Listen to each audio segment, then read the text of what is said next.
And welcome to tonight's City Council meeting. Council members are attending this meeting remotely by video conference. Tonight's meeting is available to the public on Channel 8 and through live streaming on Broomfield's website. Public participation is open now and encouraged by calling 855-695-3744 and pressing *3 to be placed in the queue for comment. Please note, if you would like to speak on more than one item on tonight's agenda, you will need to press *3 each time to be placed back in the queue for comment. Public comment will be taken on agenda items following staff presentations. Screeners will ask callers for their first and last name, neighborhood, and the agenda item the caller would like to comment on. Please call several minutes before the agenda item and press *3 to ensure you are in the queue for comment. Public comment will also be taken during the public comment section for topics not on tonight's agenda. All public comments will be limited to 3 minutes. Again, the number is 855-695-3744 and press *3 to be placed in the queue. The City Council meeting is now called to order. Will the clerk please call the roll? Anderson.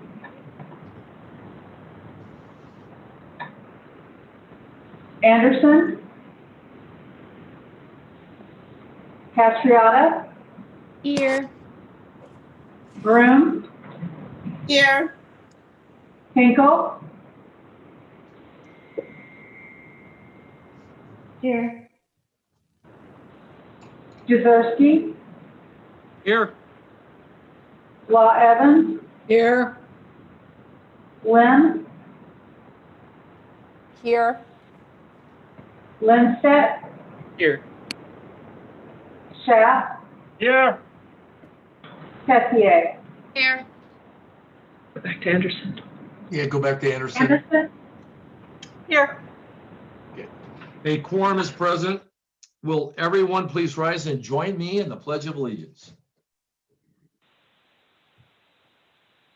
I pledge allegiance to the flag of the United States of America and to the republic for which it stands, one nation, under God, indivisible, with liberty and justice for all. In an effort to keep order for tonight's meeting, I'm going to ask council to please utilize the video conferencing tools to raise their hand for comment or when making a motion or a second. I will call on the first hand raised to state the motion, and the second hand will be the second as appropriate. I ask council members to limit their comments to 5 minutes. Abby will be assisting with the timekeeping and will provide council members with a notification via video conferencing chat when 1 minute remains. Please ensure you are on mute when not speaking. If a council member needs to leave the meeting, please inform me before doing so. We're planning on a 10-minute break at approximately 8 p.m. We'll begin with the council's review and approval of this evening's agenda. Council may add or remove items to the consent agenda, or council may revise the order of business for the meeting. Does any member of the council have any additional comments or questions regarding this evening's agenda? Please raise your hand.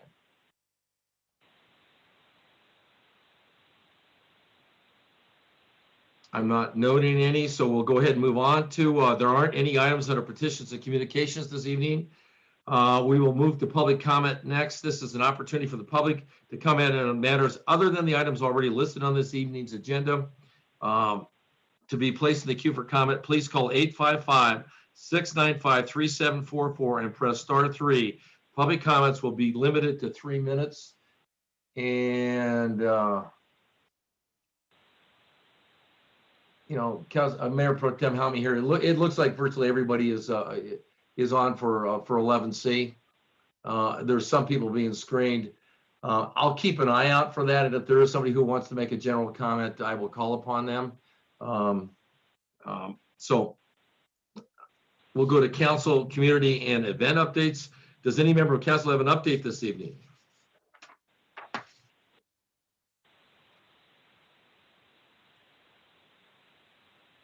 Councilmember Hinkle.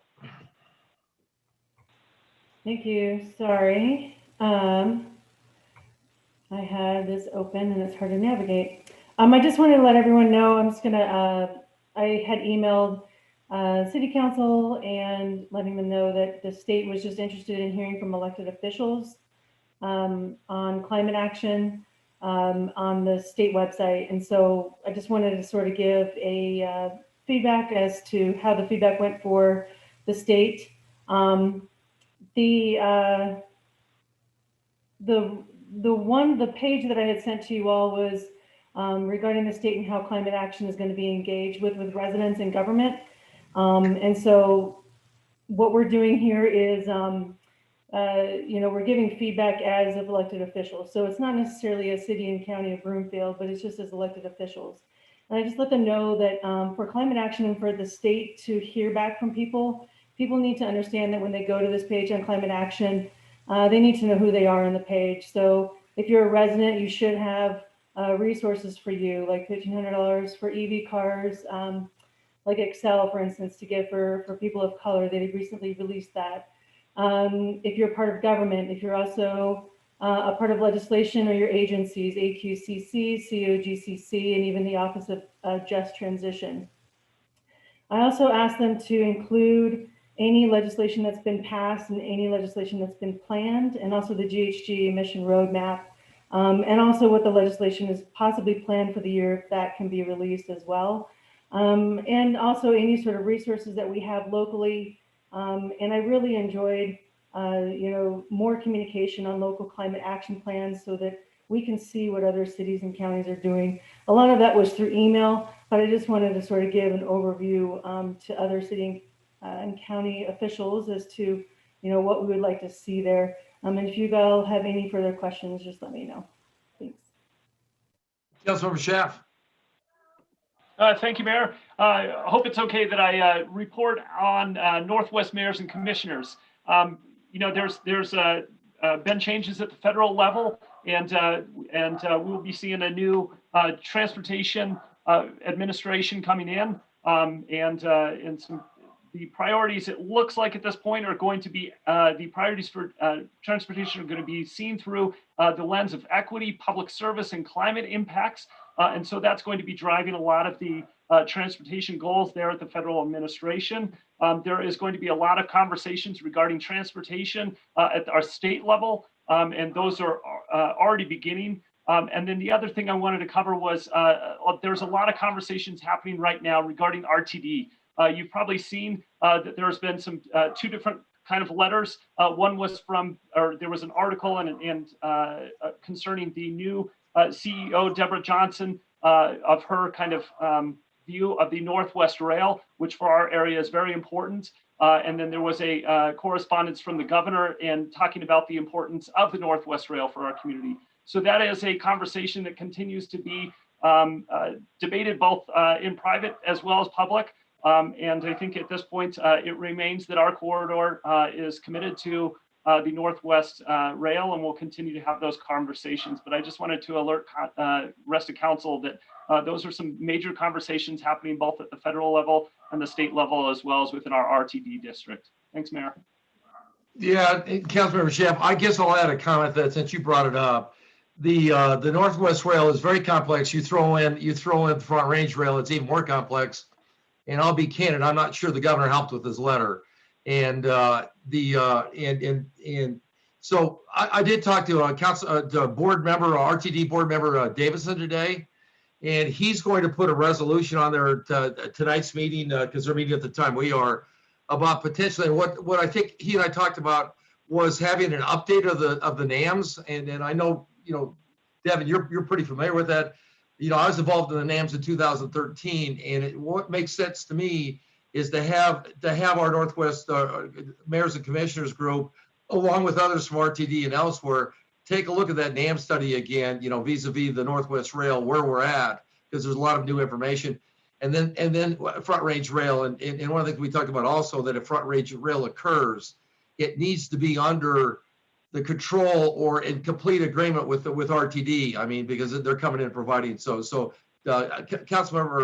board member Davidson was going to bring that up today. So I thought I'd point that out to everybody because it's a huge issue. So anybody else? So then we will go on. Well, I guess I did want to make a comment for everybody that listening that we're going to have our fourth quarter air quality monitoring report will be presented virtually on Thursday, February 11th at 3 p.m.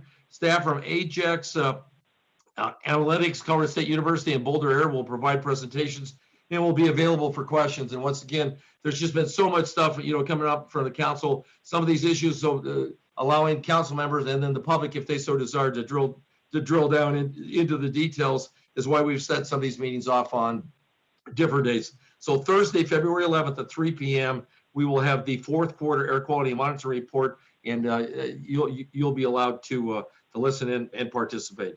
An executive summary will be presented by staff at the council meeting on February 16th, or a study session on February 16th. If you're interested in participating, connection details will be provided in the weekly public notice found at broomfield.org/2340 or on the Broomfield calendar located at broomfield.org/calendar. So let's go to the consent agenda. Council's consideration of the consent agenda is next.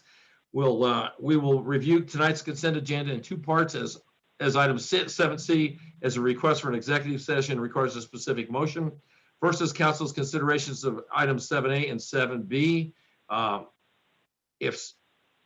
item 7B is an intergovernmental agreement and requires affirmative votes of 2/3 of the entire council. Following the clerk's reading of these consent agenda items, we will ask for public comments. Will the clerk please read agenda items 7A and 7B by title? 7A, approval of minutes, regular meeting of January 12, 2021.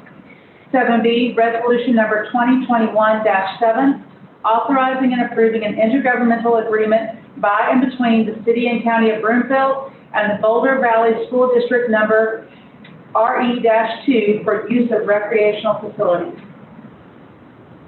We will now proceed with public comments. I'm going to ask the Mayor Pro Tem to help me here. I don't see anybody who wants to comment on it, and so I'm going to go ahead and assume that there are no comments. And point out that, I think there are people you don't forget to hit *3 if you're waiting to talk, on any subject. Hit *3, and then you'll be asked questions. Does any member of council have comments on these agenda items?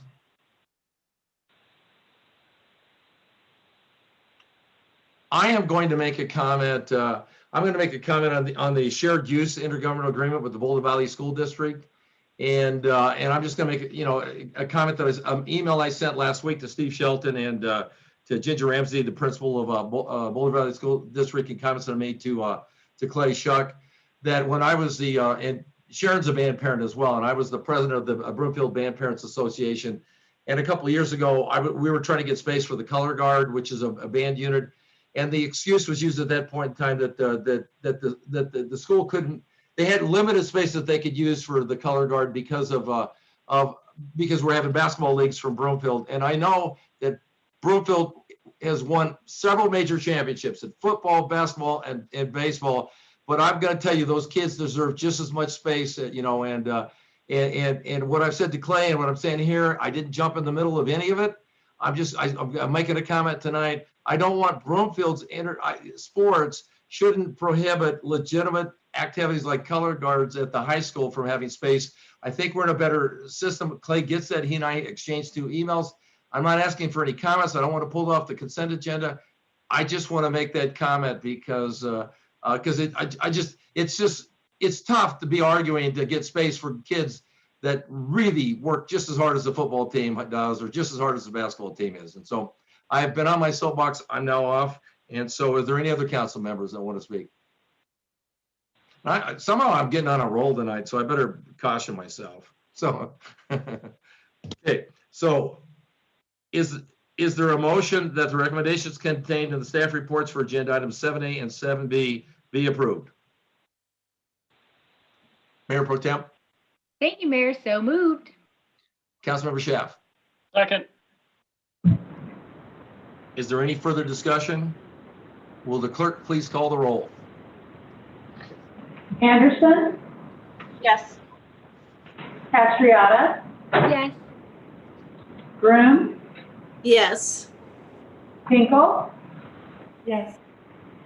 Jezierski, Yes.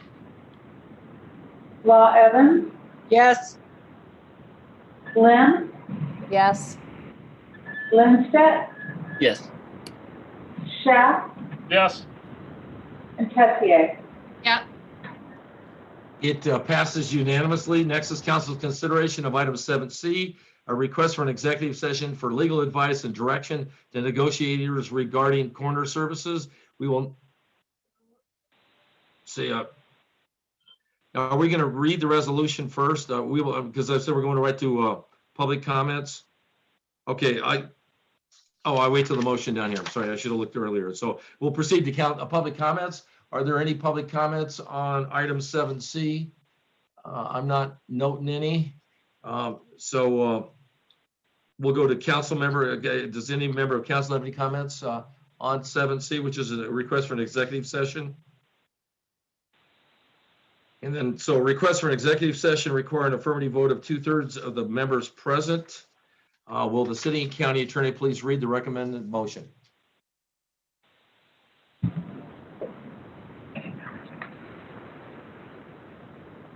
Hold on, Mr. Mayor. I lost the script for a second. Do you? Hold on.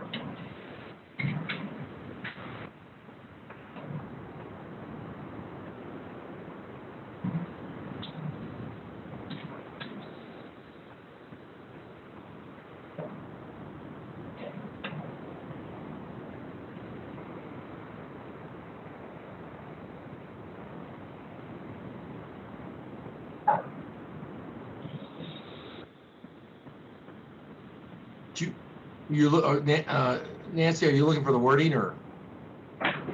Yeah, I'm pulling it up right now, Mayor. I apologize. I had another screen up, or the main screen up.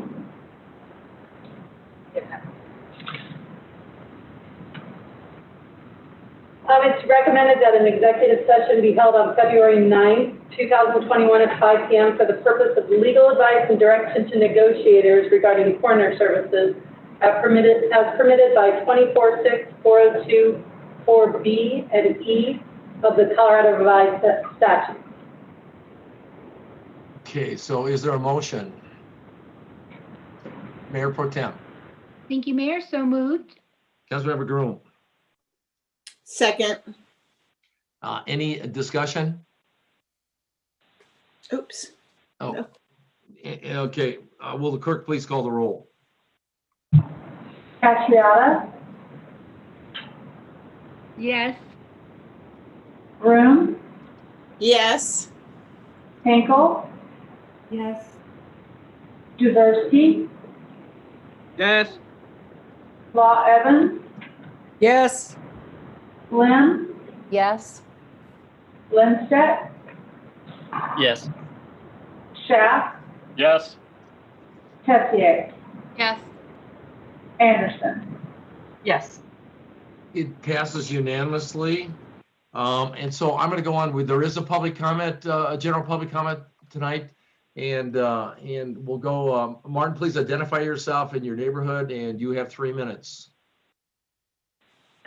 Hi everyone. I'm Martin Dormish. I'm in Ward 1 in the Birch neighborhood, and I'm glad to be with you all this evening. I wanted to leave a public comment in regard to a situation that came to my attention this week at the Refuge Cafe, where I serve as a minister and help run our cafe there. Some of our guests who don't currently have transportation and who are local residents and receiving hotel vouchers were having a really difficult time getting transportation to the Refuge Cafe, where we offer free lunch and other services. And so I reached out to some city staff, and I was floored by how quickly they responded, and not only responded sympathetically, but found a temporary solution and are working with FlexRide, which is a program of RTD, to come up with a more permanent solution. So I wanted to specifically commend Sarah Grant, Clay Shuck, and Jennifer Hussey for their work on that and for their prompt responses. And I know I really appreciate it, and our staff at the Refuge really appreciates it, and most of all, our guests who are really in need right now and don't have a lot to be grateful for are really grateful. So shout out to the city staff. Thanks, everyone. Thank you, Marty. Appreciate it. There is no business tonight before the Board of Social Services. This evening, we have one item for the Board of Health, the COVID-19 update. The meeting of the Board of Health is called to order. Will the clerk please call the roll? Anderson, Here. Castriata, Here. Broom, Here. Hinkle, Here? Jaworski, Here. Paul Evans, Here. Lynn, Here. Lindstedt, Here. Schaff, Here. Tessier. Here. The quorum is present. Board members have a copy of the agenda item, which staff will summarize. Thank you, Mayor and Council. Good evening. Jason Valling, Director of Public Health, will walk us through this brief presentation. As always, we continue to have the COVID-19 Q&A with council members the Monday preceding these updates so that we can make any additional modifications and/or additions regarding questions and comments. And as well, we all know that this is an ever-changing environment that we're in with regards to vaccines and updates. So with that, Jason. Thanks, Ms. Hoffman and board members. Yeah, I'll keep my presentation brief tonight since we went through this in detail yesterday, and our presentation is loaded on the website along with the recording. And we have a town hall coming up this Thursday. Just to briefly touch on epi trends, we're seeing good news in Colorado. Our case incidence continues to decline. We are starting to see a slightly elevated increase in incidence in Broomfield. So to give you an example, during the week of December 27th, we had 117 cases for that week. During the week of January 17th, we had 146 cases. We'll continue to monitor that and what it looks like for our 2-week case incidence and see how that impacts us compared to surrounding counties. The other good news, and Colorado is excelling in this area, is hospitalizations continue to decrease both in Colorado and in Broomfield.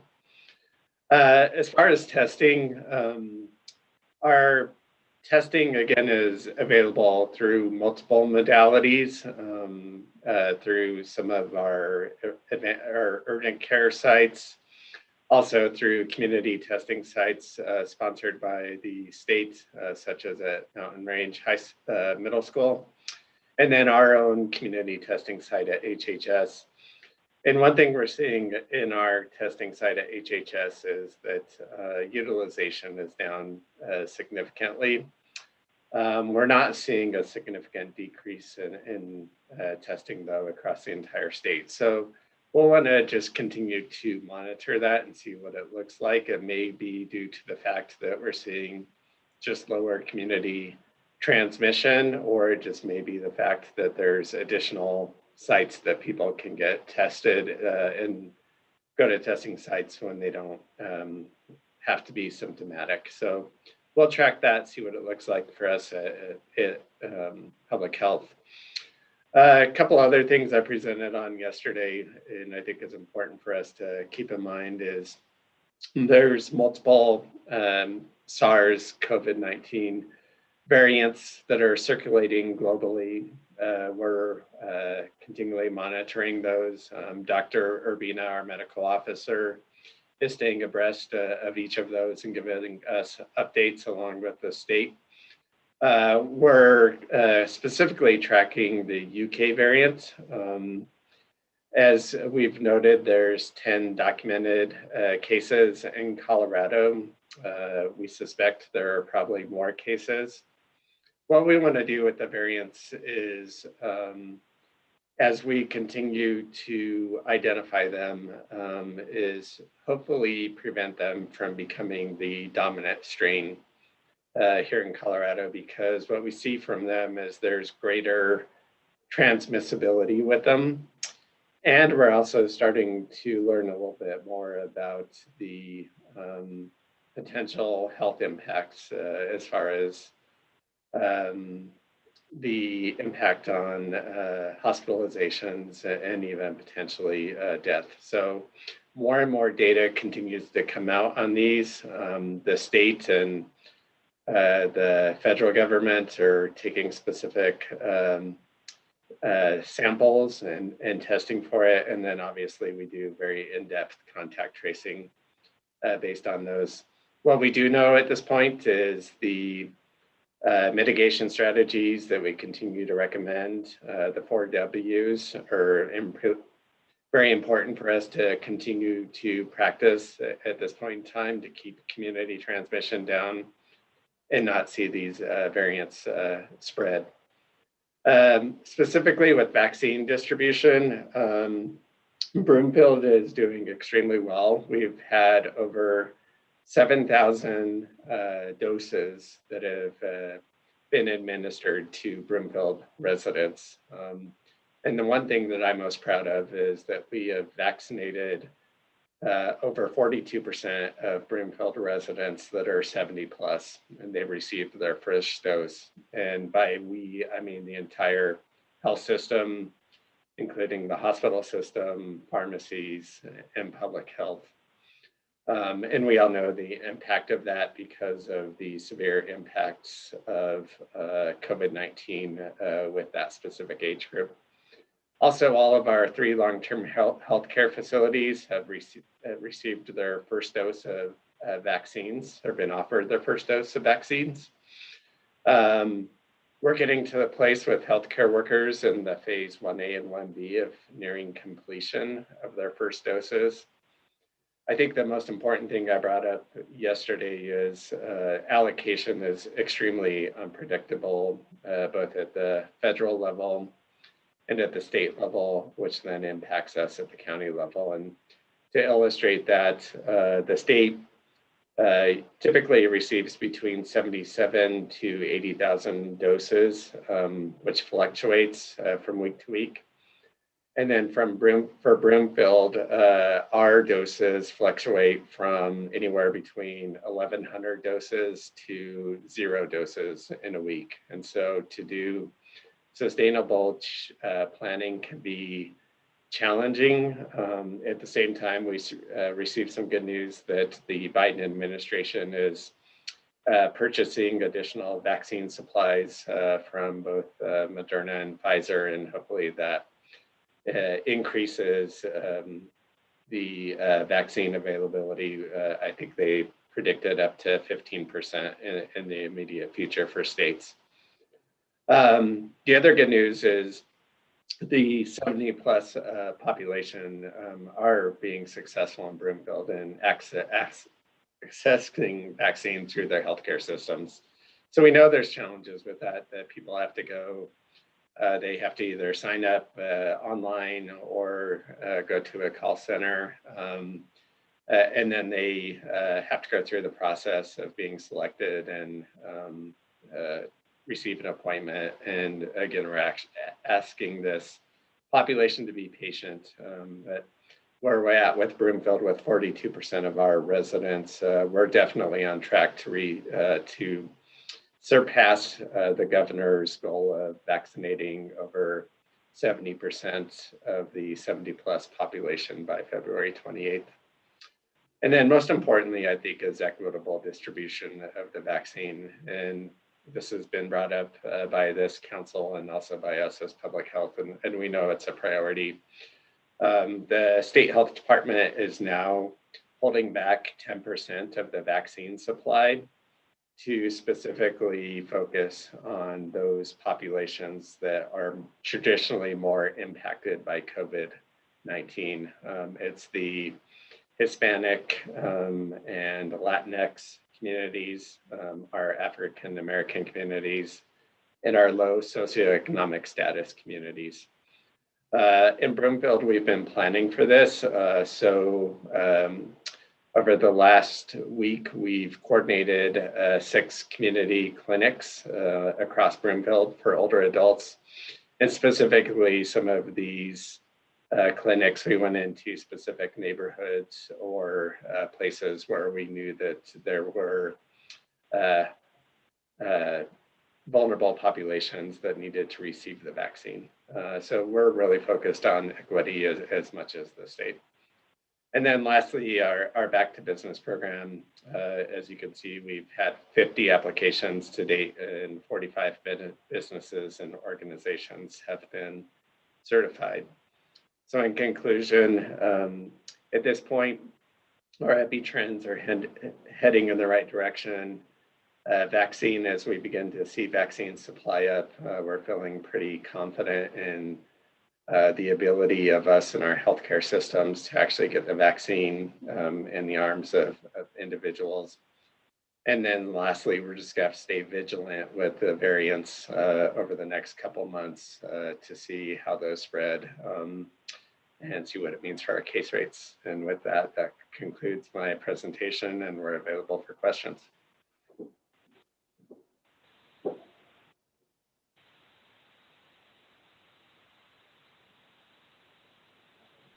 We'll go to public comments next. Is there anybody in the public that wants to comment? Make sure you hit *3. The screen's pretty clear. Everything's for 11C right now. And so we'll go to City Council, or excuse me, board comments are next. Does any member, we do, Councilmember Law Evans. Thank you, Chair. Jason, I very much appreciate your presentation and the updates.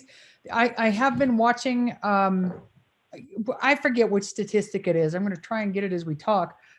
Inch up, and it caused me a certain amount of angst. The 2-week cumulative incidence is just inching up little by little. Is there any indication, I guess in combination with the other metrics, is that going to keep us at the lower level, or do you anticipate that we are eventually going to go up to the level red again? Yeah, thank you for that question, Councilmember Law Evans. I discussed this a little bit yesterday, and I think the governor even alluded to it today in his press conference, that the state is looking at updating the dial. We're currently operating under that public health dial in order. They're going to present some of the updates. I think he presented it as minor tweaks of things we've learned over the last year as far as applying the dial, and that was developed in June, that could be updated. I think the one thing that we're all looking at is cases compared to hospitalizations, and Sure. Is that 350 threshold the right threshold to where you then see an increase in hospitalizations? Right. And so we're asking the School of Public Health to look at some modeling data based on past experience to say, as we went through this in November, where did we get to that tipping point in cases where we started to see that impact on our hospital capacity? The other thing that they're including in the modeling is looking at both the variants and vaccine distribution. And as we see both of those coming into place, what does that mean for capacity limits? So I would say more information to come on that. And the way he presented it was some minor tweaks at this point, potentially further tweaks in March as we start to vaccinate more of our older adult population, where we know most of those hospitalizations and deaths occur, and then looking in the summer months for potentially either phasing out or having a very different version of the dial. At this point, I don't see us, I am looking at our 2-week case incidents, and again, we're trending a little bit in the wrong direction. Some of our surrounding counties are coming down in line with us, like Adams and Arapahoe and others. But that being said, our percent positivity is still extremely low, and our hospitalizations are still on the right track. So I don't see CDPHE categorizing us into a different level at this point in time. Very good. Thank you for that. The only other thing that I wanted to mention briefly, as you talked about vaccinating the older population, I think I've talked to some of you about my dad still lives at home. He still lives in the house that I grew up in, and we're having a bit of a hard time getting him vaccinated. An organization who I shall not name, we made an appointment and drove down at 5 o'clock in the morning, yesterday morning, into the middle of the city, in the middle of Denver. And they promised that it was going to be in and out. And by the time we got there, there was an hour-long line in the parking lot. And Dad, there's no way he can stand, especially in the cold we had. So we turned around and came home. But then I just yesterday afternoon registered him for an account at UC Health. And about half an hour ago, I got an email and they said, schedule your drive-through vaccination down at Coors Field. Boom, he's got the first one scheduled for Saturday, the second one for February 20th. He doesn't even have to get out of the car. So, and as far as I know, they're not, UC Health is not making distinctions based on county of residence or anything like that. So as we look at the vaccine supply for Broomfield County, some of us are going outside of Broomfield County to get our elder folks vaccinated, and that seems to be fine. So Yep. I'll report back if this is successful or not. But since he's not in an elder care facility, there was, he kind of, I missed it. It was my job and I sort of missed it. So I'm very excited to see if UC Health can have us roll down the window, stick him in the arm, and we drive home. That's great news, Councilmember Lyons, and I think the state's taking a multi-pronged approach. Obviously, some of these large-scale drive-through clinics, they have been asking people to go to certain locations and then setting up pop-up clinics in specific neighborhoods. And again, each of us are playing a bit of a different role in that. We've had a lot of conversations about those older adults that may not be able to drive and are homebound and to be able to get those services. So we've coordinated very closely with senior services on how we can best support either getting the vaccine to them or other ways that support them to get the vaccine. Yeah, I appreciate that. So, Chair, that's all I've got. Thank you. Okay, Board Member Schaaf. Thank you, Chair Quinn. And thank you to our Director Valling and the public health staff for your reports and your diligent work on the COVID pandemic as well as the recovery. My question really comes down, well, let me first thank the other council members that are attending those Monday meetings. I'm not able to attend those right now, or at least not as often because of another council meeting that I have during that time, but thank you to those other council members that are attending those meetings. My questions really are centered around vaccination. So knowing that the 70 plus population is the next priority or is the current priority, and seeing that the 70 plus population, there's 42% of the residents that have fallen in there. What would be your advice to those that fall outside of that 42% that's been vaccinated? Just stay patient, or is there anything else they can do at this point? Yeah, I would again encourage those residents to. We have a interest form to sign up for that. That's on our website. Additionally, the state on their vaccine website has a listing by each healthcare provider of either how to enroll, or, and again, you don't have to be affiliated with that specific healthcare system to get on their list. And they have all set up call centers as well. And so it does take some patience of being able to navigate either the website and the call center. But the state has really been putting a lot of energy and effort because they know that's been a gap to help our older adult population work through those processes. Thank you for that.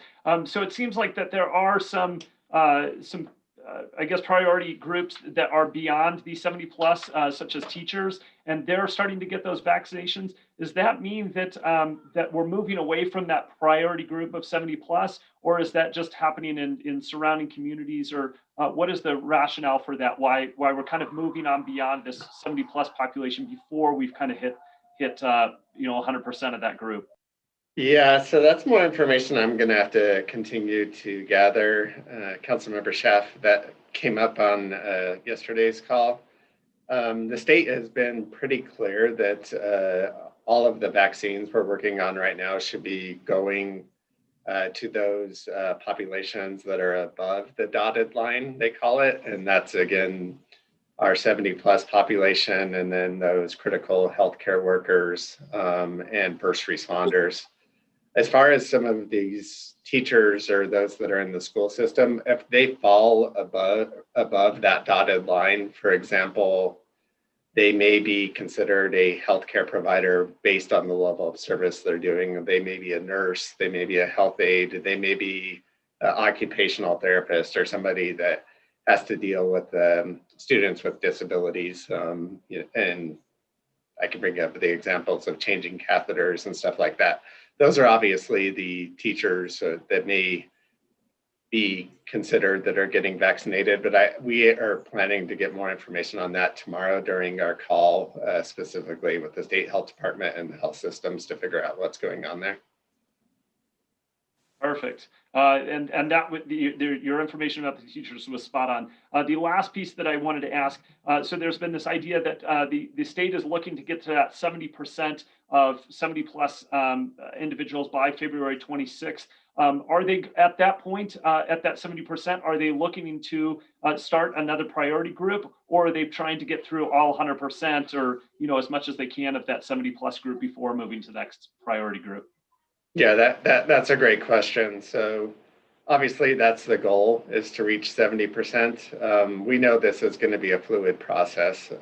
So, in some communities, they may reach that 70%, and in others, we just may find that not all of our 70 plus year olds are ready to get the vaccine. There's some vaccine hesitancy in some certain communities that we have to work with and address. And we've heard that specifically from Clinica and some of our federally qualified health centers. So as we can increase that education around vaccine hesitancy, but then secondly, really focus in on getting as many of those 70 plus, it's going to be a fluid process as we start to move down below that dotted line. And what the state has told us is they're going to begin to create better definitions of that next phase of 1B group and who falls in it. And one thing we heard in a press conference yesterday is teachers and childcare providers would be elevated up on the list. Thank you for that, Director Valling, and thank you for the answers to the questions. Chair Quinn, that's all the questions I have. Thank you. Board Member Groom. Thank you very much. Mr. Valling, I just had a kind of a repeat question from the other day. I might know the answer, and you touched a little bit on it with Councilmember Law Evans' reply. But for public purposes, in regards to getting let's just say we're on the other side of the 70 plus vaccinations, do you think the state would look at redoing the metrics associated with that, with opening up the economy a little bit more, due to majority of the cases are related to death in that 70 plus? And once that is a protected group, we could move a little faster to opening back up. Can you give your thoughts? And like I said, I know I asked this on Monday, but for the public's benefit, what do you think the state will do in regards to opening us up? Yeah, so as I was alluding to, Councilmember Groom, as the governor's office and the state is working on the dial, they were talking about that phase of once we vaccinate most of that 70 plus population. There were a couple things that I talked about. One is, how do we look at that severity metric? So again, do those cases truly translate into hospitalizations and then translate into exceeding our hospital bed capacity? Because that's our North Star, obviously. And then the second thing I would just say with community transmission that I think it's important, and everybody would see this as a key value, is making sure that we're keeping that at a place that's manageable so that we could keep our schools operating and open, because we know how important schooling is for both our elementary, middle school, and high school students. And so getting to a place that those schools can avoid on having to issue a lot of quarantines and going back and forth of opening up and closing down, I think it is critical. So from my opinion, those are two of the key issues we should be looking at with the new DIAL framework. And the last thing I would just say is there's a lot more data we now know about how the virus transmits, but how we mitigate the virus. And I think all of those will be taken into consideration when they look at capacity limits. Yeah, and I do think also, again, the inconsistencies across the various industries or even the different aspects of our life right now, nothing that Broomfield Health is engaged in, and maybe not even at the state, but you know, when you can sit shoulder to shoulder with a complete stranger on an airplane or stand to pick up your luggage shoulder to shoulder next to somebody, and then we're shutting businesses down and really affecting people's livelihood when that inconsistency exists. So I'm not quite sure if that inconsistency is still existing, how we can really even control it. Because one it's good for one, but it's not good for another entity of our society. So my feedback to you who is interacting with the state is to clear up some of those inconsistencies, especially in our metrics, in the next revision of it. So thank you very much. I appreciate it. Board Member Tessier. Thanks. Thanks for your report, and just wanted to ask one quick question. I heard on the news today that some other cities around the country are providing vaccinations through the Meals on Wheels programs. And I'm wondering if that is something that Broomfield is looking into to get those most vulnerable, or the ones that have least access. Yeah. Thank you, Councilmember Tessier. You know, the state has been actually pretty prescriptive about those people we enroll as providers for vaccines at this point. But that being said, I think there definitely is a role that we could play and partner with. And Deb and I have been talking a lot about this, of that those trusted ambassadors in the community that we can work with and through to get the vaccine out. And more importantly, once the vaccine is administered, also looking at all those wraparound services that are needed in addition. So I think that we could have an offline conversation to figure out how we can best partner together. And another organization very interested in assisting us, especially from their direct work with the Latinx and Spanish-speaking population, is Clinica. And so I think we have a lot of opportunities there. Awesome. Thank you. I look forward to that conversation. Appreciate your work. Okay, I'm not noting any other any comments, questions from the board. So we will adjourn the Board of Health meeting. Thank you, Jason and Deb. Always appreciated. And we'll go into the council business. But first, I'll note there was no business before the Broomfield Housing Authority. And going into council, our first item under council business this evening is the public hearing and council's consideration of proposed resolution number 2021-24, authorizing the submittal of an application to the U.S. Department of Housing and Urban Development for Community Development Block Grant. I will now declare the public hearing open. We will follow the city standard public hearing procedures. First, staff will present a summary of the proposal. Next, we will have the applicant's presentation if applicable. Then we will ask for public comments and final comments from the applicant. And finally, questions and comments from the city council. Council has a copy of the agenda memorandum, which I will ask staff to summarize. Thank you, Mayor and Council. Kicking off council business tonight will be Cheryl St. Clair, Housing Manager, to walk us through this item. Cheryl? Thank you. Mayor Pro Tem, City Council members, again, Cheryl St. Clair, Housing Program Manager.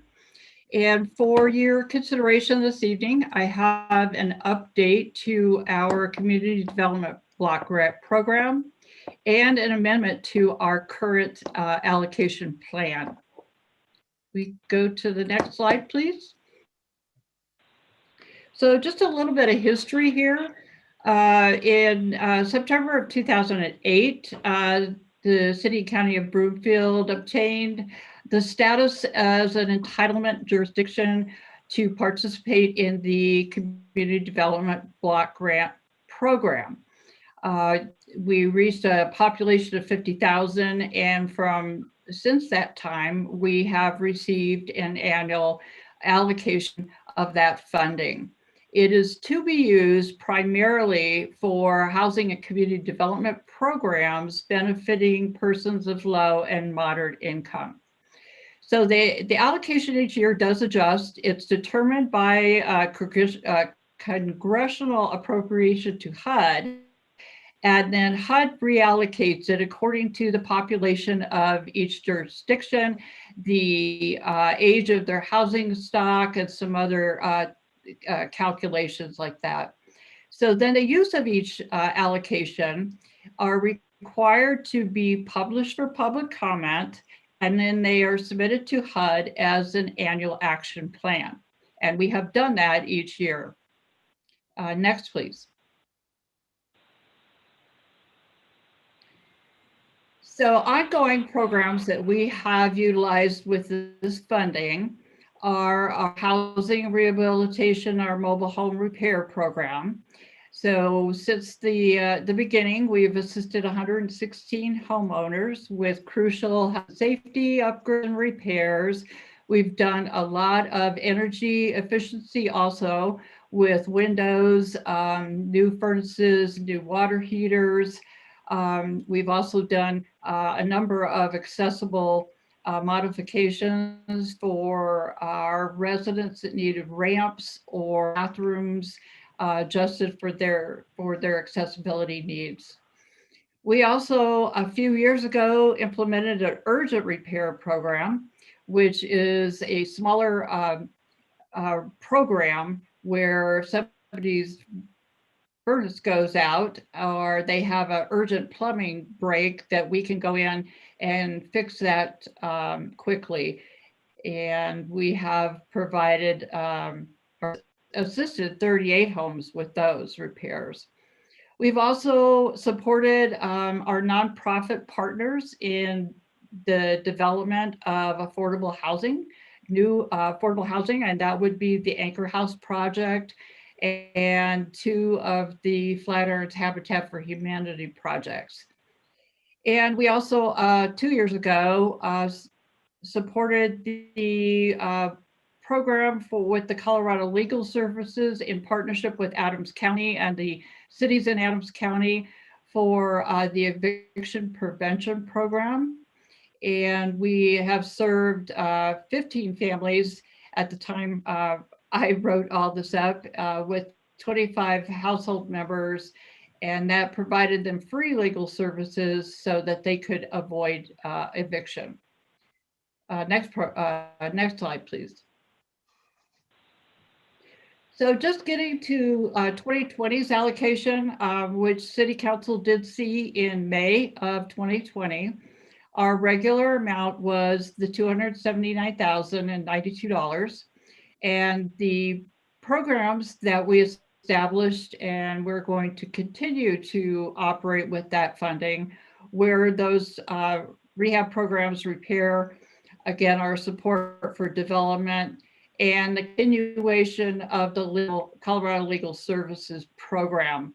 And as an update to that program, I know there was a question on the status and when we would renew that.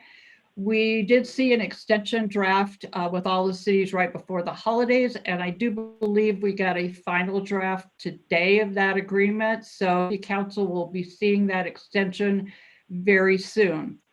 But we do have the first year of the extension funding. We already approved that in our earlier allocation. Next, please.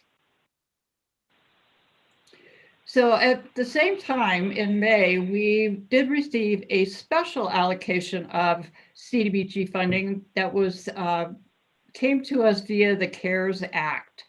And that allocation, HUD relaxed the uses of the development block grant funding to allow more direct assistance to families. By regulation, the CDBG program is for development, acquisition, and repairs, and those types of activities. But with the CARES Act allocation, it did allow for more direct assistance. So at the time that we received that first allocation, we established these programs: a rental assistance emergency program for people affected with job loss or other circumstances relating to the COVID. Vouchers for the homeless families. Council had approved support for that when in April when this all began. We also added in some senior services if we needed to extend or and the meals program for the seniors, COVID testing, business recovery. Those are the program activities that we approved in May, and we sent that plan to HUD and they approved all of those activities. Next, please. So in looking at what's happening in our community right now, we have assisted 96 families with rent assistance for a little over $150,000. Broomfield Fish has assisted an additional 367 families with assistance that not only was utilities and other small assistance, and that was during the fourth quarter of 2020. So there's a lot of assistance, rental assistance for our families that has been utilized. We took a real look at this, and we anticipate that there's going to be a continued need, or actually an increased number of requests once the current eviction moratorium is lifted. It was through the end of 2020. The governor did extend it through the end of January. I've heard that it may be extended another month or two. That hasn't been official that I'm aware of. But once that is lifted, we're going to have a lot of requests for help for eviction prevention to help people catch up with their back rent. The other thing that we really took a look at is we lost the option of our congregate cold weather shelters because of the pandemic and the restrictions on group gatherings. So between Fish and the Refuge, and along with our PD and emergency services, they implemented a hotel voucher cold weather shelter program. So this kind of follows up with the emergency hotel voucher program that was started last spring. Since October 1st, we've actually utilized 460 shelter nights already.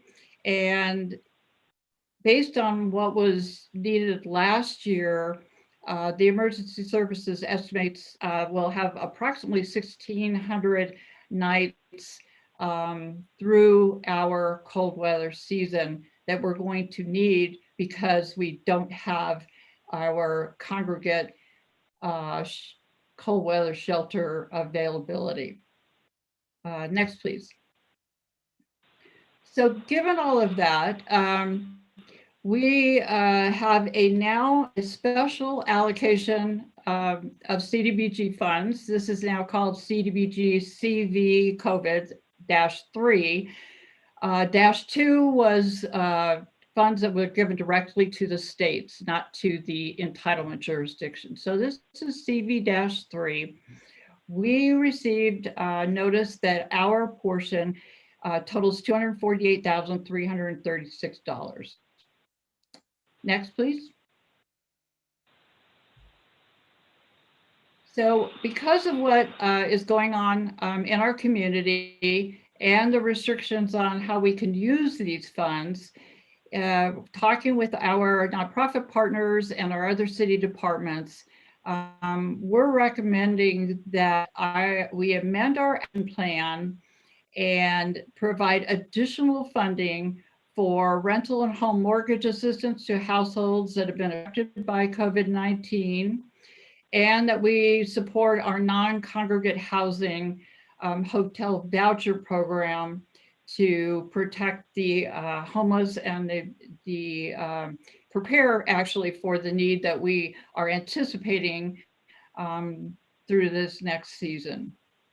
So I do want to mention that if in any of those program activities that we have approved, whether it be the rehabilitation programs, the senior services programs, because we have those already approved, that we can move our funding from one line item to the other. If we determine we need more money for example, the Meals on Wheels program, we can allocate that according to the needs of the community. If we want to add a new activity that we haven't talked about or we haven't anticipated, we can also do that. We would just hold another public hearing and then submit a request for an amendment to HUD. So if we have something else comes up in the next 6 months that we feel we need to address, and it would be an eligible activity under our program, we can go to HUD and make that change. Next, please.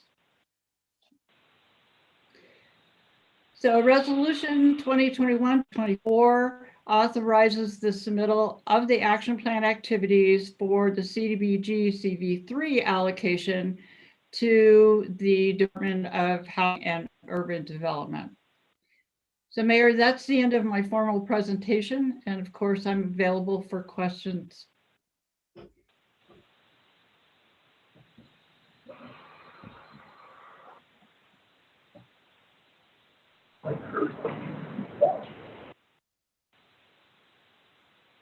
Mayor, you're muted. Boy, and I really said it really well. I didn't make a mistake. So anyway, let's go to public comment right now.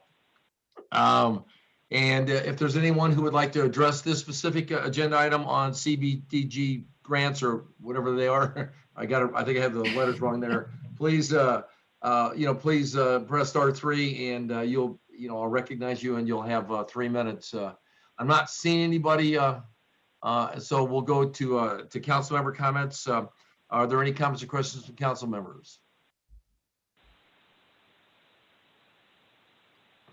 Councilmember Law Evans. I would just like to say thank you to Cheryl and her team. I think that this is it's a rough time, and hopefully the proposed reallocation of these funds or changed allocation, let's help as many people as possible. So thank you very much, Cheryl, for all your hard work. Thank you. Councilmember Groom. Yes, I reiterate that. Getting this funds for Broomfield residents is amazing. I did have a few questions for that. One, what was the deciding factor not to put some of these funds in the Meals on Wheels program in Broomfield?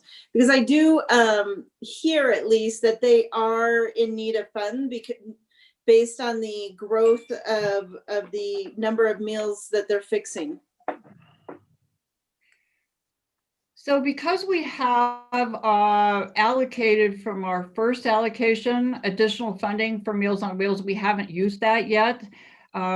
We just didn't add it as another line item. But I said if I work with senior services and we determine we need some more money, and we can move some money within our approved activity line items. So it is there, so that if we do need it, we can reallocate. So basically you feel like Meals on Wheels is sufficient for now, but we'll keep an eye on it. That's good. I am really worried about that. And then can you talk to me a little bit about the housing voucher program or the hotel voucher program? And don't we already have a partnership for a homeless shelter, I believe in Boulder? How does that work? Doesn't work? Are we paying for that regional cooperation and not using it? So we're not we're not utilizing the Boulder shelter like we are with the hotel vouchers. So the shelter is a congregate program, and it would be for people that do have like COVID, they're COVID positive, or they can all be together. The hotel voucher program is a non-congregate option for families that might be living in their cars and they can't go to the shelter because they could be then infected or exposed. So that's really the main difference between these two programs. Thank you for that. I understand now. And let's see. Oh, can you identify how does someone qualify for rental assistance or mortgage assistance, just for anybody out there that might be listening, and what would be the contact for that program? Sure. So the way we have set this up is that anybody that requests assistance, they are vetted through Broomfield Fish first, and they meet their qualifications or their program eligibility. Fish has been helping them. If they don't, they refer to our Health and Human Services Department for our rental assistance program. So they do have to show that they were employed prior to the COVID, at least for this program, and that they either lost their job, or someone in the household could have lost their job, or their hours could have been cut, their business closed down, that kind of thing. So they do have to demonstrate that. And they also have to be within 80% of the area median income prior to the acts of COVID and the reasons they'd lost their job. So they do have to go through that. And that's really a HUD regulation for our program. Fish has other pots of money that they can use without those restrictions. But with us, this COVID money, we do have to show and document that these families that we're assisting were affected by the pandemic. Perfect. Thank you. I appreciate that. Oh, and where would they go to get more information? Just the Broomfield website? They can go to the Broomfield Fish website, or they can go to the Housing Authority website on our page. Thank you very much. I appreciate it. Sure. Okay.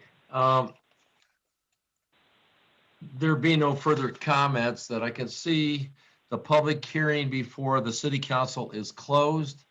Next is council's consideration of proposed resolution number 2021-24. Will our clerk please read proposed resolution number 2021-24 by title?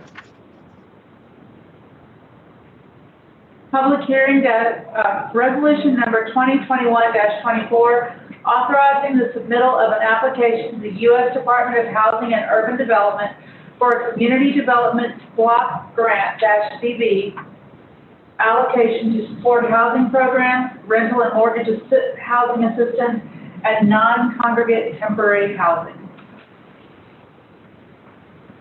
Councilmember Tessier. Thank you, Mr. Mayor. I move that resolution number 2021-24 be adopted. Councilmember Law Evans. Second.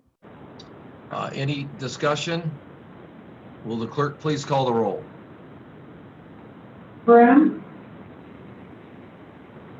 Yes.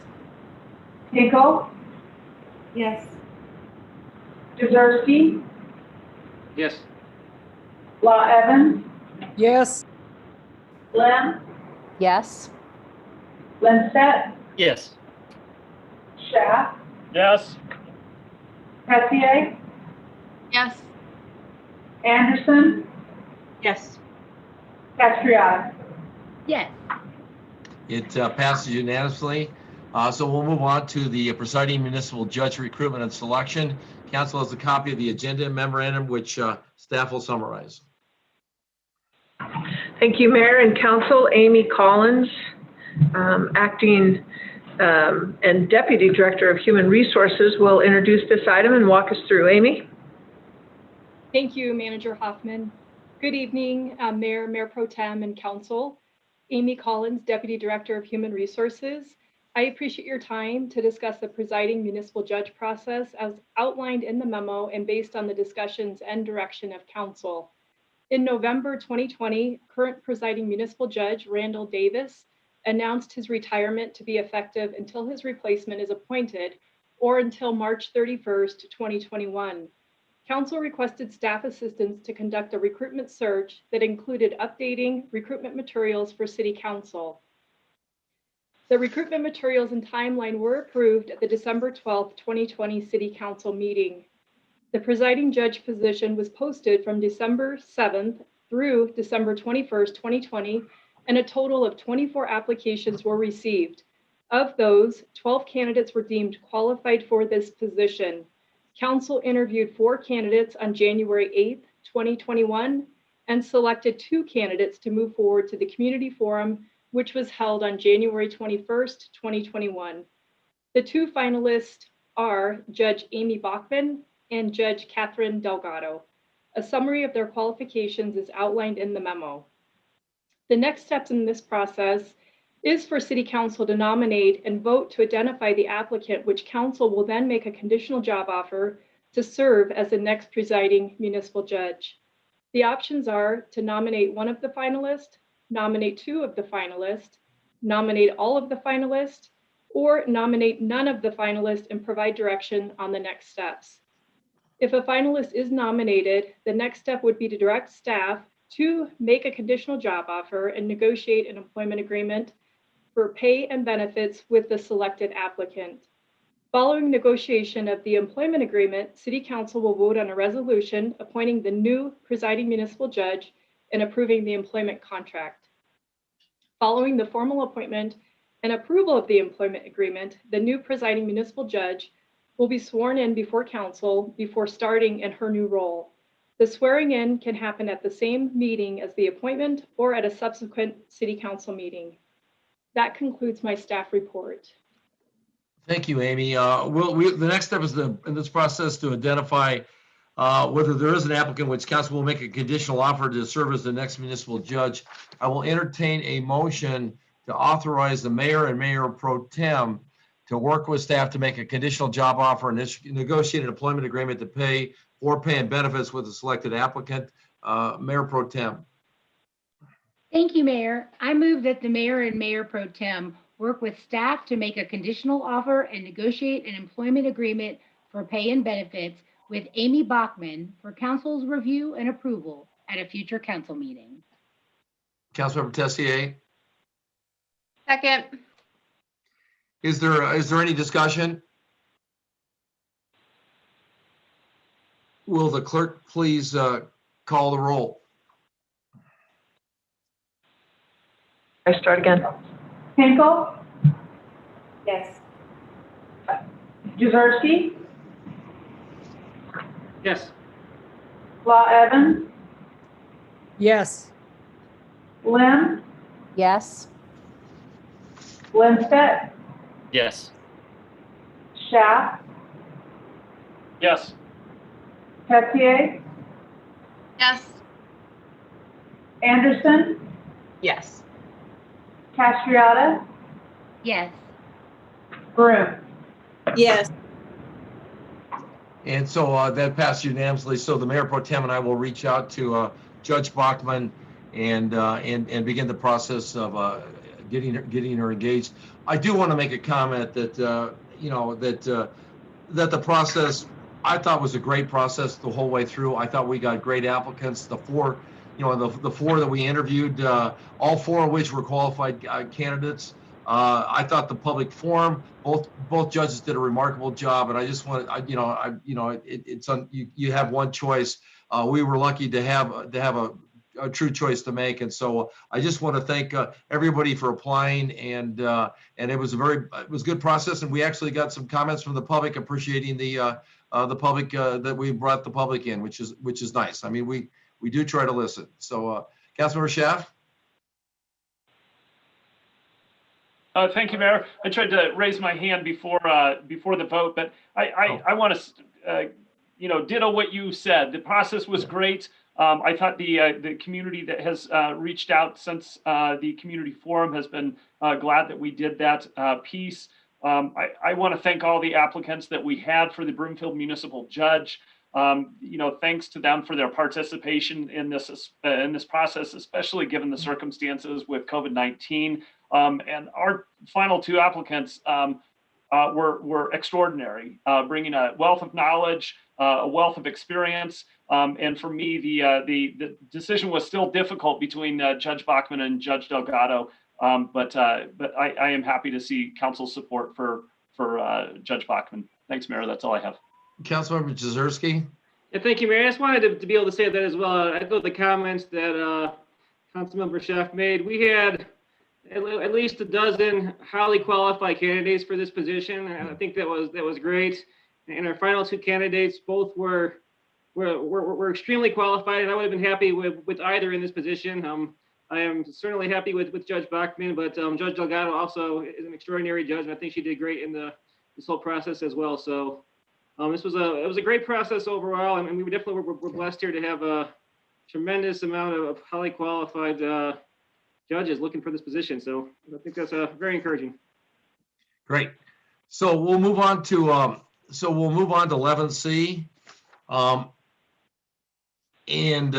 The final item under council business this evening is the public hearing and council's consideration of 5 proposed resolutions, 1 proposed ordinance on first reading. I will declare the public hearing open. I do want to make a comment that, given that we have a break at 8 o'clock, what I think we're going to do, because I do want to make a comment. So we're going to go ahead and have the staff and the applicant presentations, and then we'll go to public comments after the break. I want the public comments. We have 27 in the queue right now. Let them know that I will limit comments because of 27 to 2 minutes. So I wanted to give them that advance notice. So with that said, I'll say the council has a copy of the agenda memorandum, which staff will summarize. Thank you, Mayor and Council. Anna Bertonzetti, Director of Planning, will walk us through this item. The applicant is here tonight, per usual, to provide a presentation and field any questions council may have. Anna? Thank you. Good evening, Mayor, members of the City Council. Tonight's presentation, we will start with a video taken from the site. So the video this evening is using our drone footage. It is taken from the west side of the property along Aspen Street, and it will start facing north. You can see Dillon in the distance, and we will pan towards the east. And we're panning across the subject property. You can see Pony Estates in the distance, Holy Family High School, the Broadlands, Sheridan is in the distance, and then Aspen Creek to the south. Again, looking south on Aspen there. And then here we're panning across, looking west, the Whistle Pig property, and then we'll return to the point of beginning facing north along Aspen. Thank you for providing the video. Next slide, please. Aspen Street Land LLC has submitted the development proposal this evening, which is 59.7 acres in size and located at the southeast corner of Aspen Street and Dillon Road. The application includes a number of components. There is a comprehensive plan amendment, a PUD, a planned unit development plan amendment, final plat, site development plan, and a subdivision improvement agreement. There's also an amendment to the service plan for Aspen Street Metropolitan District and a request for a vesting rights agreement for the development. There's also an IGA with the Metro District, an MOU with the developer regarding attainable housing, and a utility easement grant. There's also been additional correspondence since the memorandum was finalized, and that additional correspondence received by staff since the finalization of the memo can be found on the agenda in the link to correspondence at the bottom of the agenda. Next slide, please. The comprehensive plan land use designation for the property is residential and open lands. The applicant, as I mentioned, is requesting an amendment to the comprehensive plan. This would change the northwesternmost corner, about an acre in size, to mixed use commercial. This would make the proposed development consistent with the comprehensive plan. The proposed development will have a net positive on the long-range financial plan, increasing the projected annual revenue at build-out $319,633. Next slide, please. The property is currently contained within the Aspen Street PUD First Amendment, which was approved in 1994 and included all of the project area. The included PUD would allow for a maximum of 213 residential units to be built within the subject area. Next slide, please.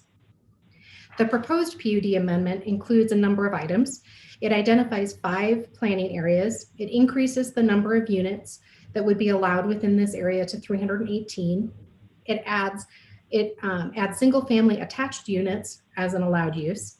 It establishes the permitted uses for the future commercial lot. If the PUD is approved, the home occupation waiver for the existing soccer business would end. The building would remain on the site, but the commercial operation would cease.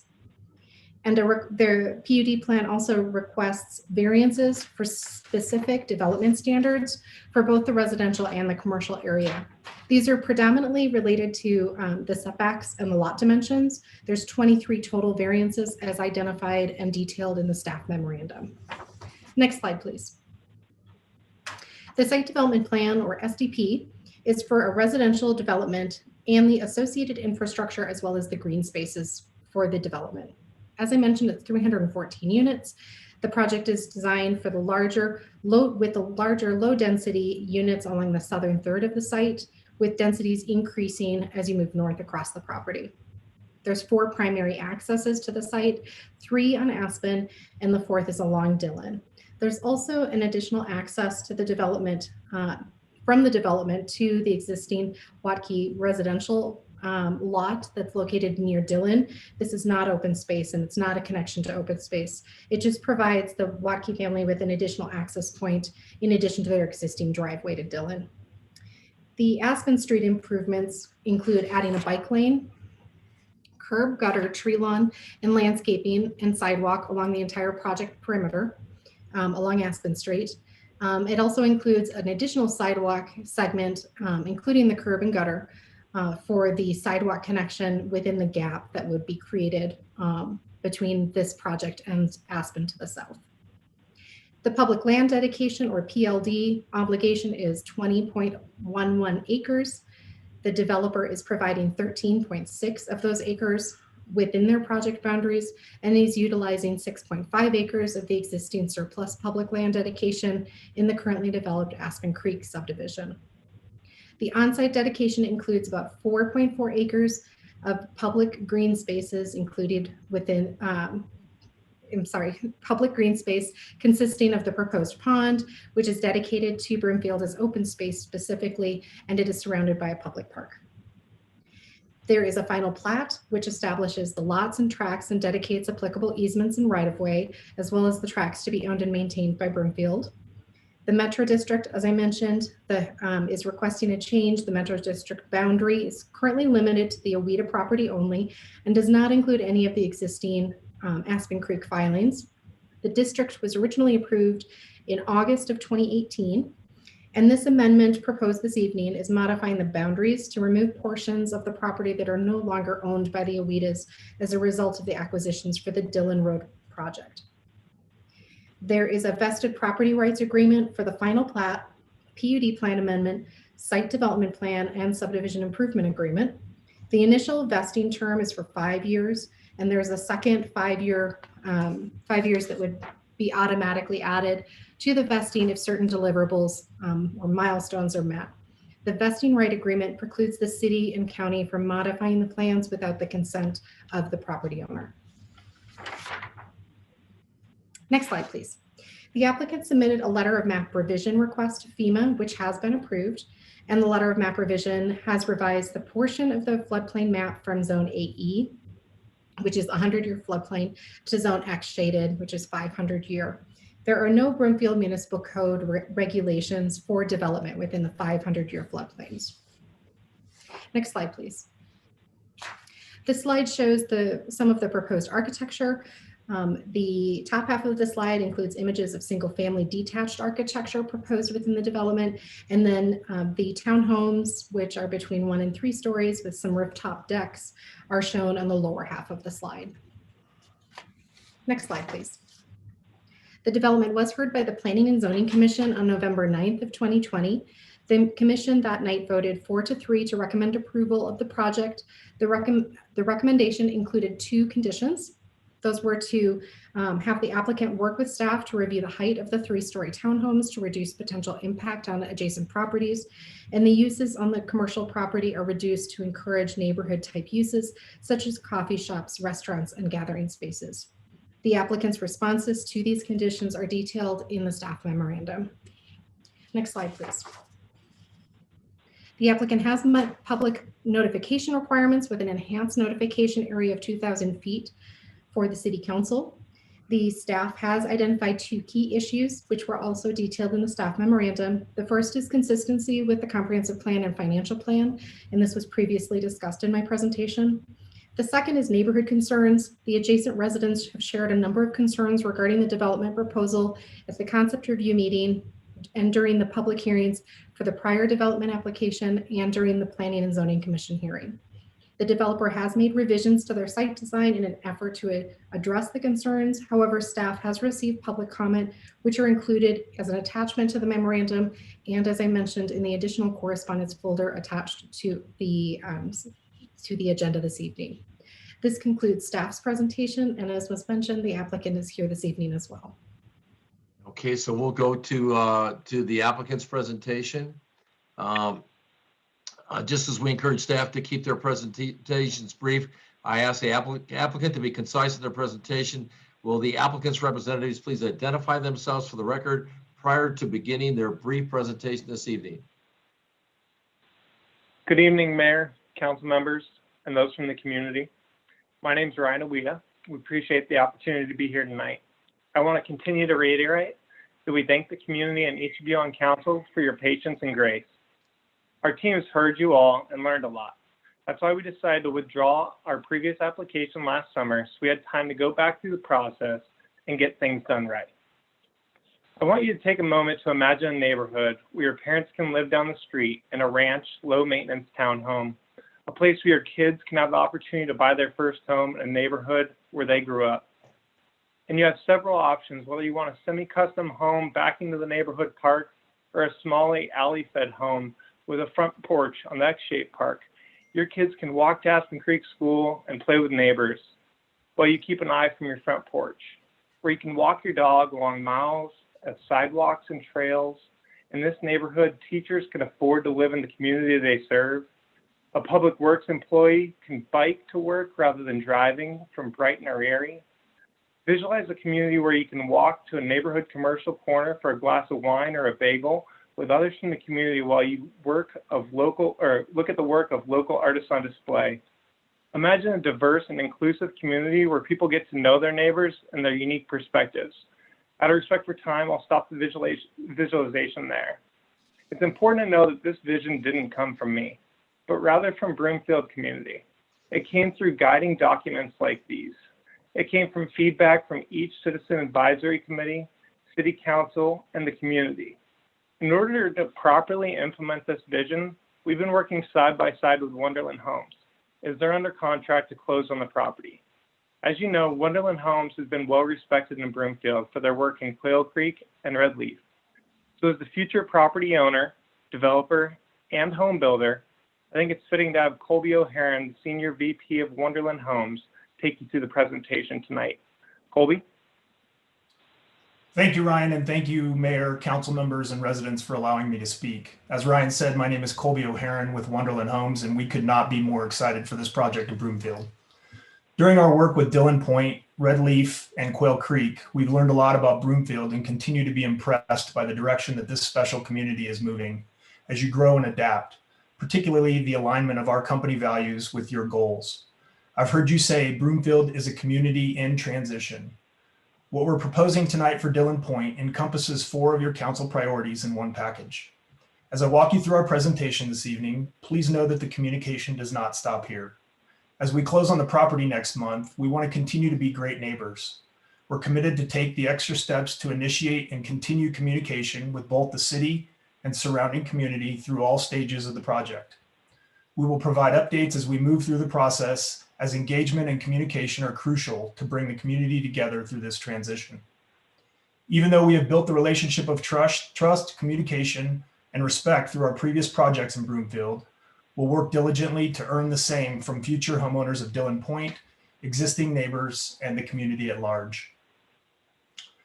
As the premier guiding document in Broomfield, the Comprehensive Plan Housing chapter has a vision statement that says, Broomfield promotes a range of housing options that will meet both current and future residents' changing needs and conditions, and that support the community. With respect to that vision, we're requesting to enhance the PUD with this final filing in Aspen Creek by providing diverse housing options that reflect the changing needs in Broomfield, specifically for the workforce and seniors. One of the biggest changes since 1994, when this PUD was put in place, is the rate that housing costs have increased beyond wages. The ordinance encourages for-sale housing options for those at 80% AMI. Those households who make $80,000 per year should have access to live in this special part of town with quality schools, parks, and open space. You can see the red line with an estimated average price of $772,000 for the existing Aspen Creek homes. To put the 80% AMI price into perspective, these residents need housing options that cost less than half that average. We're providing those options at Dillon Point, along with options for those at missing middle intervals of 90% AMI, 100% AMI, and up, as 3 of the 6 product types provide new home options with estimated targets in the 300s and 400s. As I mentioned, there are 4 key council priorities highlighted at Dillon Point: affordable housing, sustainability, economic vitality, and one of the council's newest, diversity, equity, and inclusion. Dillon Point is in alignment with 2 of the 3 recommendations from the Housing Needs Study. It is also important to note that the study states Broomfield should encourage product diversity throughout the residential districts of the city in both new and infill development. Since this project was in front of you nearly 6 months ago, there were many modifications based on the comments received from council, planning and zoning, and the community. In coordination with BHAC, our team has made several revisions to the site plan in order to incorporate a deed restriction on 10% of the units for 30 years. As said by many, cash in lieu is good, but doors are better. We're proud to be one of the projects coming forward to adhere to the new Broomfield Inclusive Housing Ordinance by taking the option to provide the much needed doors. This modification provides 3-bedroom attainable homes, which is much needed for Broomfield families. We've kept other segments that provide market rate options for a wide range of buyers. One major housing need in Broomfield are options for seniors and those wishing to age in place. The townhome shown in this slide provides a great opportunity for seniors to downsize into something more accessible and with lower maintenance. 2 of the 4 plans in this product are ranches, and a third has a main floor master, as well as all 3 of the detached segments offer ranch options. The second major change to the site plan is shown on this exhibit. We've carefully adjusted the areas that are nearby the surrounding residents of Aspen Creek, Country Estates, Whistle Pig, Pony Estates, and the Waukee family property. With the addition of parks and open space, the density was lowered in these key areas down to 120 units, which is only 3.7 homes per acre. When we modified the plans to include the deed restricted units, we decided to go above and beyond and improve these transitions. This was when we chose to replace 20% of the 3-story units in the most important locations with the new 2-story attainable townhomes, specifically a reduction from 58 down to 30 units in this highlighted area. Now you can see that all the 3-story units are placed either internally or along Dillon Road. This strategic change really improved both the neighborhood continuity as well as the view corridors. This rendering is a good example to show the benefits of these height modifications. This view is from Aspen Street, with the top rendering showing the new tapered effect when the 3-story units are located behind the ranch and 2-story units in our modified proposal. The views impacted most are those from along Sheridan Road, approximately a quarter-mile east of Dillon Point.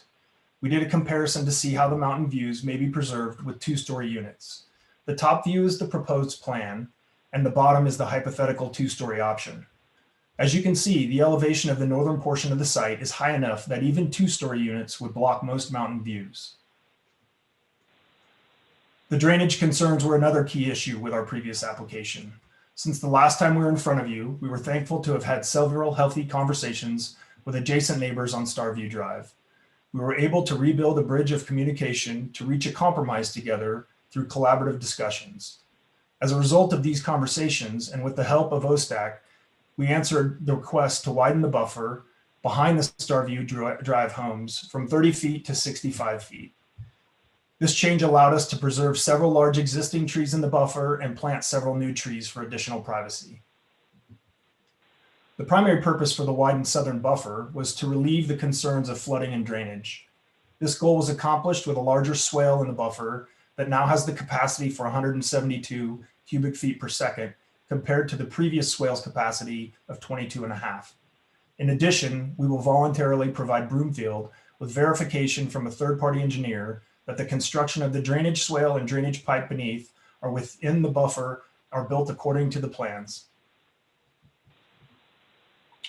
The design of Dillon Point neighborhood reflects changes in the way we live, work, play, and eat, as these facets of life have continued to blend together. The walkability to this neighborhood gathering spot has sustainability benefits for the residents and the environment. We've added about 20 additional prohibited commercial uses, and we've worked with staff to remove several allowed uses.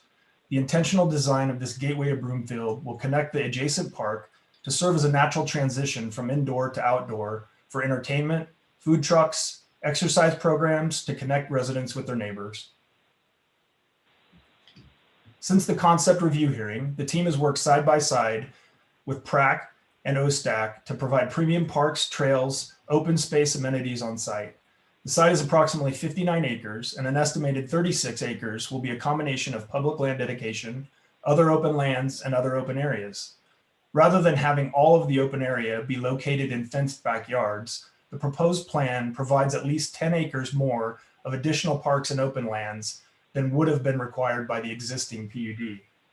This proposal is more consistent with the 30 by 30 effort in Colorado to preserve equitable access to parks and open space. The plan also takes into account the water and wildlife aspects of the 30 by 30 goal. We feel fortunate to have worked with Amy Yarder from the Butterfly Pavilion, as they have provided frequent consultation to the benefit of pollinators. As you know the complexities and importance of water features from the future Broomfield Town Square project, we've also worked with multiple consultants to provide an enhanced pond and wetlands at the neighborhood park. Wonderland Homes is excited to continue collaboration with the dedicated members of ACES, OSTAC, and PRAC as these committees move forward with any sustainability initiatives. HOAs have traditionally been used to maintain landscape tracks and neighborhood amenities. They can also enforce the CC&Rs and provide design review. A metro district can provide those same services. Without an HOA, there's significant financial savings for the homeowners. Additionally, district taxes are levied based upon the assessed value, so affordable homes pay even less.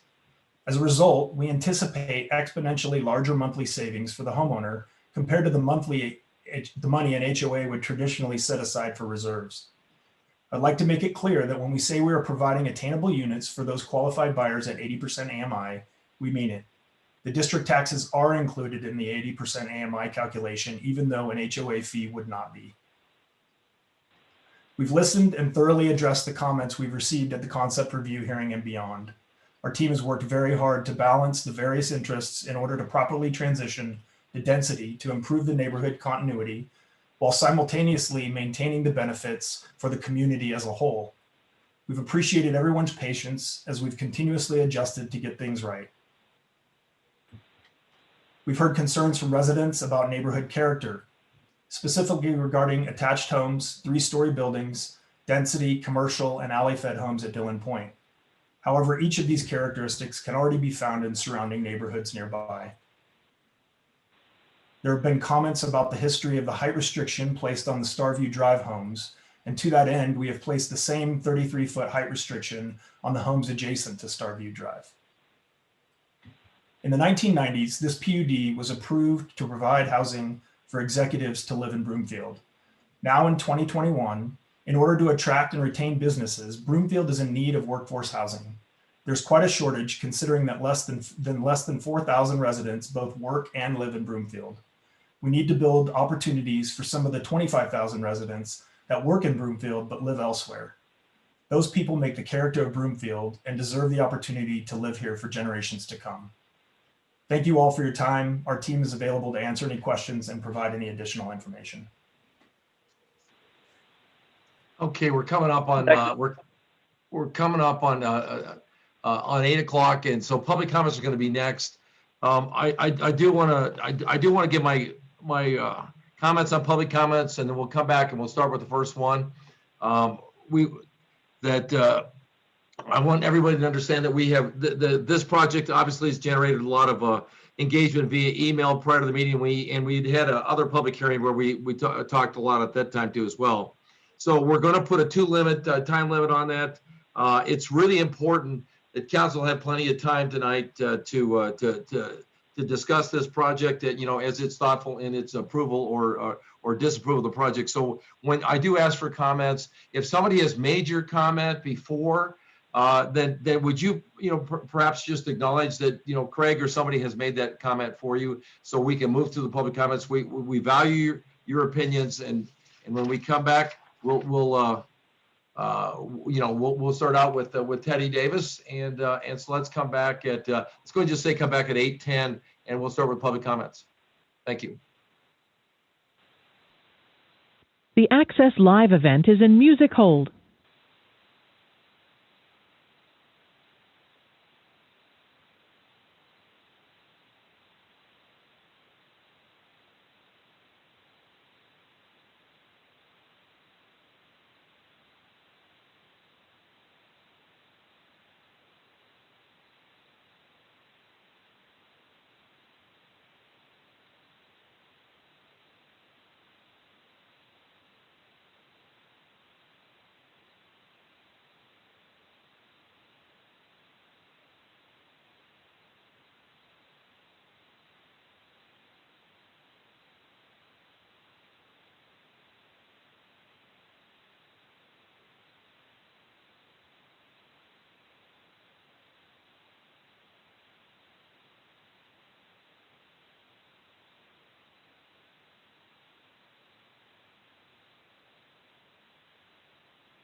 All right, Mayor, I got 8:08, 2-minute warning.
Doug?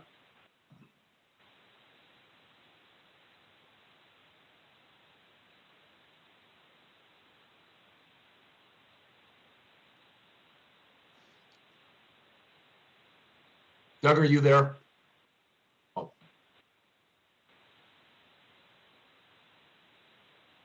Coming back in 5, 4, 3, 2, 1. Music hold ended. Again, to repeat, we completely support and encourage public comments, and you have every right to share your thoughts. We want to hear them. My goal tonight is to be cognizant of the time that council can have a robust discussion needed on this matter. I appreciate your support on this, and I'm going to limit your comments to 2 minutes. Once again, if somebody has said made your comments, if you would just acknowledge that you agree with that person, we could speed along. But we have 34 people in the queue, and we'll start with Teddy. State your full name, your neighborhood, and you have 2 minutes. In Country Estates, I'm very near. Hi, my name is Teddy Davis. I live in Country Estates, and I live very near the proposed development. I'm a lifetime resident, and I'm also a former member of the Broomfield Planning and Zoning Commission. I've got several concerns with the proposed development that have simply not been addressed through the development process. Reading the voluminous comments on this project, it's clear that there have been issues on this development proposal from the beginning, and that was before the late addition of the commercial parcel.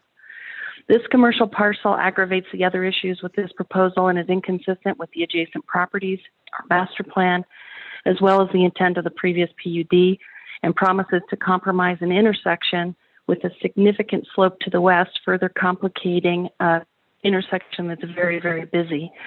Having a commercial property at the top of a relatively steep hill is simply ill-advised. I don't believe the addition of the commercial parcel is in the best interest of the community at large, and most directly, those who live near and around this proposed development. I heard descriptions that sound like the wide open spaces, but the design clearly shows a highly dense proposal, taller than our standards would allow, and several requests for variance on front and side offsets. The developer is also seeking to make it sound like this is a highly sought after commodity to have very high buildings, and clearly that's not necessarily the case. This is a request to change all of the items in our planning and zoning and our master plan that have been developed over many years. The variance requested served to increase the density, which we know has the impact of increasing social challenges, including traffic and noise.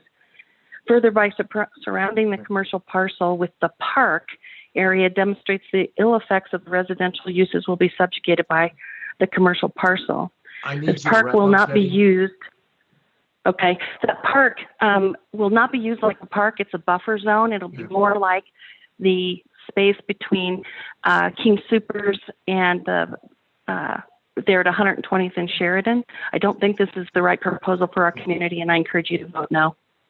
Thank you, Teddy. Shalaya, state your name, neighborhood, and you have 2 minutes.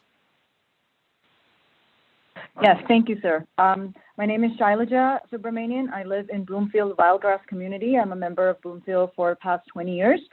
An Aspen Creek neighbor published a survey on SurveyMonkey asking for opinions on scale of 1 to 10, 1 being strongly disapproving and 10 being strongly approved of the Dillon Point project. The survey was publicized on social media, including the Broomfield Moms group and Nextdoor.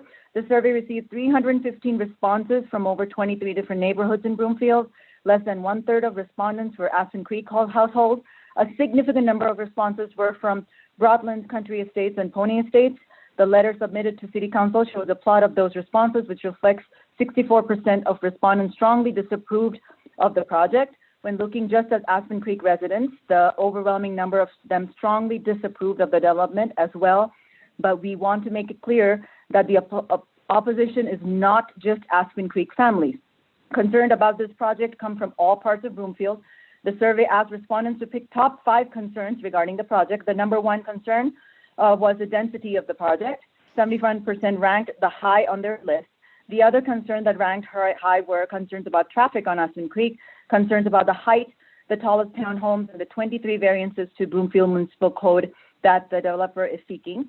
The survey demonstrated widespread disapproval for the project in July, and the project before you tonight is almost identical. If we were not in a virtual setting tonight, I believe you would see standing room only like we had at the City Council Concept Review and the Planning and the Zoning Commission meeting in February of 2020. The respondents to the survey are not opposed to development in the Broomfield or on this piece of land. They are opposed to this specific development. I strongly urge you to deny this amendment to the Aspen Creek PUD, or at a minimum, do not permit homes taller than 33 feet to be built. Thank you. Thank you very much. Rick, you're next. State your full name, neighborhood, and you have 2 minutes. Hi, Rick Saunders. I live on Quail Ridge Drive in Aspen Creek. We back up to Aspen Street. My wife and I have lived here 18 years, and our 2 boys are now in college and went through the Aspen Creek School. I echo some of the sentiments of the previous 2 presenters or speakers. The density is just too much. I know that there will be development in that area at some point, and I'm not opposed to appropriate development, but 3-story buildings and all the variances and exceptions going from 213 original units up to 314, that's like a 50% increase. It's crazy. In the open space, they have to provide 21 acres. They're providing 13 and they're stealing 6.5 from Aspen Creek. I know that's allowed under the PUD arrangement, but it's just inherently unfair. In traffic, I know the city has done traffic studies, and with the improvements at Dillon Road, it's going to improve some, and that may address the current traffic load, but it will not even come close to addressing the traffic that's going to be generated by folks bringing their kids to Aspen Creek School and to folks trying to get in and out of the retail proposed. It's a very polished presentation the Awida family has done with their development here. I know, historically there's been some issues and not necessarily good relations with this family and the way they've interacted with the city and commercial uses inside what was originally an agriculturally zoned area. It ticks a lot of the boxes of what Broomfield needs, but it's just not the right development for this area. Thank you. Thank you, Rick. April, you're next. State your full name, neighborhood, and you have 2 minutes. My name is April Schofield. I live in Aspen Creek. Had the applicant presented a concept which met the rules, I would not voice concern or oppose this project. I'm not opposed to development or the applicant's ability to exercise their rights as landowners. What I object to is the barely veiled attempt to take advantage of our neighborhood, our residents, and the future residents of Dillon Point in order to capitalize on this project. This doesn't mean Dillon Point needs to be a clone of Aspen Creek. It means there needs to be real compromise on the number and style of homes, specifically not having homes taller than 33 feet. The proposed 44-foot tall townhomes have been a very contentious point for most of City Council and Planning and Zoning since the initial concept review. There are 113 of them in the current plan. That's over 1/3 of the development. The height of these townhomes does not fit with neighboring communities, especially Aspen Creek. These Aspen Creek homes were capped at 33 feet because in 2001, James Awita convinced City Council to limit the height. When Awita lived in the neighborhood, he certainly would not have approved of 44-foot tall townhomes. But now that he has moved out of state and will capitalize on this project, of course he wants the variance. And this is just one of the requested variances. We keep hearing Ryan Awita's utopian dream to build a community in this space. Well, there is a community here, and I hope you'll consider this community's needs, not an out-of-state developer that no longer has the best interests of Broomfield in mind. This proposal that requires the city and county to approve so many variances is not the right plan for this corner of Broomfield. Therefore, when you make your decision tonight, please take this into account. Please do not approve this proposal just because they updated the window dressing on what is substantially the same project from 2018.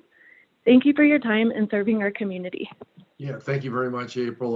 Suzanne Herbert, you're next. State your name and address and neighborhood, and you have 2 minutes. Yes, hi, this is Suzanne Herbert, and I live in the Northmore area. I want to express the positivity of this project. First of all, its inclusivity, as it prevents an opportunity for an older person, someone who's lived their entire life in Broomfield, my mother, for example, to downsize and stay in the town where they've raised their families. It's an opportunity for young people to come back home after receiving their education and lay down roots in a starter home and plan their families. It's a place where kids can walk around to a friend's house, play in the park, ride in the bikes on trails, you know, a place where parents can go to the corner, grab a drink and have a meal with their families. That, people, is what old school Broomfield was. Listen, in 1978, I moved from West 8th Avenue Drive to the Northmore area. At that time, this part of town was just dirt. My house was one of only a handful of houses. And slowly, more houses popped up, and this cozy little neighborhood was built. Families were raised. My family and friends benefited from this growth. I also remember when Country Estates and the Broadlands area were developed. A new school was built. Those people moved in. They raised their families. They made their memories. They benefited from growth and progress, just as I had. Now, people, we have the opportunity to build a neighborhood to benefit more people of this community, and not just the well-off people, but the people who work hard to keep this city running, the people who spent their lives living in and thus building this city, and the young people who are the future of this city. It's the chance for those of us who have benefited from growth to give back and let other people benefit from growth. That's all I have to say. Thank you for taking the time to listen. Thank you. Yeah. So Susan, you're next. Please, well, I guess you have state your name and your position, and you have 2 minutes. I'm Susan Lithgow, Executive Director of Flatirons Habitat for Humanity. I'm pleased to speak in support of the Dillon Point project for many reasons. Research shows that the best quality neighborhoods are built with both the young and older generations in mind. They're inclusive, strong, and cohesive. This development is proposing strong intergenerational housing options that will pick up where we at Habitat end for qualifications. This project has much needed workforce housing for young families, first-time home buyers, and also includes quality housing for older adults. Over 100 homes have an average targeted starting sales price of $389,000, which is very difficult to find in this community. The only way to do this and balance housing for older adults with homes designed for first-time buyers and young families is to balance the options and include the 3-story townhomes. As a housing developer focusing on attainable workforce housing, I can attest to how difficult it is to maintain affordability with all these competing space needs. The townhomes are well designed and, in my opinion, are fundamental to providing this balance of pricing. Broomfield desperately needs more workforce and attainable housing like this, and we hope you will support this project. Thank you. Thank you very much. Yolanda, state your full name and neighborhood, and you have 2 minutes.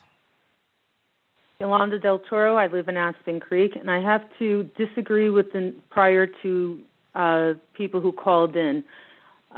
This development does not solve the affordable housing crisis. It only expands the tax base at the expense of existing Broomfield residents, and it hurts the commercial stores that are located less than 2 miles away, which are still vacant after many years.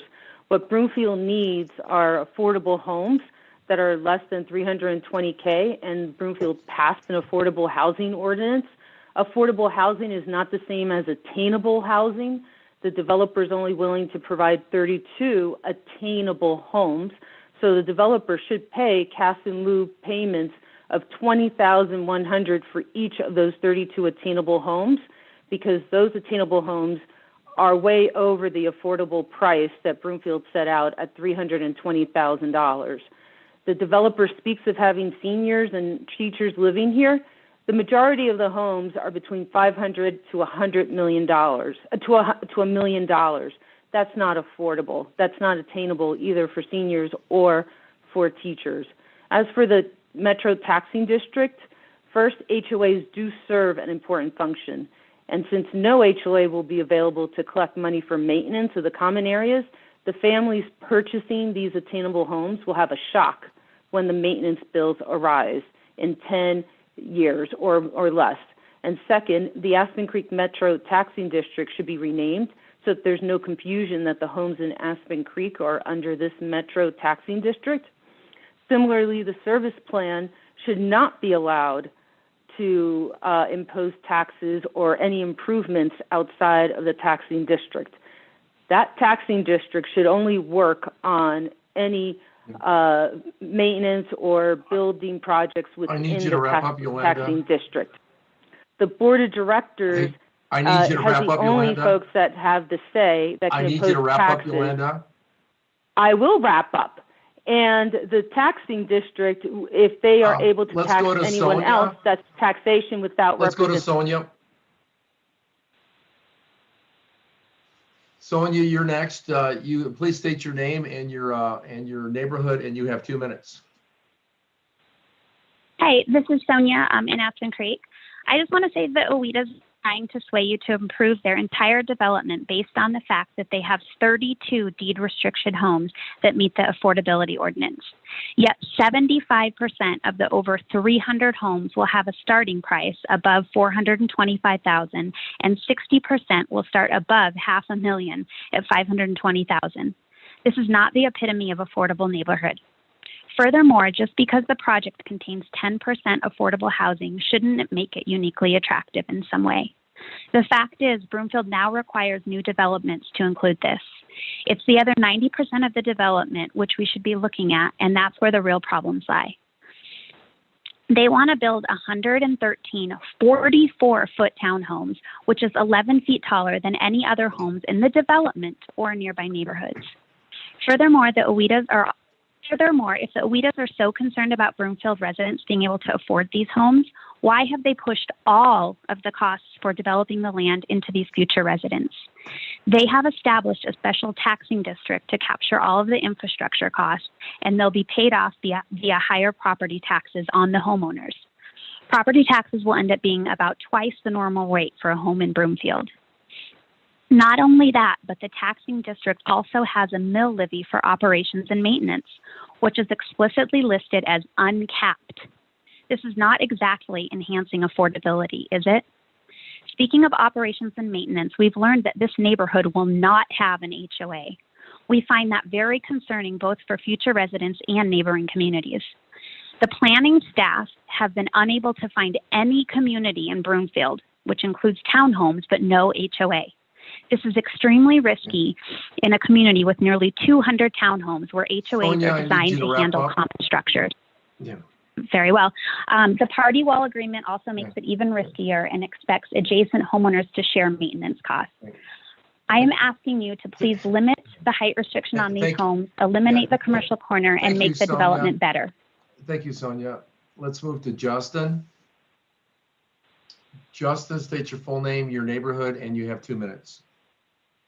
Yeah, hi, this is Justin. I'm in Aspen Creek. The OWIDAS have told us the only way to make this development as viable is to have the high-density housing they're proposing. Specifically, the 44-foot tall, 4-story townhomes are key to making this project work for them. That's just flat out false. There's other developments in this town that do not have the high-density 4-story housing that are profitable for other developers. Ironically, the 4-story townhomes aren't even the so-called affordable housing. They start at $535,000, and you can bet they have a lot premium on top of that. Since my time's limited here, let me just summarize a few things here. I'm certain the reason we haven't seen the developer reduce the number of home sites by more than a handful is because Wonderland needs the OWIDAS to get a minimum number to fulfill their contract. And they probably need 4-story townhomes with rooftop patios as well. Well, that's not our problem, and neither is it city council's. The other point I wanted to make too is that the house and the barn that they've proposed on there is still in their proposal. And we know that does not fit in this development with Aspen Creek or this new proposed development. So I think what's going to happen there is we're going to see a proposal to destroy those homes, that home and that barn, and also build additional houses on top of that when the time comes. That's all I've got. Thank you, Justin. Pragati Sharma, you're next. State your full name and your neighborhood, and you have 2 minutes.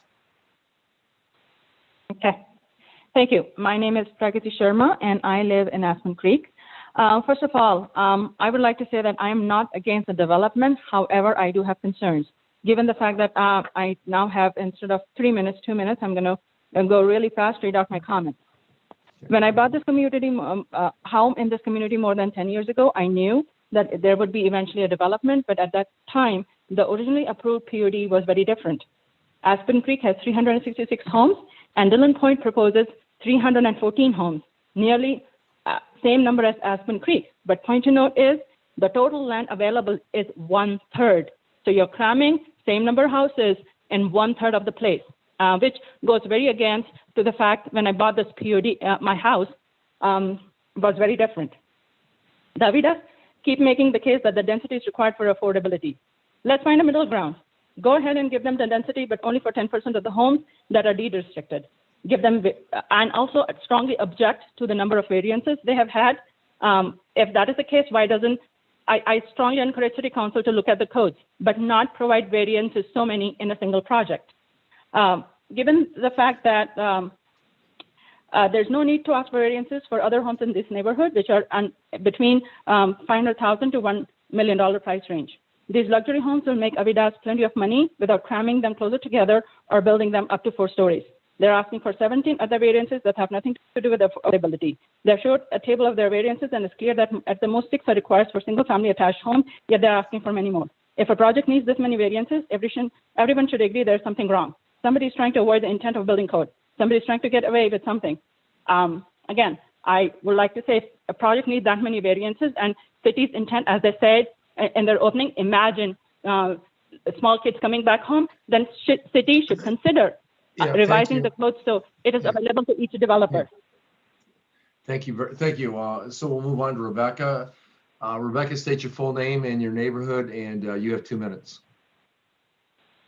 Hi, this is Rebecca Allen. I live in Aspen Creek on Starview Drive. Our home backs to the southern portion of this possible development. We moved into this house to raise our growing family in July of 2017. While we appreciate the increase of the 30 feet to 65 feet of where the development will begin behind us, we do not feel this is appropriate. We find it problematic and convenient that the floodplain behind us can be changed legally by the owner of the property with the federal government so their project can move forward. They should not be allowed to build the single-family homes in this floodplain and put the current homeowners of Starview Drive at risk and future homeowners at risk. This portion of the land should not be developed at all, and a greenbelt with the width of the floodplain would be a logical solution. This would also help solve the problem of not enough open space dedicated to this development. If building in this zone is allowed, will the future homeowners be disclosed this information prior to purchasing? It feels like somebody would be saying, this used to be a 100-year floodplain, but the owner of this land had it changed with FEMA so they could build your house here and make more money.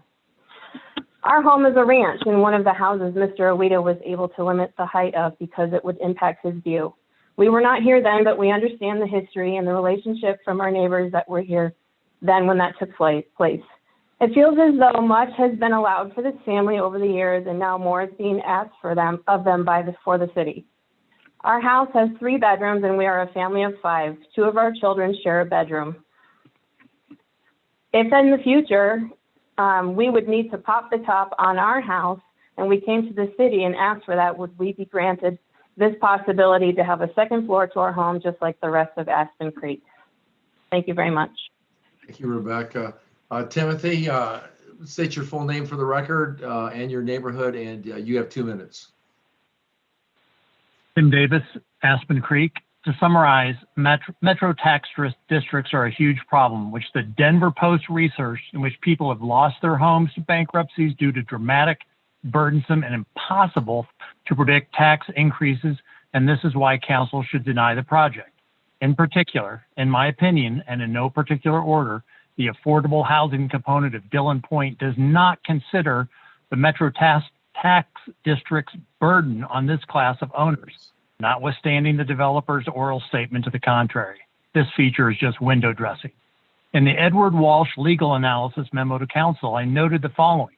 There is no mention and hence analysis that the amount of debt is in line with requirements for infrastructure. The amount appears to far exceed the Exhibit B costs. There is no rationale provided for the need for such large amounts of debt. There is no mention of any analysis on strong limitations on self-dealing with debt purchased by developers, builders, or the Owita family who runs the district. This was identified as a serious problem by the Denver Post. In my opinion, the extremely large number of units proposed in this project beyond the original PUD would allow the district to legally charge large and variable amounts of tax on property owners without any independent oversight, which purpose can only be to maximize profit on the excessive debt which property owners cannot contest. In summary, the Metro District's debt plan and the possibility of self-dealing is a huge red flag per the published Denver Post research across Colorado. Our property values could be severely impacted by a failed development full of bankruptcies. Respectfully, this entire project should be sent to the city attorney to draft findings in support of denial of this project. Thank you very much. Thank you, Tim. Jeffrey, you're next. State your full name, your neighborhood, and you have 2 minutes. Good evening, Jeffrey Pitch. Our family's lived at Aspen Creek since 2004. When we purchased our home, I knew that the land north of Aspen Creek would be developed eventually, according to the original PUD. This existing PUD has less than 200 homes. I am very concerned because this proposed PUD has 314 homes and includes commercial space. There will be nearly 1,000 individuals living in this development. This is the wrong development for this location. This high density and commercial use development is appropriate for integrated development with walkability, like the new Baseline neighborhood at Highway 7 and I-25. That development has 9,000 residential units, 17.2 million square feet of commercial space located on site, and easy access to mass transit. Other location where this makes sense is Arista, which is also close to transit and built-in shopping. In the 2016 Broomfield Master Plan, such locations were adjacent to transit centers. The land for Dillon Point, however, is basically a rural residential island, and the land use has always been residential. This land is over 1.5 miles from the nearest sizable commercial space and 2 miles from the closest RTD stop. There will not be any RTD coming to this location. It just doesn't make sense to build a high-density neighborhood in this location. The citizens of Broomfield need affordable housing, but the developer is only providing what he calls 32 attainable homes. Attainable is not the same as affordable. The current accepted definition of affordable housing by the U.S. Department of Housing and Urban Development is housing that requires 30% or less of your income. Jeffrey, Jeffrey, I need you to wrap up. Okay. Attainable housing refers to market rate housing. Developer cannot provide affordable housing, but he has to satisfy the Broomfield requirements spelled out in the Broomfield Affordable Jeffrey, I'm going to move on. Ordinance. I'm going to move on to Craig. Craig, you're next. State your full name and your neighborhood, and you have 2 minutes. Hello, my name is Craig Lamborn. I have lived in Broomfield since 1979. I live in Lockamora and been in that neighborhood since 1986. We've raised our family here. Our kids have gone to Cole Elementary, Broomfield Heights Middle School, one to Aspen Creek, and to the Broomfield High School. I've seen considerable construction and changes in these 41 years in Broomfield, and I'm glad that the city council takes these things seriously and attempts to improve our city as new construction is allowed. I'm in favor of the proposed development. It accomplishes several things for Broomfield, including having new construction here, but maintaining an open space feel. I also want to compliment the developers, including the extended family. My interaction with the Awitas have shown me that they are honest, decent people, and I'm certain that carries over to this project. Thank you. Hope you approve the project.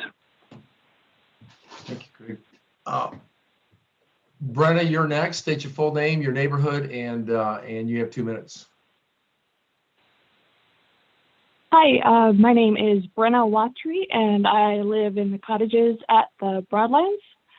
And I wanted to thank the mayor and the council members for their patience during this hearing process, which has lasted for so long and unfortunately been so contentious. And I hope that you all are not giving too much weight to the repeated ad hominem attacks. That's really disappointing to hear. I support this development because I believe that it represents the future of suburban development. For me, the pandemic in particular has highlighted how isolating standard suburban development is, and seeing the variety of spaces and uses proposed for the Dillon Point project is really encouraging to me, because I think, having all that walking space, people will interact with each other more, having all that park space, having the variety of different houses and affordability ranges will encourage people of different economic backgrounds to interact with each other in ways that they wouldn't normally. So I hope that the council will support the proposed development, and thank you for your time. Thank you, Brenna. Adam, you're next. State your full name, your neighborhood, and you have 2 minutes.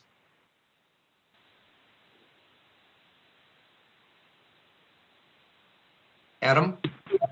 Hello. Yep, I'm here. Yeah, my name is Adam Cook. I live in Aspen Creek. The primary concerns of neighbors, city council, planning and zoning have been the lack of open space, density in the 4-story townhomes. Why does the applicant ignore these concerns? They haven't adjusted density, they don't provide the necessary open space, and they don't limit the townhome heights to 33 feet. A huge issue is not whether density is good or bad, it's where that density is located. Neighborhoods like Baseline or Arista are dense, but they are co-located with transit centers, shopping, and office buildings. In July, several of you rightfully pointed out that the Dillon Point proposal has zero public transit anywhere nearby. Why would you put a high-density development between horse properties, open space, and Whistle Pig mansions, while the closest bus stop is 2 miles away? RTD will not expand to this location. This brings me to the issue of traffic. The developer presented a fundamentally flawed traffic study, which claims minimal impact from the new neighborhood. When pressed by P&Z and City Council on the study assumptions, the developer claimed that the townhome owners typically have fewer cars versus single-family detached owners. In properly located neighborhoods with ample access to public transportation, townhome owners can have fewer cars. In this neighborhood, they'll have no choice but to drive. There's no logical reason to expect fewer vehicles. If you believe density is appropriate for an entire neighborhood, please don't put that neighborhood where residents lack access to public transportation. Thank you for your time. Thank you, Adam. Austin, you're next. State your full name, your neighborhood, and you have 2 minutes. Can you hear me? You can. My name is Austin Cook. I live on Aspen Creek. I'm very concerned that this developer is trying to have their cake and eat it too. Tonight, I strongly urge you to make a critical decision. Is Dillon Point part of Aspen Creek or not? If it is, then you must look at this proposal through the lens of Aspen Creek's PUD. That means being very conservative about allowing variances against that PUD. If you don't consider Dillon Point part of Aspen Creek, but instead their own neighborhood, with this new modern style of living, tight townhomes and alley-loaded homes, then plain and simple, they should have the requisite amount of open space. They shouldn't mooch off the excess open space from a separate neighborhood, thus they need to add 7 more acres. The developer is trying to play both sides here. Please correct that by choosing which they receive. What the developer is trying to hide from you is how little public land dedication they're actually including in this project. Broomfield Code says that with 838 new people there, they need 20.1 acres of public land. They're offering just 13.6. They're falling short by about 7 acres, plain and simple. Deep in the fine print, you will discover that they're grabbing space way down south in the existing Aspen Creek neighborhood. They're assuming that space at the Aspen Creek School in a different neighborhood should somehow be applied to them. These neighborhoods are not a master planned community. Extra space in one neighborhood should not get to be used to satisfy the requirements in another, completely separate neighborhood, built 20 years later. Make them add and include these additional 7 acres in their plan. This may sacrifice home sites, but you will get the diversity you want, the house styles you want, and everything else that you like about this neighborhood. So I ask you again, make a choice. Either make the developer adhere to the PUD and limit their variances, or consider them a separate development and make them include the required amount of public land dedication. It should be one or the other. Thank you for your time and service. Thank you, Austin. Kevin, you're next. State your full name and your neighborhood for the record, and you have 2 minutes. Yeah, my name is Kevin Erickson. I live in Aspen Creek. I want to highlight the City Council plan proposed by the developer requires you to approve those 23 variances to our Broomfield Municipal Code. And as best I can tell, the developer seeks a variance to every standard for medium density housing in our Broomfield Municipal Code. And for example, the front setbacks are reduced by half or more, meaning the homes will be extremely close to the roads, which is not normal in our neighborhoods. Additionally, they seek a variance to go beyond the maximum height by 13 feet, permit what they call their 3-story townhomes. The comparison in the developer's plan showing a 4-story townhome compared to a 2-story walkout is completely misleading. It's disingenuous to compare a 44-foot townhome on a level to a 2-story walkout measured from the bottom of its basement. Let's be clear, when we're talking about these townhomes, they are not 3-story townhomes. They're 44 foot tall, and that's evident by the pictures shown tonight in the presentation. The Broomfield Municipal Code permits variances for good cause shown. So the question becomes, what rationale does the developer have for their totally non-conforming plan? Previously, the developer has highlighted how well the tallest townhomes have done in Superior Town Center. Obviously, this isn't Superior Town Center. That development contains a large amount of shopping, restaurants, entertainment, and even hotels. 3-story townhomes with rooftop patios may be appropriate for Broomfield's Arista or Baseline neighborhoods, but not this one, which is surrounded by low-density single-family homes. So let's not compare the two. This development is not what the Broomfield Municipal Code permits under this zoning. As others have said tonight, I don't oppose this development on this property. I just want a development that more closely meets the standards of our municipal code and closer to what was approved for this development when my family and I purchased our home. I ask you to deny the PUD amendment and the 23 variances sought by the developer. Thank you, Kevin. Art, you're next. State your full name, your neighborhood, and you have 2 minutes. Yes, I'm Art Nobles. I'm a 20-year resident of the Broomfield Heights neighborhood. and I'm calling to express support for the Aspen Creek Dillon Point development. My view is pretty simple, is that it's private land and it'll be developed eventually, given its prime location. And since it will be developed, I think it's important that it be developed according to the high standards that residents of Broomfield have set for themselves. The plan, in my view, has accomplished this. I've reviewed the developer's plan and I see it as a good compromise among single-family residences, moderately priced housing, and parks and trails with open space. The trails and open space part of the plan are important to the quality of life here in Broomfield. I also support the moderately priced housing aspect of the development. Housing prices here have gotten so expensive in Broomfield that several of my children who went to Broomfield High School cannot afford to live in the city. I think the city needs more availability to moderately priced housing. I also welcome the modest amount of commercial development included in the plan. Currently, there really isn't much commercial shopping in this section of town. We have to go over to 120th on Highway 287 or further down 144th to shop.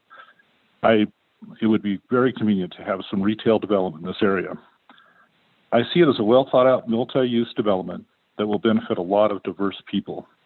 Thank you for the time to express support for this development. Thank you, Art. Kim, you're next. Full name, neighborhood, 2 minutes. Okay, my name is Kim Tosi. I live in Aspen Creek. My property backs up directly to the project. I'm absolutely in agreement with my neighbors and their concerns and hesitation for this project. Concerns have been voiced multiple times and ignored over and over. That being said, I do want to say that Ryan has been very open to working with us, specifically on Starview Drive, and our concerns over the impact this development will have to us and our street specifically. And for that, we are grateful. I do want to ask, though, that the city adds the stipulation of no lofts to the ranch walkout requirement, which is a 33-foot ranch that will be what backs up to us, our ranch with walkout basements, because I think that the city is confused about that loft option that has been added into a lot of different situations with ranches, even though they're one story. So I'd like to see that with no lofts, so that they are limited specifically to the one level with a walkout basement. And that's all I have. Thank you. Thank you very much. Amber, you're next. Name, neighborhood, 2 minutes. Hi, good evening, Council. My name is Amber Marilat. I live in Anthem Highlands. I'm calling in today in support of the project. It seems to me that the parks and open space amenities haven't been given enough attention. This neighborhood has many parks and areas for kids to play. And unfortunately, in some other neighborhoods, the concept of sending kids to one large park in a huge neighborhood is not as realistic as it used to be. Here, almost every home will be able to keep an eye on the kids from their patio into a park or open area. This part of town will also have some of the best parks and open space access. I also do appreciate the options of homes in the neighborhood. It's a unique neighborhood in Broomfield that will provide various price points and bring more options to Broomfield itself. It gives an option for young adults and for seniors to live together and create community, which I do believe is most important in this time. That's all I have, and thank you so much for your time. Thank you, Amber. Kara, you're next. The Aspen Creek resident. Hi, this is Tara Acton. I'm an Aspen Creek resident. This is one of the last infill developments in Broomfield. I emphasize infill because we have an approved PUD that the applicant wants to radically change. This is not a blank slate like Arista or Baseline. I think I speak for many when I say we do not oppose development. We do not oppose affordable housing. We do not oppose diversity of housing options. We do not oppose some townhomes. We are not expecting another Aspen Creek. We agree times change and there should be evolution of our PUD, but this is not what the Awedas are proposing. The Awedas are basically throwing out our PUD, except for our excess public land dedication, which they need, to create something that is out of character in this part of Broomfield. They claim that they've listened to the community.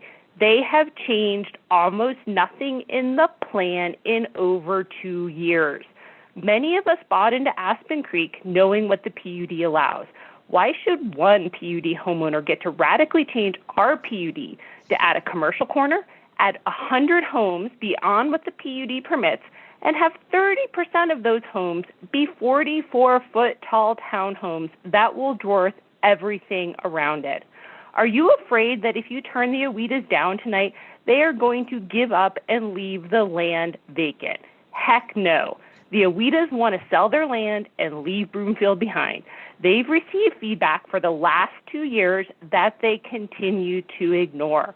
Make it clear that no plan will pass City Council unless they cap the building height at 33 feet, something the Awedas fought to include in our PUD, reduce the density below 300 homes, and scrap the commercial corner. This is 60 acres of prime real estate. We have spoken to developers. There are multiple ways to develop the property to make a profit and provide a diversity of home Carrie, your types. time is up. So This is not the only option. Please listen to the neighbors surrounding this infill project. Thank you for your time.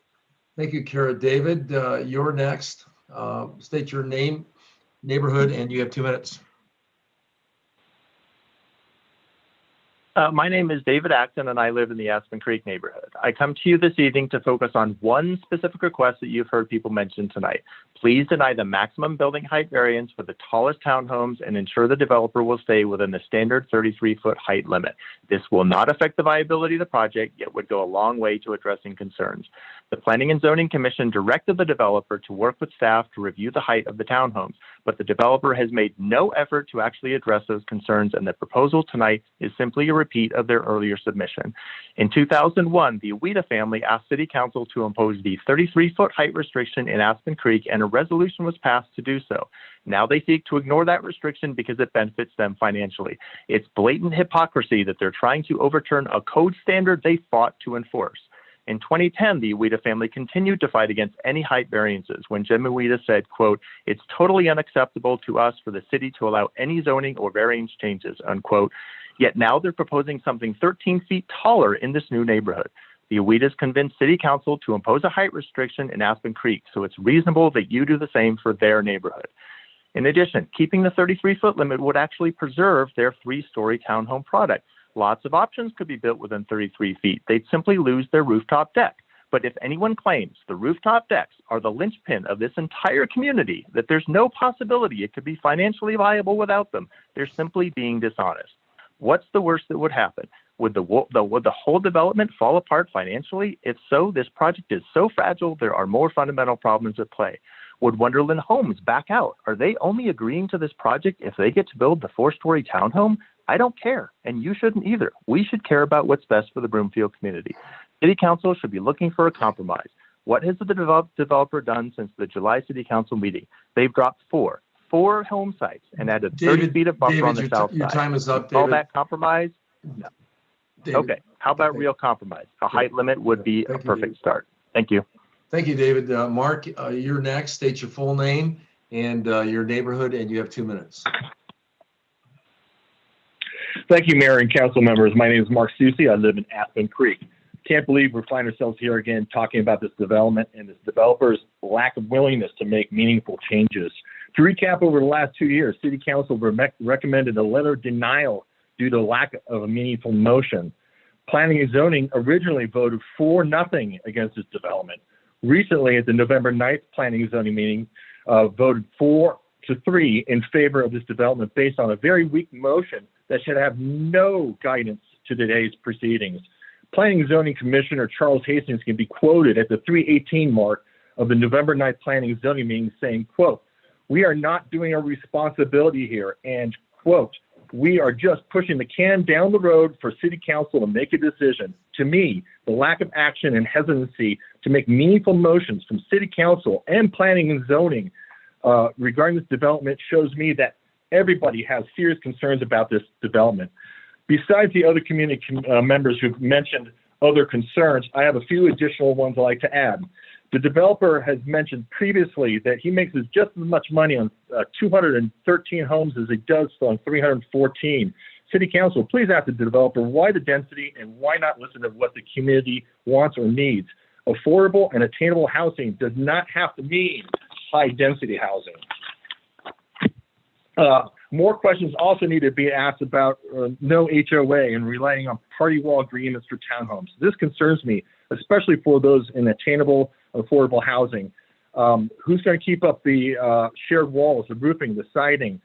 What will townhomes look like in 10 to 15 years? Having to talk to insurance agents, most party wall agreements now require more insurance, higher rates, and $1 million umbrella policies.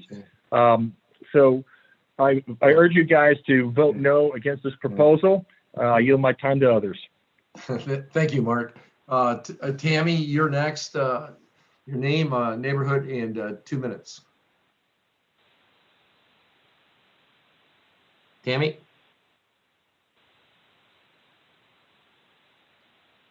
I'll go on to Julie, and you can check to see if Tammy had technical problems. We can come back to her. Julie, you're next. State your full name, your neighborhood, and you have 2 minutes. My name is Julie Hammond. I'm in Country Estates, and my concerns with this project are rooted in the Awedas picking and choosing of what they can use to their advantage from the original PUD while ignoring parts that restrict their plan. Since they are proposing a development radically different from what the original PUD allows, I believe they should apply for a PUD for this project.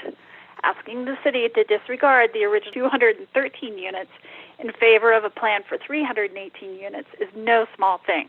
Commercial zoning is also outside the original PUD. And finally, putting that many units and then trying to leech off the open space in another portion of the Aspen Creek PUD is very disingenuous. I know this property will be developed, and I'm not against it. I'm in favor of the affordable housing component, though I'm concerned about the long-term affordability due to the use of the Metropolitan Tax District. I am against the development of this density without the open space required by Broomfield law. The Awedas have heard this project is too dense for years, and reducing the number of units by just 5% is not being responsive to our concerns. I would like to see the retail portion dropped, the open space at the required 20 acres, and the density dropped to under 300 units. Thanks for your time. Thank you, Julie. Is Tammy, are you on the line? State your full name and your neighborhood, and you have 2 minutes.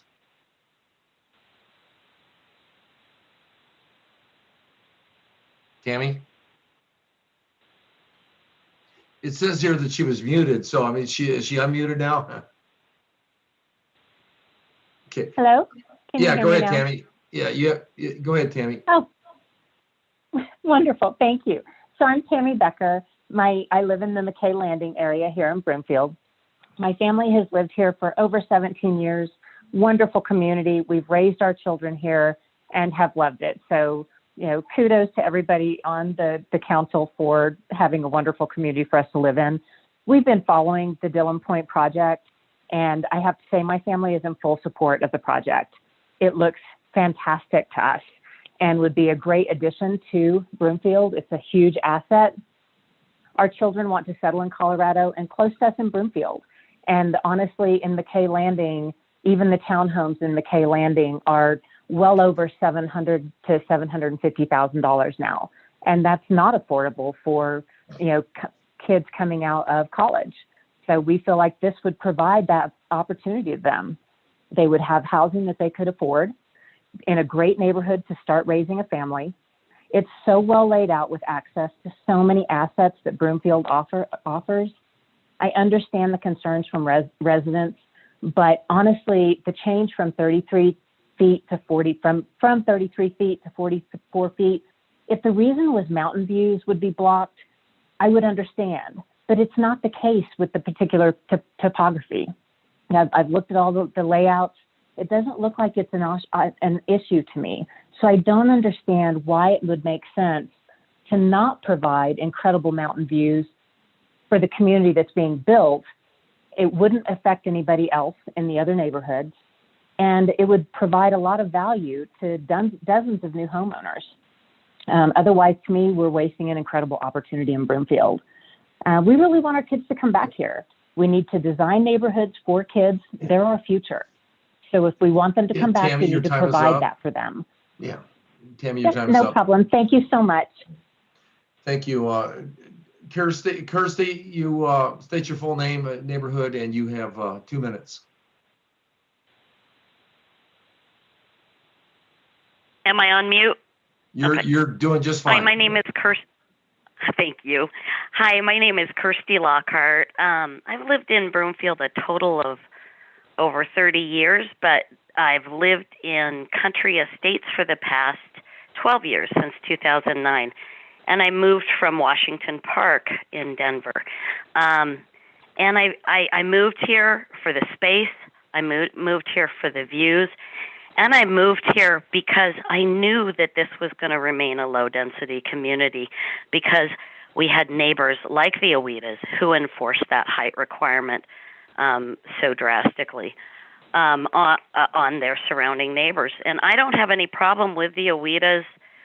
And I think the fact that we have such a low-density neighborhood is the reason that they were able to operate an indoor soccer business that they did for the years that they do. So they've taken advantage of the lack of density in our neighborhood and now want to change it drastically. I wanted to point out that we are the neighbors, and the neighbors that have spoken tonight have uniformly opposed this project. Pony Estates, Aspen Creek, Country Estates, Whistle Pig, and the Horse Farm. Those are our neighbors. Broadlands doesn't abut this property. Neither does McKay Landing. Neither does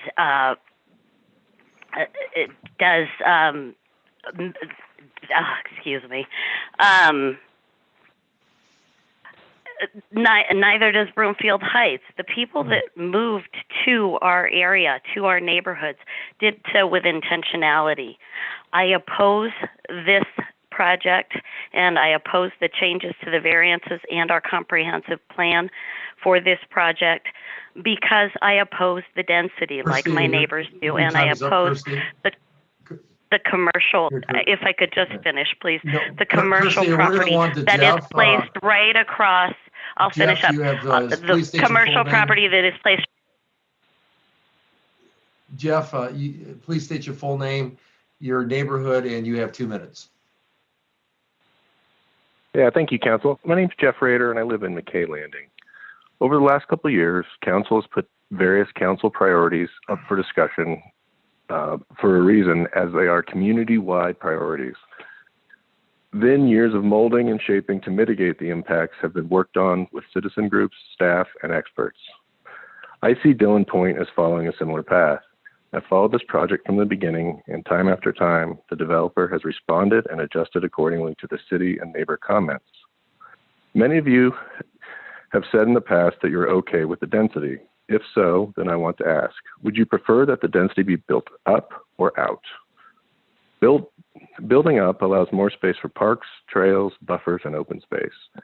But building out would simply mean that the space would either be taken up by larger homes and larger private yards. I would prefer that they are built up to create more space for community to share. The planner for Dillon Point planned McKay Landing, and I certainly trust her judgment to mix housing types, architectural styles, and open spaces more than most of us. Council, you will continually face these debates, and I know you're doing your best to balance the needs of all your constituents across town. I appreciate you looking out for those who don't have a voice tonight in your own calculations as you weigh the pros and cons. Please move forward with approval tonight, as it would be a good example for the future in Broomfield as we strive for a diverse, sustainable, affordable, and economically sound community. Thank you for your time.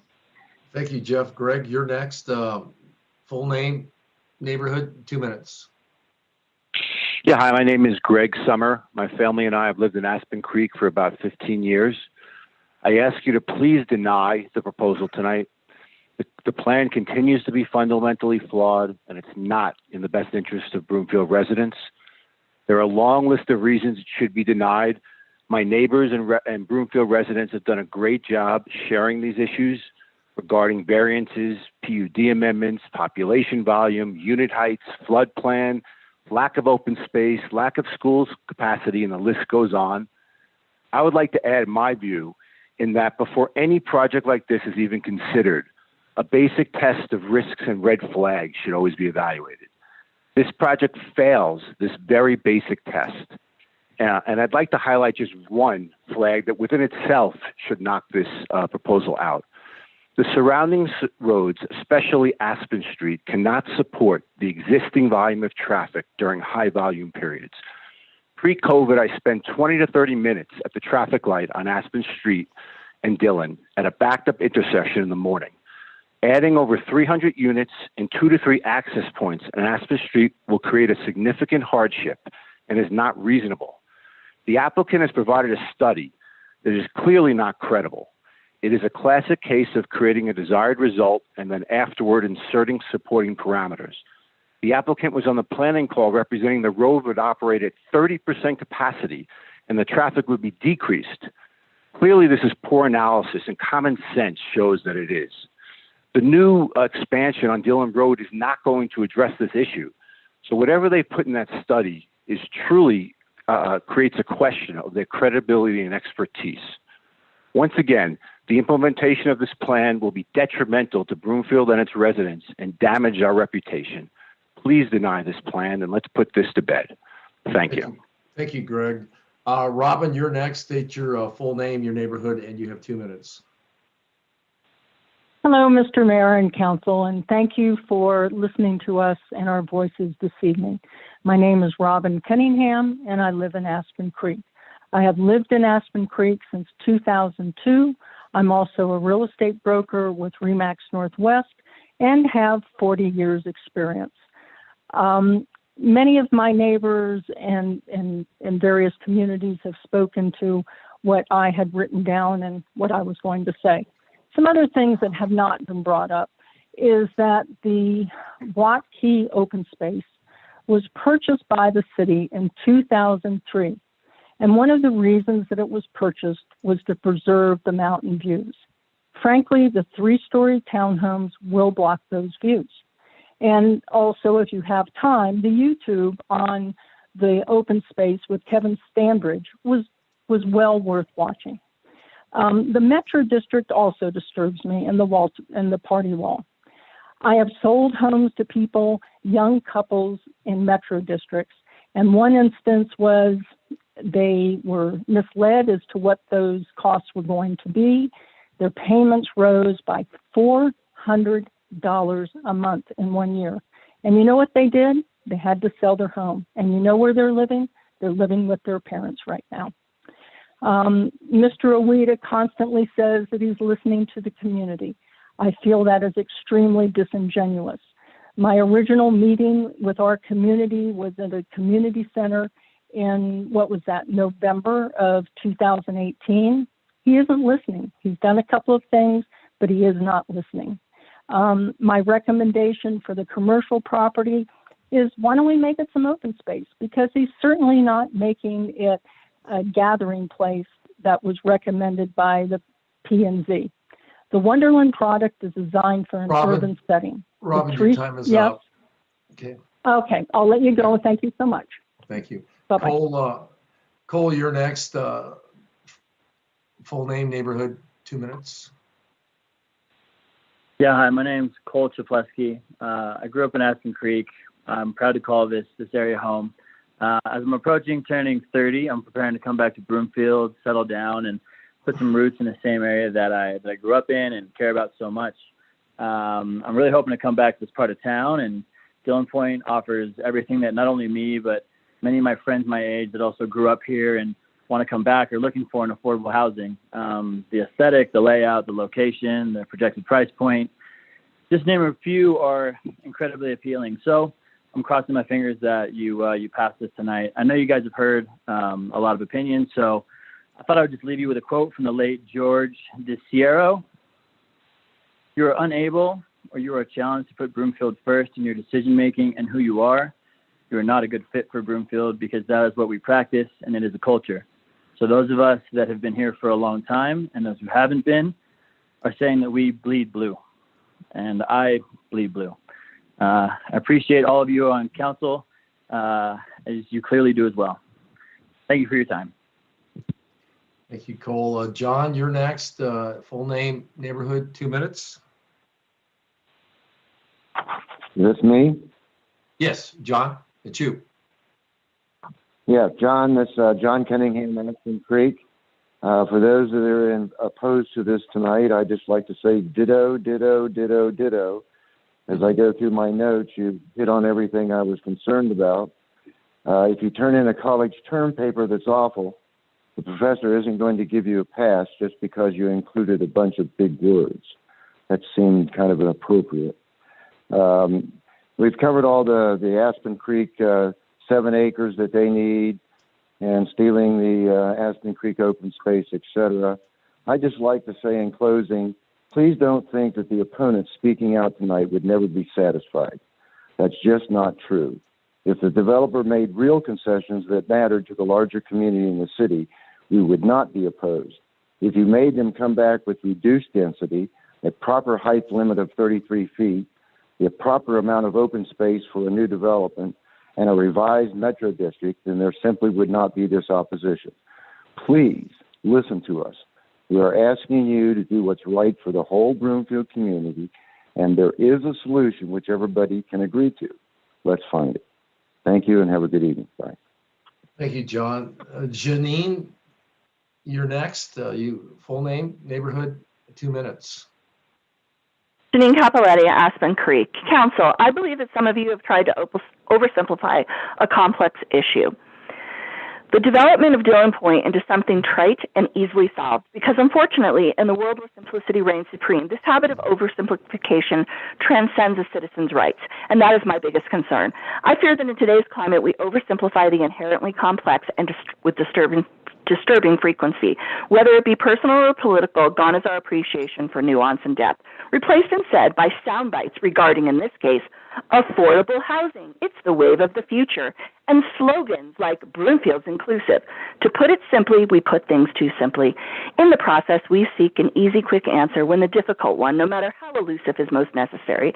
I believe members of this council and the Zoning Commission have tried to oversimplify. First issues and next people. You haven't just oversimplified to minimize all the issues with this development, like the lack of actual affordable housing made attainable by a metro task district, unnecessarily and unwanted commercial space, density, housing heights, completely uncharacteristic of the surrounding area. A developer whose history with this council and its neighbors is rife with 2 decades of controversy. You've also oversimplified to marginalize the people you do not agree with, the citizens of your town, Broomfield and Aspen Creek and its surrounding communities. Why? It's just the path of least resistance by reducing people to talking points and pausing reason. It's not just illogical and disrespectful to the citizens who have elected you to be good stewards of this community, its resources, it's reductive. And these oversimplifications have accomplished nothing aside from marginalizing people and trivializing their concerns.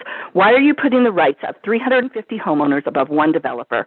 We, the homeowners of Aspen Creek, are your neighbors. We sit next to you in church, to volunteer with you at the town food bank, and our kids play rec center sports with yours. We are homeowners who invested our financial futures, our hearts and our time and our talents in this community for 2 decades, and somehow you continue to not hear us. You know. Janine, your time is please. Up. Kristen, you're next. Full name, neighborhood, 2 minutes.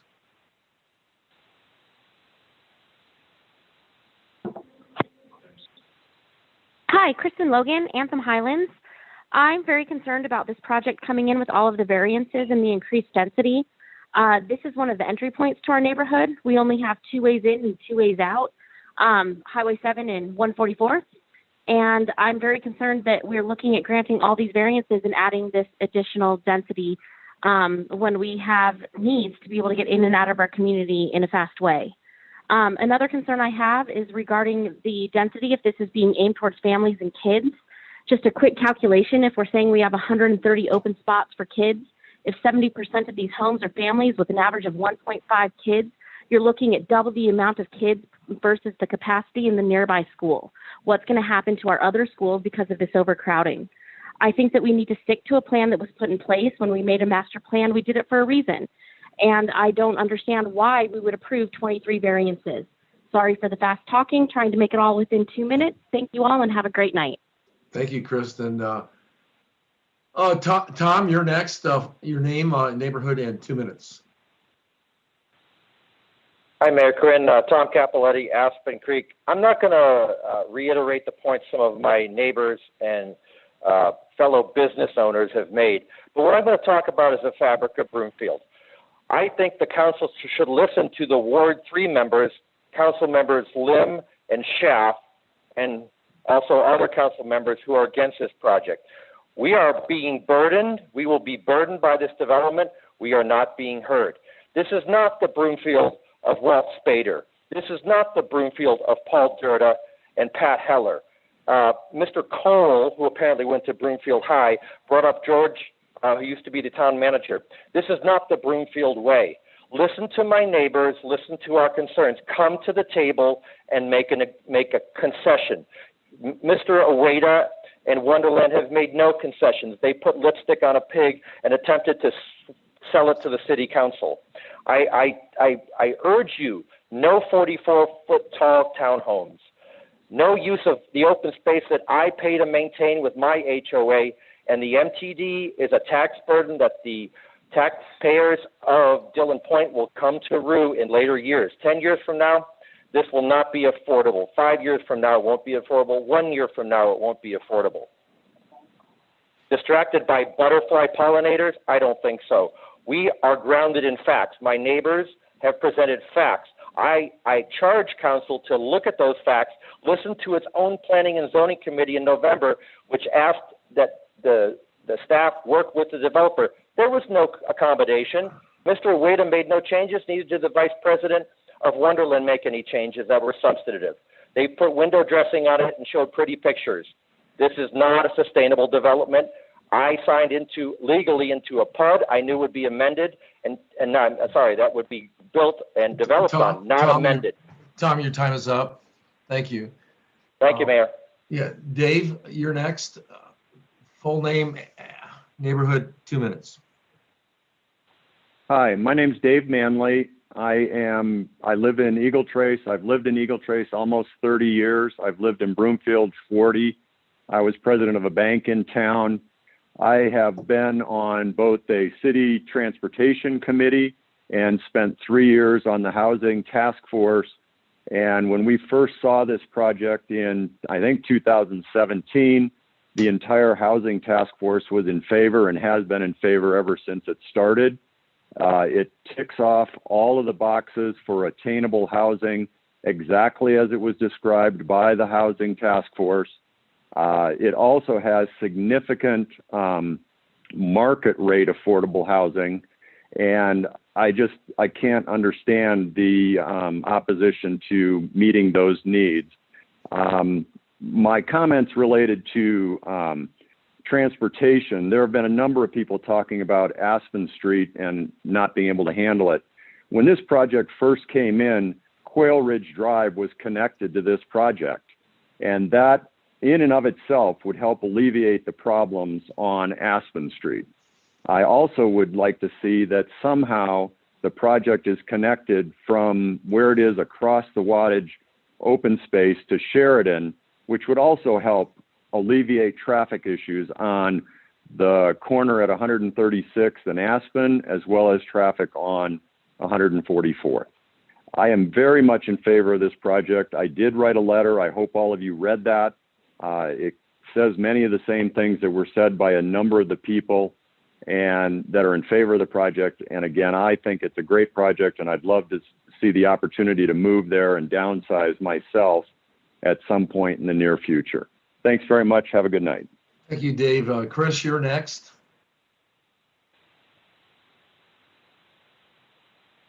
Chris? Chris, are you there? Chris from Country Estates? I'll go ahead to check to see if he got muted. Let's go ahead and go to Andrew. Andrew, state your full name. I see that you're a non-resident and you have 2 minutes. Hi, my name is Andrew Willard, previous resident and current non-resident of Broomfield. Hello, all. Thank you for your time. I did send an email to the council sharing my thoughts on this project in the time since the last meeting, but felt it to be important for me to call in during this meeting and speak as well. I just wanted to share my side in support for the Dillon Point project. Again, my name is Andrew Willard. I work in the Broomfield Industrial Park and have for multiple years now. I also grew up in Broomfield and was fortunate enough to attend Broomfield High School and be a part of this great community when I lived with my parents. I have since moved from Broomfield as I transitioned into my adult life due to the lack of availability of affordable low to mid-income homes. But now, as a young adult who was recently married, I am currently unable to move back home to Broomfield as I look to settle in and start a family of my own. Instead, I drive to and from Broomfield each day for work from the east side of I-25 and add to the daily traffic commuting out of Broomfield as I leave in the evenings. I remember the statistic at the previous hearing and having been mentioned multiple times tonight that there currently are more than 25,000 people who are employed in Broomfield but live outside of the city, and I am one of those 25,000 and would absolutely love it to be able to come home and move back to Broomfield. And to compound my desire, these plans fit exactly what my wife and I are looking for. Housing options for low to mid-income with walkability and a true sense of community here in Broomfield. I urge the council and the community to please approve this project so my family and many young families like mine can come back to town, shorten the daily commute, help minimize the traffic commuting in and out of Broomfield, and be a part of something truly special here in the community. I urge you all to vote yes on this development. Thank you for your time and consideration. Go Eagles. Thank you, Andrew. Chris, is Chris, is he okay? Hi, this is Chris Whitty. I'm a resident of Country Estates, and I want to speak out against the project as it's currently described, with over 132 units added over the original PUD. I think it's a violation of the people's expectation that this high-density project in this particular neighborhood, especially directly across the street from the Pony Estates folks who have lived there for so long. What I'd ask you to do, we are, of course, in a representative democracy, and I'd like you to please represent the views of your constituents. And you've heard from a lot of us, and that is that to do what the Awedas did for such a long, long time, which was to enforce the setback requirements, the original height requirements, and the original PUD number of units that were limited to 170, and to vote against the project as it's currently being described. And that's what I think.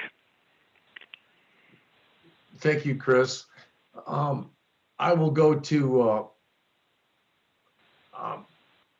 I'll go to Heather next. Heather, state your name, your neighborhood, and you have 2 minutes.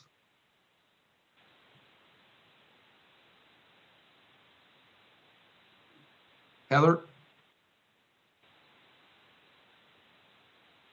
Let me go to John, and then I'll come back to Heather. John, state your name. I think you're non-resident, and you have 2 minutes. Mr. Mayor, this is John Henderson. I am not a resident. I've appeared before city councils throughout the greater metropolitan area to talk about metropolitan abuse. And what is helpful in sharing that discussion with councils that are looking at metro districts is examples. And just by coincidence, I picked this particular metro district and did an evaluation, which I shared with you all in the last week or so. Again, what's helpful are examples, and the discussion tonight is a wonderful example of how metro districts can be misused and why the city councils have a great opportunity to stop that abuse and factor it into their land use decisions. 3 real quick points. There have been references to the tax implications already. This is a classic service plan. It's a classic set of ballot issues. It's a classic set, unfortunately, of metro district abuse. You can't begin to analyze whether or not the housing is affordable, or the other term that you all used, unless you factor in the tax implications. The taxes here include 2 loans, 2 sets of interest, and the taxes will begin at around $2,500, be around $10,000 after 40 years, with an average of about $5,000 just to pay the debt. And there's no cap on the operations and maintenance. Second point, the disclosures. The residents who are moving in, the first-time buyers, the senior citizens on a fixed income, need to know what that tax burden is going to be. They need to know that the directors, the 3 developers, or 3 developer family members. John, your time's up. I'm sorry. Thank you. I'm going to move on to Heather. Heather, state your name, your neighborhood, and you have 2 minutes.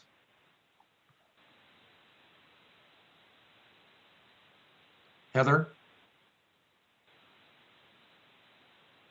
She dropped off again. Tyler, I see that you're non-resident, so Tyler, state your name, and you have 2 minutes. Hi, my name is Tyler Arco. I am a current teacher at Legacy High School. I also grew up in Broomfield, going to Broomfield High School, and kind of shows how much I love the Broomfield community. I was willing to take a job at the rival high school, and I'm in support of this plan because, like a few other people, I'm one of the 25,000 who work in Broomfield but are unable to attain affordable housing. I think this plan provides options for me and my family to be able to move back to a place we love, a community we love, and somewhere where I currently drive from Windsor every day in order to teach in and be a part of. Thank you for your time. Thank you for your understanding and hopeful support of this. Okay, Tyler, thank you. Heather, hopefully 3rd time's a charm. State your name, your neighborhood, and you have 2 minutes. Yes. Hello, this is Heather Larson in Pony Estates. Can you hear me? I can. It's your turn. Okay, great. Thank you. I'm calling in this evening to voice my concerns against the density of this proposed development, and specifically against the number of variances requested by the developer in regard to the density. We have a PUD that was really carefully and thoughtfully drafted, and I think requesting this many variances should be an immediate red flag to the council. I won't repeat all the great points that my neighbors have already made against the development this evening, but I do want to add that all 3 of my children attend our local neighborhood school of Aspen Creek. We love our local neighborhood school, but we already struggle with overcrowding in our school. For years, we were forced to even use those temporary portable outdoor classrooms just to accommodate the current students. The addition of a new high-density development would dramatically increase the student population of Aspen Creek, which was simply not designed to handle this many students. For reference, the neighborhood of Aspen Creek has 330 single-family homes on an area that's 3 to 4 times the size of this proposed development. Our local schools are not designed to handle this large increase in numbers of students and this dense development would bring to our community. I strongly urge the council this evening to vote against this proposal, and please require the developer to cap the density of this development well below 300 units. Thank you for your time. Thank you, Heather.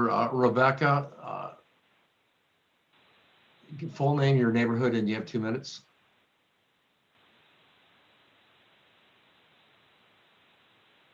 Rebecca?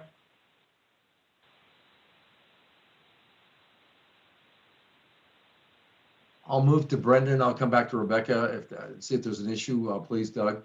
Brendan, state your name. I show that you're non-resident, and you have 2 minutes.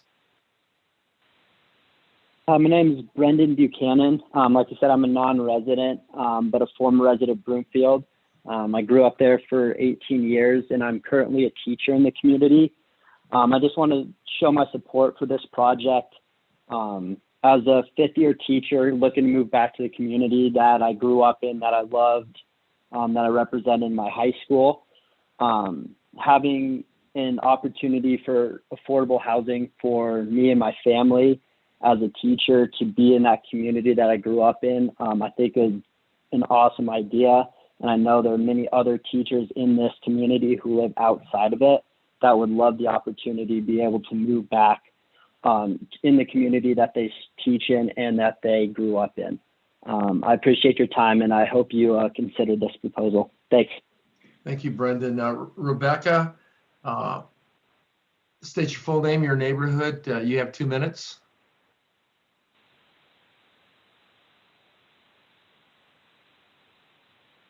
Rebecca? Hey, can you hear me now? We can. You got 2 minutes. Okay. Hi. Hi, my name is Rebecca Fauteur, and I live in Aspen Creek.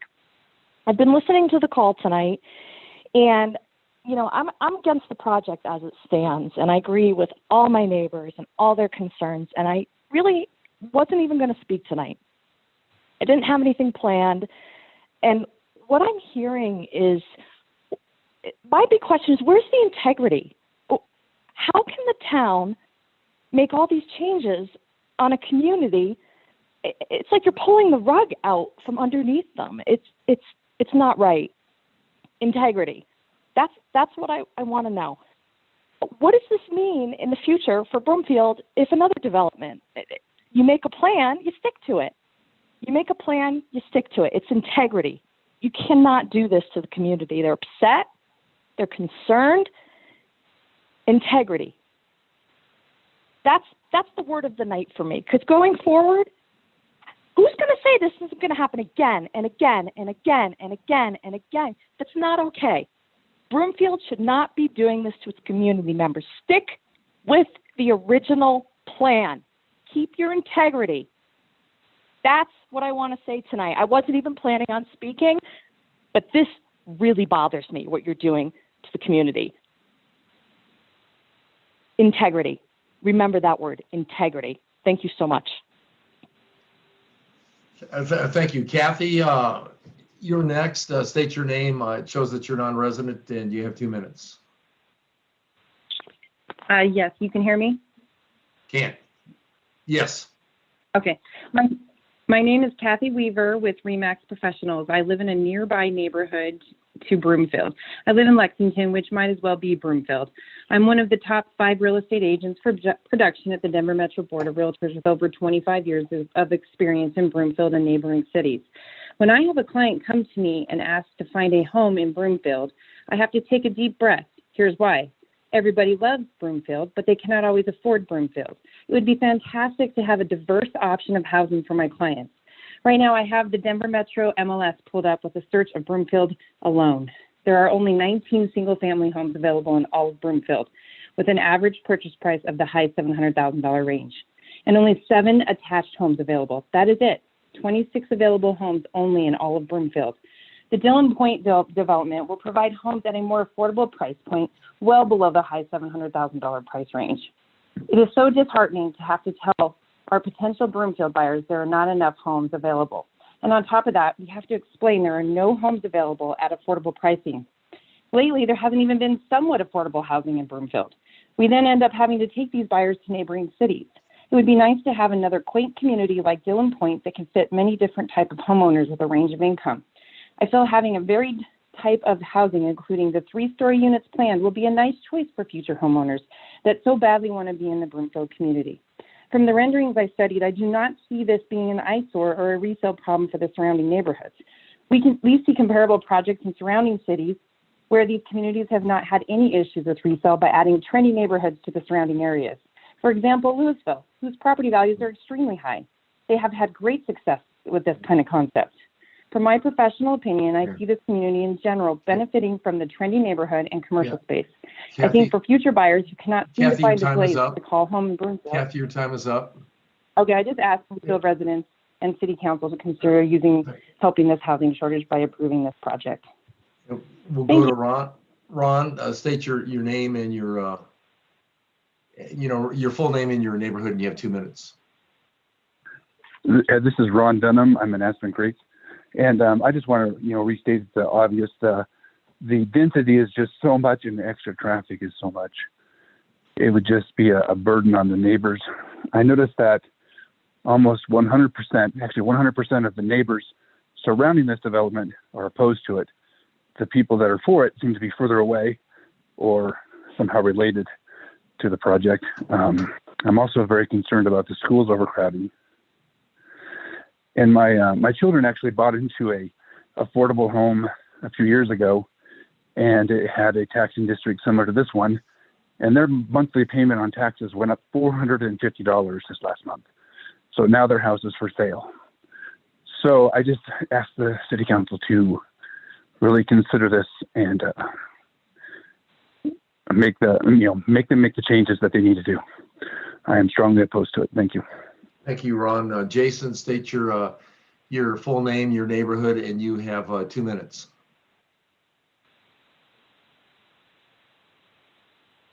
Jason? Jason? Let me go to Hank. I would check on Jason. Go to Hank. Hank, state your full name, your neighborhood, and you have 2 minutes.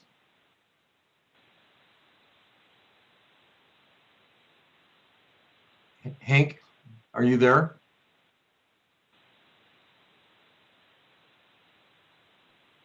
Mayor, it looks like with the volume of callers, it seems to be interfering with the way they're being brought in. So it's from the volume, I think. Yeah, I don't know. Doug, do you know what's going on? We have one in the No, queue. Mayor, I've never encountered this issue. We're trying to bring them back. So we have, it looks like Anika. It'd be strong about what you said. Okay, Anika, state your full name. You're on. Your name. Anika, state your full name, your neighborhood, and you have 2 minutes. Anika, we can hear you.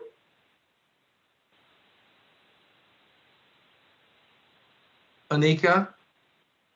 So there's somebody on the line. Can you identify yourself?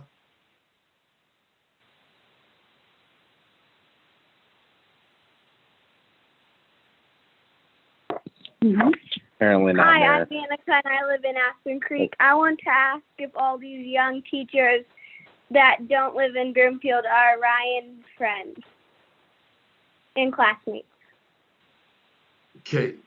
Is that Thank you want to ask that question? So we don't generally have dialogue on council. Was there anything else that you wanted to say? No. Okay. Thank you. Yeah, thank you. That's the total number of callers right now, because there were 2 or 3 that were trying to get in. I'm going to go ahead and go to the next step is to allow the applicant to respond to to give their final comments before city council takes it up. And so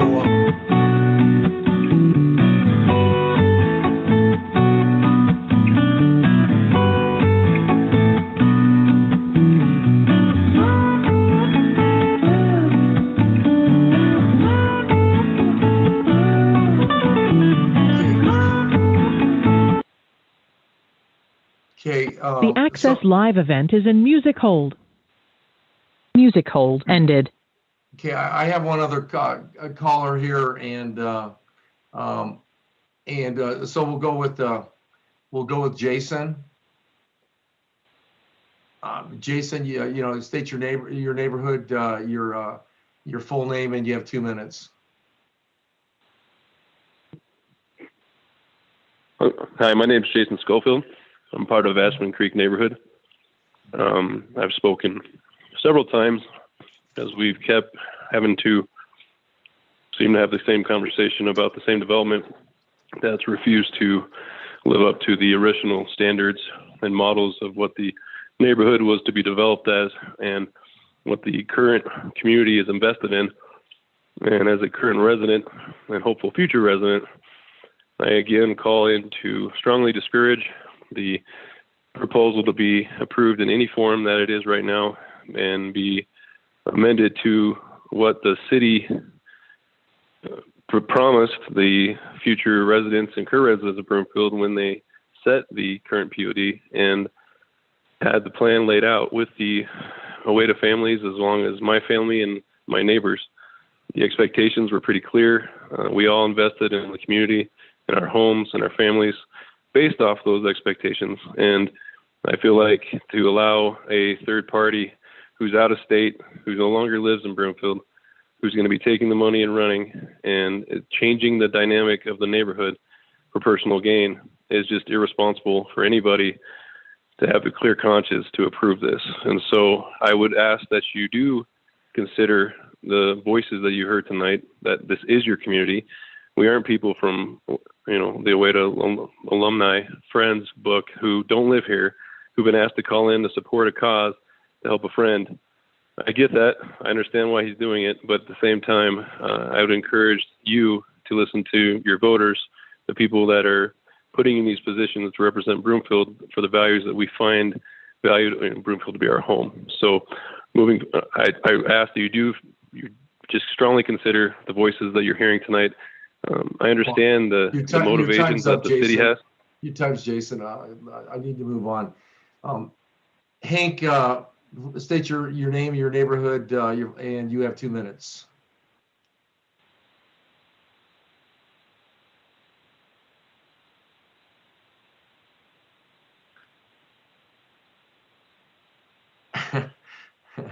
It's the darndest thing. Mayor, it looks like we're having a problem with Hank again. I apologize for that. We're going to try and bring him back, okay? Okay. I'm going to go ahead. And go ahead and let the applicant start providing their comments on the comments that they've received this evening. I presume the applicant wants to respond. Applicant, it's your turn, and I may offer a caller or two a chance to speak.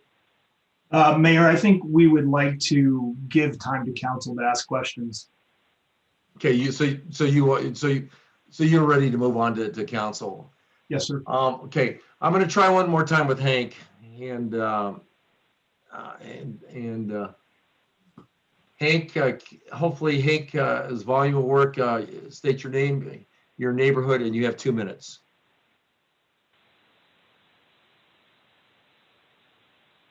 He dropped off again. I'm sorry, Mayor. But one more time. Hank, are you there? Hello? Yeah, you're there, Hank. You have 2 minutes. Okay. Hey, thank you. Hey, yeah, okay. This is Hank Rollard. I'm with live in Aspen Creek and have for 18, almost 19 years now. Anyway, a lot of these guys that called in support of the project that are work in the area, and they'd love to have houses, and be able to hit this affordable spot. The problem that I have is, okay, I wasn't able to move into Broomfield until my third house, okay? I bought a small house down at Westminster to start with because that's what I could afford. And as time went on, I made a little more money, and I was able to buy into Broomfield, okay? And, the real estate, RE/MAX real estate agent that I'd love to live in her neighborhood over there in Lexington or wherever it is, but I can't afford it. So, I'm here. Now, I think this development would be much more suited to an area like Alberta Vista or somewhere where they have a planned community with a bunch of higher density, and where these people that want to move into Broomfield can certainly move into that area, Anyway, I'm kind of emotional about this because it's been here. This is, I think, about the 5th meeting that I've attended, and I just hope the city council can finally put a stake in this plan as it is right now, because they just keep coming back with the same thing over and over and over again. Anyway, I appreciate your time, and thank you. Thank you. Okay, we're going to finish up. We've had an hour and 40 minutes, so we're going to finish up with Nicolette, and we're then going to move on to council comments. Nicolette, you have state your full name and your neighborhood, and you have 2 minutes. Hi, I am Nicolette Fauteur, and I live in Aspen Creek. I attend Aspen Creek Middle School. I am a student. In elementary school, I had to use the portables. Those were classrooms built outside because there were too many students in our grade. They were too hot in the summer, too cold in the winter, and they were very uncomfortable and very hard to learn and focus in. In middle school, we did not have enough lockers. We had crowded rooms. It was hard to focus. There were way too many students. With this development, it'll be way too much, and it'll make these problems worse. And bringing the portables back will not be good for these students. I know that I just hope you guys listen to the students, because this affects us too. This is our school. This is our community. And this development will affect our education, and I really hope you listen to the students, because I think our opinion matters too. Thank you. Okay, I'm going to go ahead and go on with council questions and comments. Mayor, there is one caller though that said they've been trying for an hour to get in the queue. I don't know if we're having technical issues. It looks like we are, so I don't know what to do. Okay, I'll go with one. I mean, she hasn't been screened yet. Screening now.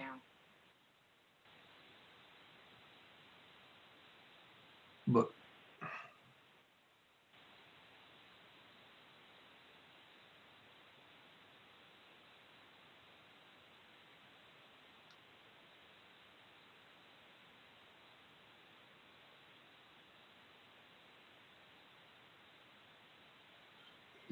Doug, go ahead and let her speak. Oh my God. She Really? went off. Okay, I'm gonna. I mean, so let's go ahead and go to. We're going to start with Devin. Devin, Councilmember Schaaf, I mean. That's all right, Mayor. Thank you. Thank you to the developer for bringing this application forward and your continued engagement. Thank you to the community for your emails and your comments tonight. For about 2.5 years, this project is in process. The developer has continued to engage, and the community has continued to engage. 2 different councils have seen this proposal, and every time that it has come forward, there have been multiple issues that have caused concern for the community and the council. And as I have seen in the emails and comments from the community, there is a significant amount of consensus that this land will be developed. There is some agreement that there could and should be some increased density. There is a desire to ensure the environment and wildlife are protected with this project. It is my hope that we can find a way to move forward with this project. With these positive aspects of the development, there do remain some pressure points and hurdles to get over. So the first one is traffic.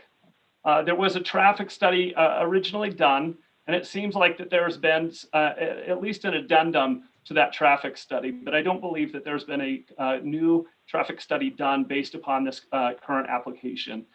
So a question for the applicant, has there been a current traffic study done with this application? I'll pass it over to Curtis Rowe, our Sorry about Curtis? that. I'll pass it over to Curtis Rowe, our traffic engineer. Thank you. Yes, we did an update traffic study dated September 2020, which is in association with this project development. Okay, great, thanks.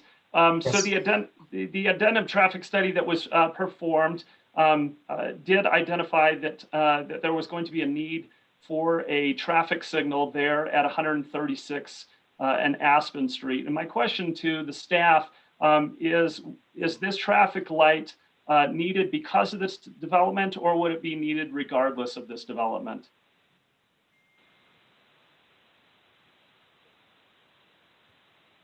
Thank you, Councilmember Schaaf. We do have Katie Allen, City and County Engineer, available to discuss the capital project. Good evening, Katie Allen, City and County Engineer. The intersection currently meets warrants for a signal, and it's funded this year, and we are starting work on that project right now. Okay, so it was going to need, that traffic signal is going to be there regardless of whether or not this development goes forward. Yes, it currently meets warrants. Great, thank you, Ms. Allen and Ms. Bertanzetti on that. Another question I have is regarding the party wall agreement for the multifamily. And we had some questions about this the last time that we saw this. I'm curious how this party wall agreement is going to work. So I would put that question forward to the applicant. Colby, I think you can go ahead and take that one. Thank you. So all of the attached units that would be held under the party wall agreement will have separate planes, if you will. So essentially the buildings in their final architecture, if one homeowner needed to replace their roof, they could do that individually without impacting the other units in the building. So the facades of the building and the roof pitch of all the buildings will have different elevations, if you will. So they'll be separated in height and in fascia, allowing a unit to operate almost like a single family detached house would. The party wall agreement allows for one homeowner or all the homeowners to kind of work collectively if common areas or the whole building needs to be repaired together. Okay. So, I mean, I do have some, some concerns with that party wall agreement, but as you laid out with them having different elevations for roof, different elevations for their the vertical walls, it does seem like they could work independently, which was probably my biggest concern. So that removes some of my concern, but I think that there are some common areas that are going to have issues moving forward in terms of various insurance companies that they'll have, various contractors, things like that, and incompatibility issues. So that is concerning, but I thank you for your answer on that. The next piece I have is regarding the commercial. Many of the residents that have emailed and that have called in are opposed to the commercial parcel and are not, and many, I guess actually there are very few that are in favor. So I would say that if this continues to be a desired inclusion by the developer, I would want to ensure that the uses are confined to those that don't further exacerbate traffic congestion, especially on Aspen Creek or Aspen Street, and then don't add to the peak traffic congestion.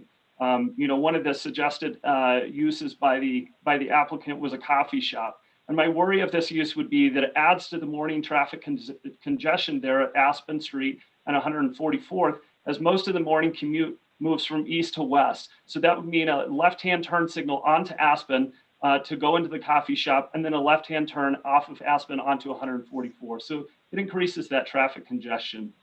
Another issue that I have is the density piece. There has been agreement with many that there is going to be some density increase over the current approved PUD. It has been expressed by many that there are too many units in this development. However, one of the major issues still remains with the height of this unit. And I think that is one in which, over the 2.5 years at the points when I could talk with the developer, that I strongly suggested that this is one of the biggest sticking points with the community. I believe that this development needs to be capped at the 33 feet as the municipal code states.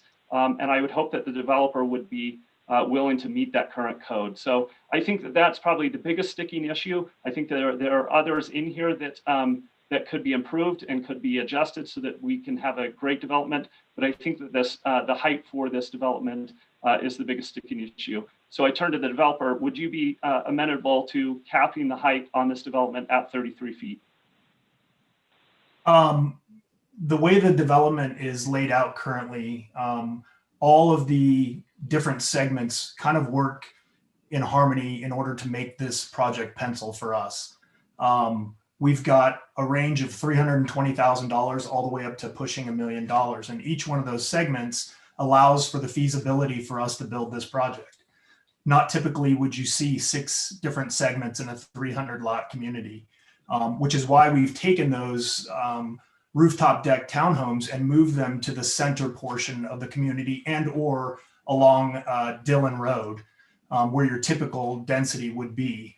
I would like to note that the overall density of the project is still at just about 5.5 per acre, which is pretty consistent with modern development.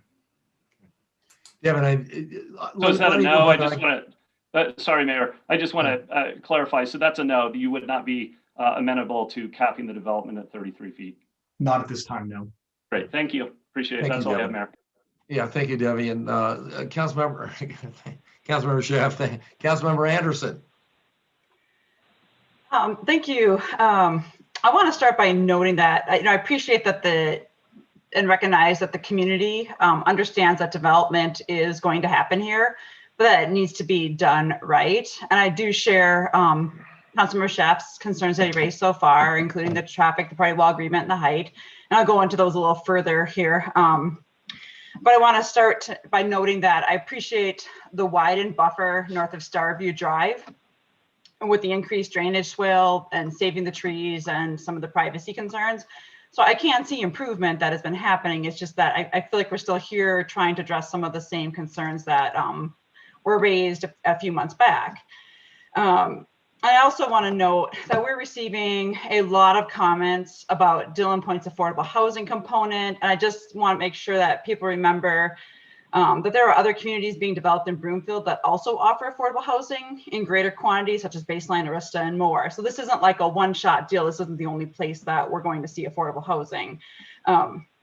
This PUD variance with the 33 foot height restriction, I think from all these comments I keep hearing over and over again, this is the one that keeps coming up, that I honestly think if we took away, if we stayed within the 33 foot height, a lot of these issues would go away and you see a lot more favor from the community. So I really strongly think we need to I do not want to grant a variance on that one. And with regard to mountain views, we're seeing a couple static images of, showing that there's really no change, but it's the feel of it as you walk around and drive around and you're just there. You're not just that one view. I think that's something we're kind of overlooking here, is that you can catch glimpses of the mountains depending upon where you're standing.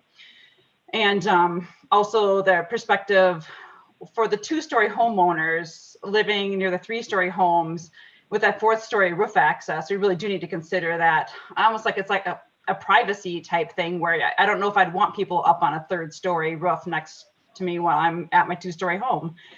And these 3-story townhomes are not fulfilling the affordable needs with the price tag of $535,000 to $580,000. So I think that's going to remain a point of contention with the community on this project. And I don't understand. I know you're saying it's one component that has to remain part of it, but I'm not sure that there isn't some way to work around that one. The other PUD variance requests, like the front setbacks down from 20 feet down to 10 feet and the lot widths from 50 feet down to 40 and corner lots from 60 feet down to 45 feet. These lots are getting pretty small, and I'm not sure that those are other variances that we really need to strongly consider if it does change the character of the neighborhood. And I know Devin, Councilmember Schaaf asked the question about the not having the HOA and the shared wall agreement. I think there's still going to remain concern there because not everybody's going to maintain their property the same, even if one person can replace their roof when another one, at a separate time for another individual. I mean, painting and other things, some people are going to have a higher standard for upkeep. And I guess I'm looking for, did staff or anyone on this development team find an example of where there's an existing metro district with a shared wall agreement? Or are we at a point where you're saying that's just not even necessary because there is no shared wall agreement needed? Councilmember Anderson, I can answer on behalf of staff that we did not find another development existing within Broomfield that had the same type of established party wall agreement rather than a homeowners association. We did look at a few, but we're not able to find one. And then I would ask the applicant's team if where they have used this before.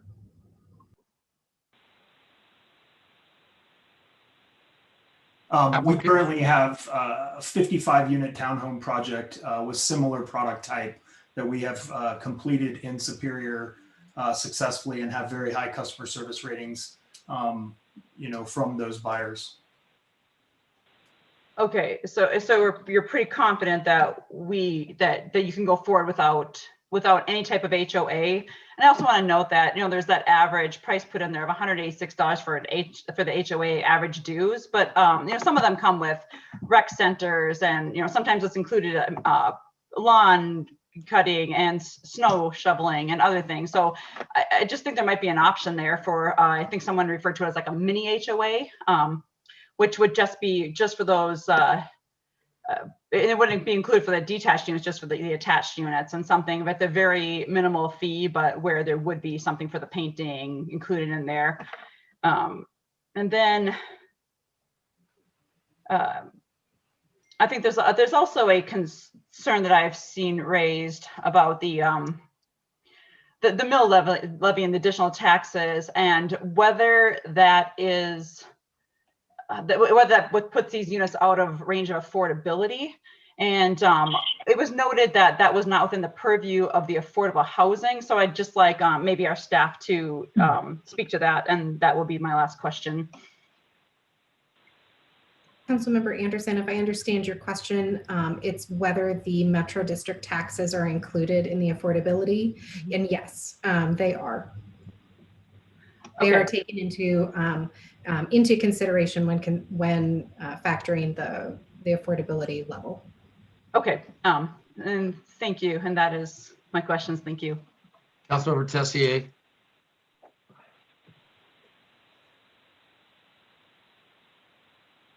Oh, Jesus.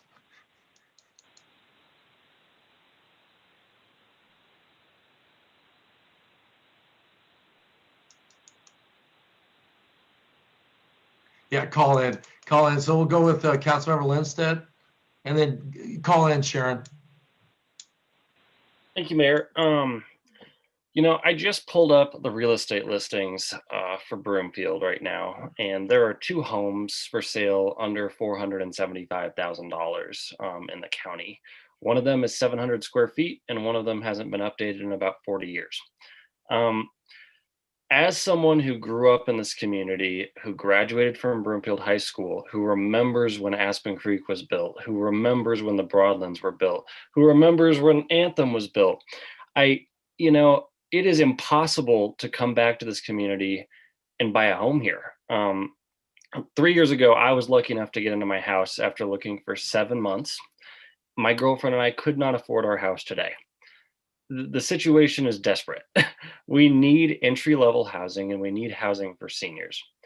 And unfortunately, the only way to get to that affordable rate is with density. That's just the truth. Construction is more expensive today than it's ever been. Land is expensive. It's how things work. So, you know, this project, while not all the homes are affordable, while there are issues with density, it really does meet the needs of our community. If we really want to be an inclusive community that has housing for people who grew up here, who want to come back and start a family, for our teachers, for our service workers, for, you know, our municipal employees, we need to be encouraging and building developments like this when they come forward. I don't think this plan is perfect. I think this iteration's a lot better. I appreciate the change in height so that the Aspen Creek neighborhood is less impacted. But at the end of the day, our choice is this. We can approve density like this, or we can let's send this back to the drawing board and come back with another plan full of executive level housing that doesn't meet our housing assessment and the needs that we've, you know, needed in this community for as long time. You know, that's why I ran for council, is to try to get more housing for young people and for our seniors who are desperate to find it. So I understand the concern, but this is a choice to approve a development that is exactly in the direction that this council has been asking for a long, long time, and that this community desperately needs. We do not need more executive housing. We need entry-level homes and homes for our seniors, and density is a part of that. So I am in full support of this project. I am thankful for the developer for bringing something that's forward-looking to this council. And you know, I wish we could get more developments that have this density so that we can, you know, look to the future and for future generations that want to live here in town. So That's all I have right now, Mayor. I look forward to listening to comments from my colleagues. Councilmember Tessier.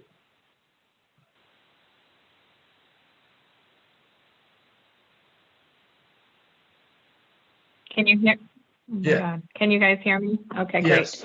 Thank you. Thanks for your patience. Great comments tonight. Thank you to the residents for coming out. I think it's just been an interesting process and a very long one for this community. So I'm glad the residents had taken the time and the opportunity to research the issues of housing and planning and zoning and open space and everything that goes with it. So as most of you have seen, that nothing is simple that comes before this council.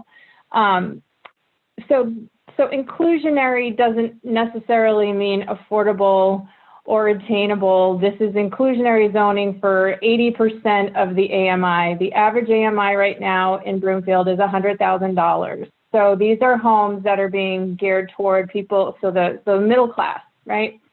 And for them to have an opportunity to create wealth. So we need all of these types of homes. We need inclusionary, affordable, and attainable across all of Broomfield. In my opinion, this project is the perfect blend of Broomfield's past and future and provides a larger spectrum of housing options than most of the plans that have come our way. The Broomfield Housing Needs Assessment done a couple of years ago, the public health survey done last year or the year before, which included statements from every ward, as well as the senior housing assessment done in collaboration with DRCOG and the Senior Resource Board, that affordable housing, attainable housing, inclusionary housing is one of the biggest issues in Broomfield, and they need more options. So literally every ward recognized housing as a top priority. So we cannot forget that when projects like this come forward. And we do need to question the status quo of maybe outdated planning. Density is an absolutely appropriate way to accommodate inclusionary homes. In order to keep our 40% open space goals, we need pockets of neighborhoods across all of Broomfield to reach our inclusionary plans, as well as affordable and attainable housing. Building up and not out, as someone mentioned, in the sprawl-like fashion is not as conducive, and it does provide a healthier environmental space and cheaper, and the ability to have more sustainable homes too. With regards to schools, they have a right to adjust how many students are locally enrolled versus open enrolled. So this should help with enrollment as well. With regard to metro districts, in my notes, I have that nearly 85% of Broomfield is in a metro district. And we don't see the abuse or the trickery that some of you have pointed, or the concerns that many of you have raised. I feel like there are developers who can do this correctly, and Broomfield would not allow such beastly behaviors to ensue. So again, density is one of the ways that developers can create the inclusionary housing, and that's probably one of the only ways with having project-based homes and housing vouchers, which Broomfield does not have housing vouchers because we became a city and county too late. So it's important to remind ourselves that the present and future Broomfield neighborhood developments are having to change in order to remain welcoming, inclusive, and diverse, meaning they cater to a full spectrum of humans who are in need of a full spectrum of housing. I've been studying housing security and what a community can do best to increase it. And it's developments like this one that will keep the middle class strong and create accessibility for all, and to progress as our forefathers and mothers did. So, and the last thing I want to mention is that whenever we bring up the possibilities of small coffee shops or breweries, almost every neighborhood wants one. And now it seems like they're getting one. And now it's interesting that it's to me, this is a lot of NIMBY happening. And you can't say you like this project, but you just don't like it here. It's across all of Broomfield where projects like this I would love to see. So I am in full support of this, and I appreciate everyone who came out to speak tonight. Thank you. Councilmember Law Evans. Thank you, Mr. Mayor. I want to say, first of all, that I really appreciate the council comments that I've heard so far. There's so much that I agree with, and there's so much thoughtfulness on this council. I so appreciate that. There's an awful lot to like in this development from my perspective. The diversity of housing stock. I like the commercial. I do. And I don't think we should restrict the uses as severely as has been discussed. Because that'll make it impossible to fill those spaces. You have to have more different type of uses. And then as Councilmember Lindstedt and Councilmember Tessier both pointed out, if you're going to have a market rate solution to, or component of a market rate solution to affordable housing, you do have to have the density. So there is an awful lot to like in this, and certainly it's a very valid point, as someone made 3 hours ago, 4 hours ago, that the housing needs of Broomfield have changed and housing costs have skyrocketed compared to salaries. We've lived in our little house down here in Ward 1 since 1993. We paid $110,000 for a single family home, and now it's worth over $500,000. It's insane, stupid, but I can't afford to move, so here we are. I do have concern over the lack of HOA and the Metro District model. I would need, I'll just tell you right now, in order for me to support this proposal going forward, I'd need to know a lot more, and I'd need to have our legal staff talk to us about pros and cons, because the potential for abuse is there. Whether or not it would happen here, I don't know, but the potential for abuse is there. But for me, I can't support this project as it's currently laid out, because for me, this is about kind of that interface, that actual rubber meets the road interface of what we do need in housing versus the impacts of this development to our current city, our current infrastructure, our current neighborhoods. And the main impact that I see is the traffic. I think the traffic, I appreciate the developer putting in bike lanes and sidewalks and whatnot along Aspen Street. I appreciate that 136th and Aspen now meets the warrants for a traffic signal, and that's going to be put in, but Aspen Street will still be a really tough road. And as someone pointed out about the traffic studies, the assumption that there will be fewer cars in the townhomes, that is not a valid assumption. And I have not looked at the traffic study in detail, because honestly, I just don't believe that Aspen Street can take that much more traffic. I have been up there enough. I think it's just, I don't buy that. And the comparison I would make is, again, down here in Ward 1, if you live in South Brandywine and you want to go south, you want to go north. I'm sorry. You have to, like the kids that live in South Brandywine and want to go to school up at Legacy, drive to school, they have to make a left turn on Lowell during the peak times. And I know it meets all the warrants. The traffic is within the frame of reference. It all works, right? But it doesn't. You ask the people down there, you talk to parents of new drivers, and it's not working. So just as an aside, I wonder if council would be interested in someday discussing the level of service framework for traffic studies and whatnot. I know it's a standard nationwide, but does it still work here in Broomfield? Because it does seem like we're missing more traffic issues. Midway, East Midway, Stan and I talk about that. It doesn't seem like it's serving Broomfield well. I expected to see more changes to the hardscape coming back with this regarding the traffic, the open space, the floodplain. And what I saw was kind of soft programming type changes. So while I appreciate the changes the developer has made, for me, it's the traffic that just, I'm not buying it. I'm not. I don't see how you can make a left turn on Aspen Street without taking your life in your hands with this project. So I cannot support it, but there is a lot to like in this development, and I do. Thank you, Mr. Mayor. Councilmember Hinkle. Thank you, Mayor. Sorry, I wasn't sure if I was next or not.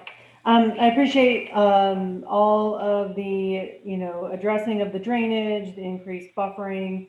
And I have appreciated David Manley's, email about affordable housing and other council comments. I don't think this is a density issue. I really think that I think, this is affordable housing. This is, a place where we can have more density. I don't think that's the issue for a lot of us.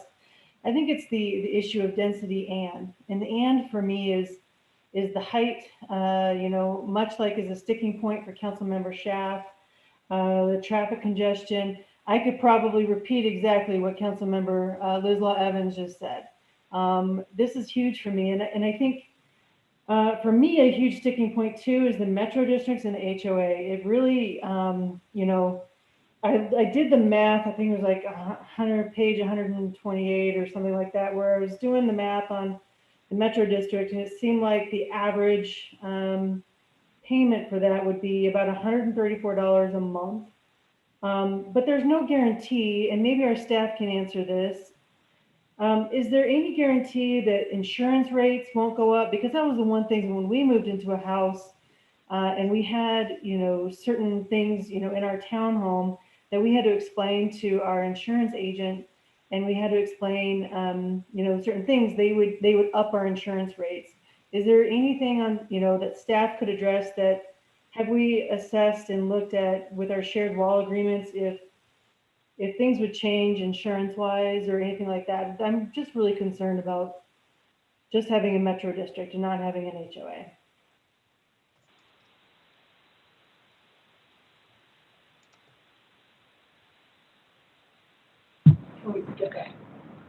Anna, do you, I don't think that we could make any guarantees from a market perspective on insurance. We can certainly have Carl speak to the guardrails for the Metro District, as well as ask Ryan if his legal could speak to the Metro District guardrails and forecasting as well. And I want to know what's really uncapped, and is there any guardrails against, this amount skyrocketing above that average $134 per month? I mean, we're really concerned about that.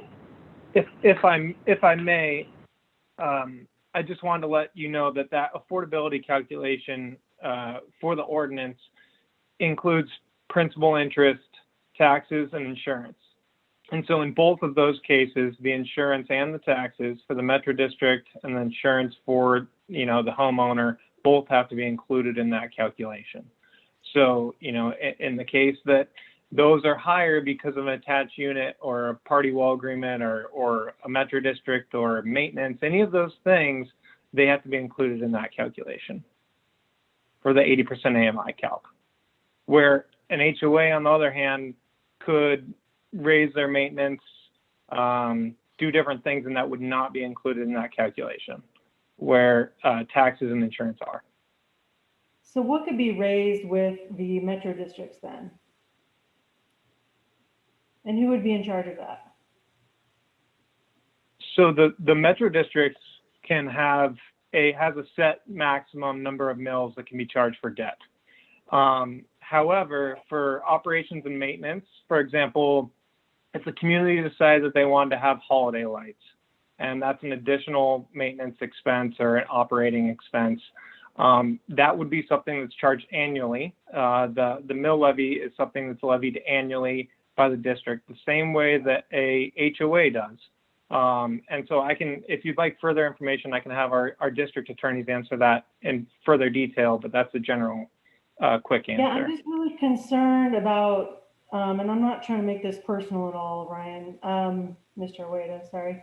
I'm just concerned that if an HOA is more like there's homeowners in there with some real skin in the game, if we have a developer in there with your lawyer and you guys are charging more for maintenance, that's a huge concern for me. And if you guys are the only ones serving on that board, increasing those maintenance fees. We've run into this about representation, issues with that. So I just want to know, for how long could that happen, and could there ever be a cap on that, or what does that look like?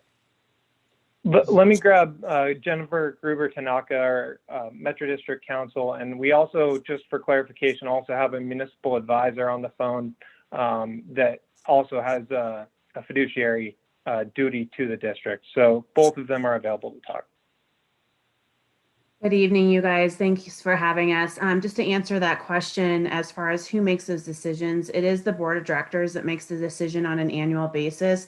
Unlike an HOA that has a trigger of a turnover from the HOA control from the developer to homeowners after a large percentage of homes have been sold, with districts, we hold biannual elections. So anybody on a 2-year cycle can run for that board. Further, if there are any vacancies on that board, any resident can put his or her name in to run for that position and be appointed to the board.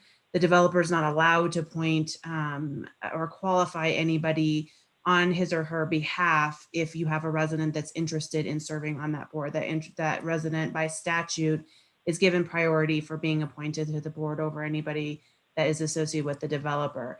So that's important to note, because anybody coming into this project. The Access Live event has ended. Thank you for calling. Goodbye. She doesn't like what I'm saying.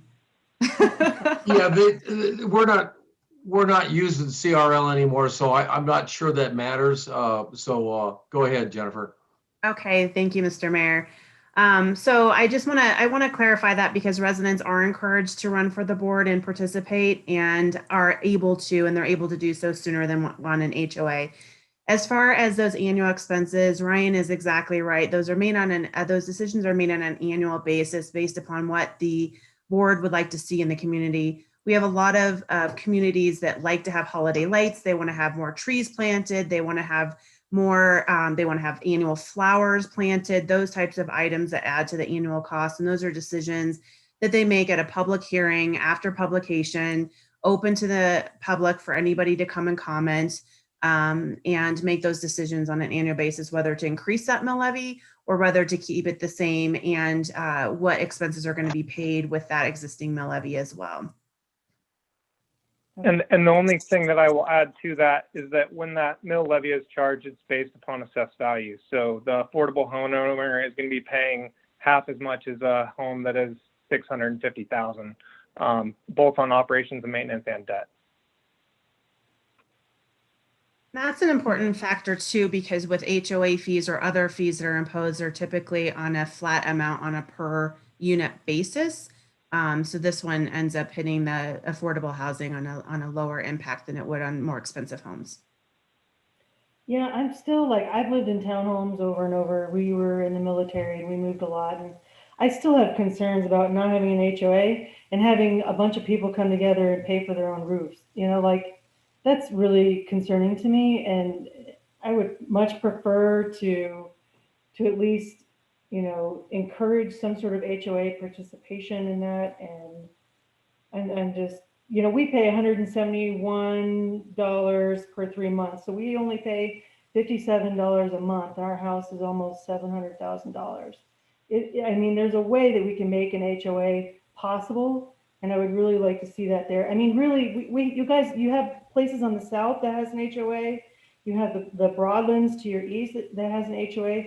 They also have pools as well. You have to think about those people in that area are going to want to go to those pools as well. I'm not really seeing it right now. I will piggyback on the other concerns that we've had as well. But I don't think this is a density issue for me. For me, it's more of a height issue, traffic congestion, and Metro District and HOA. I just want to see that more fleshed out. Thanks.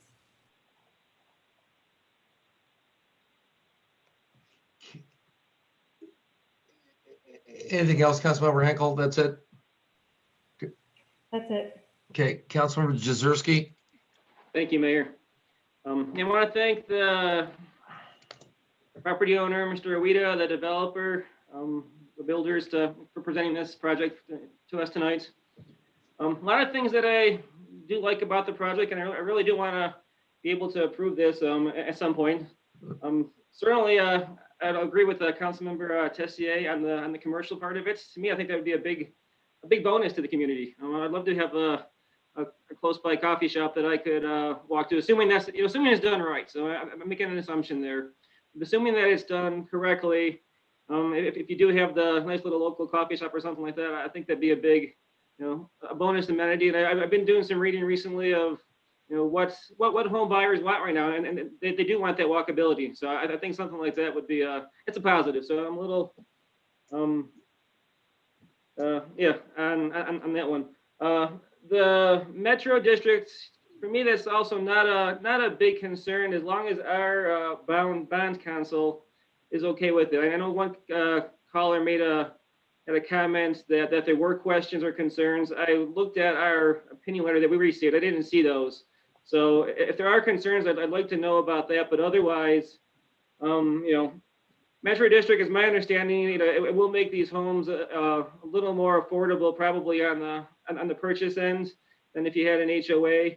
But on the, yes, you do need to be concerned that you're going to be paying probably more in taxes than you would if you had an HOA, if you're paying HOA dues. So there's sort of a trade-off there.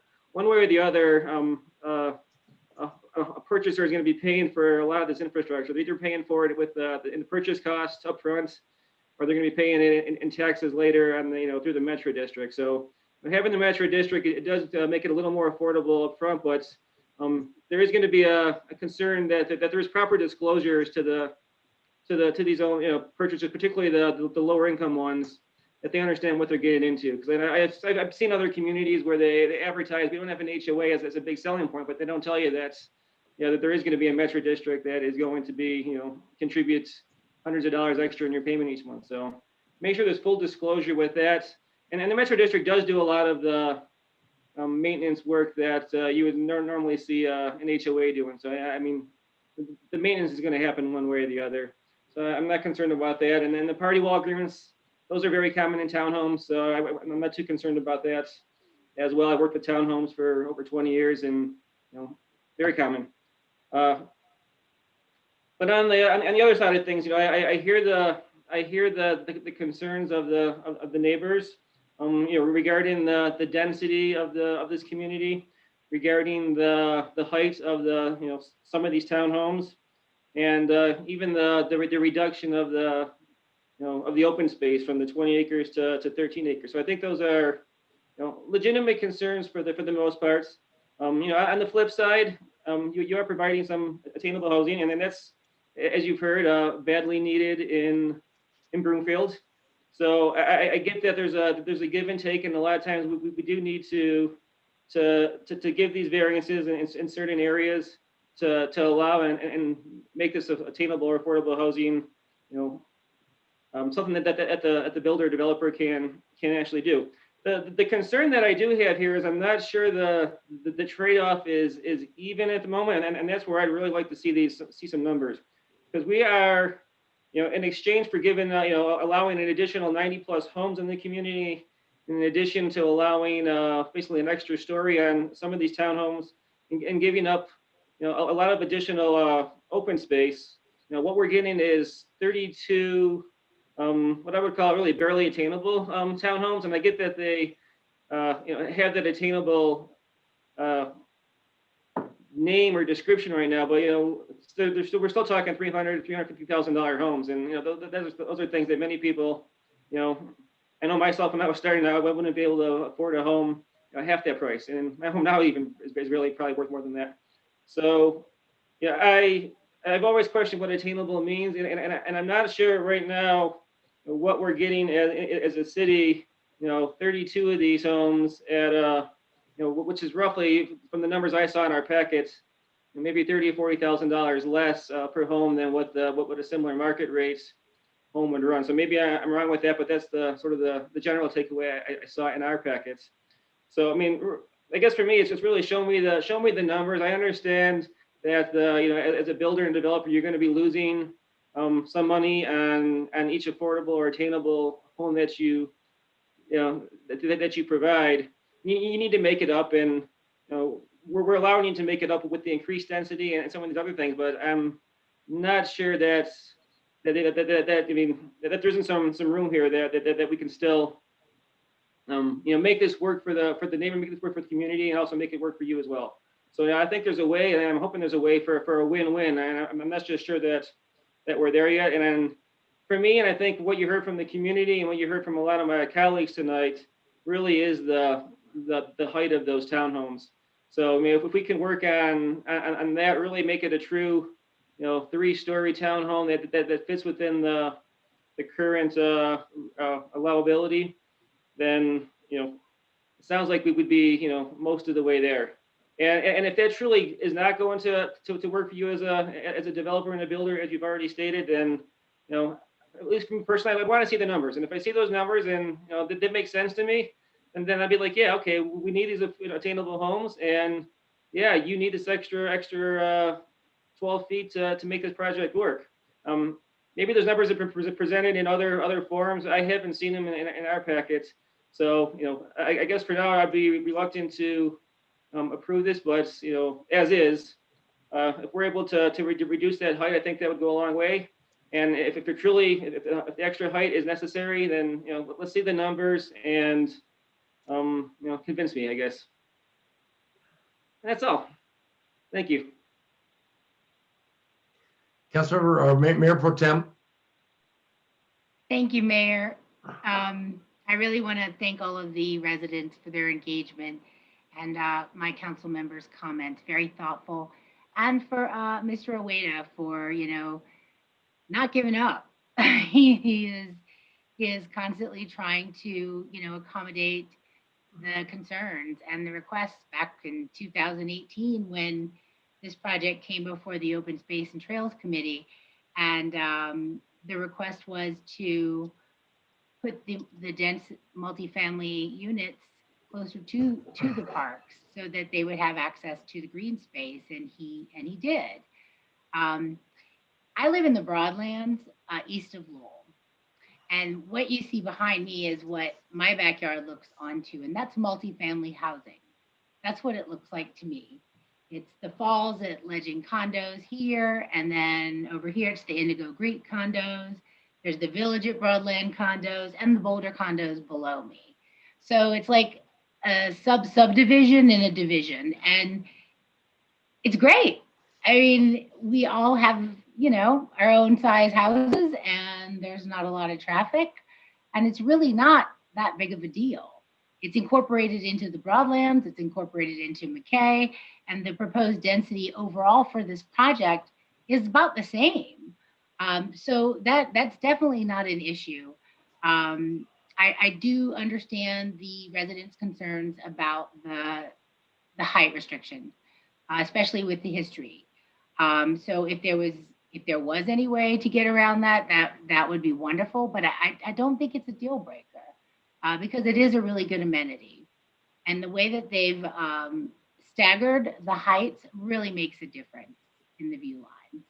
So I support the project, and I appreciate the developers' willingness to keep trying to check all the boxes. I think you've done a stellar job, and I thank you very much. Councilmember Lim. Yes, I cannot approve something that development that asks for 23 variances. And I would say the same thing no matter what ward it was in. We encourage residents to do their due diligence when they buy their homes.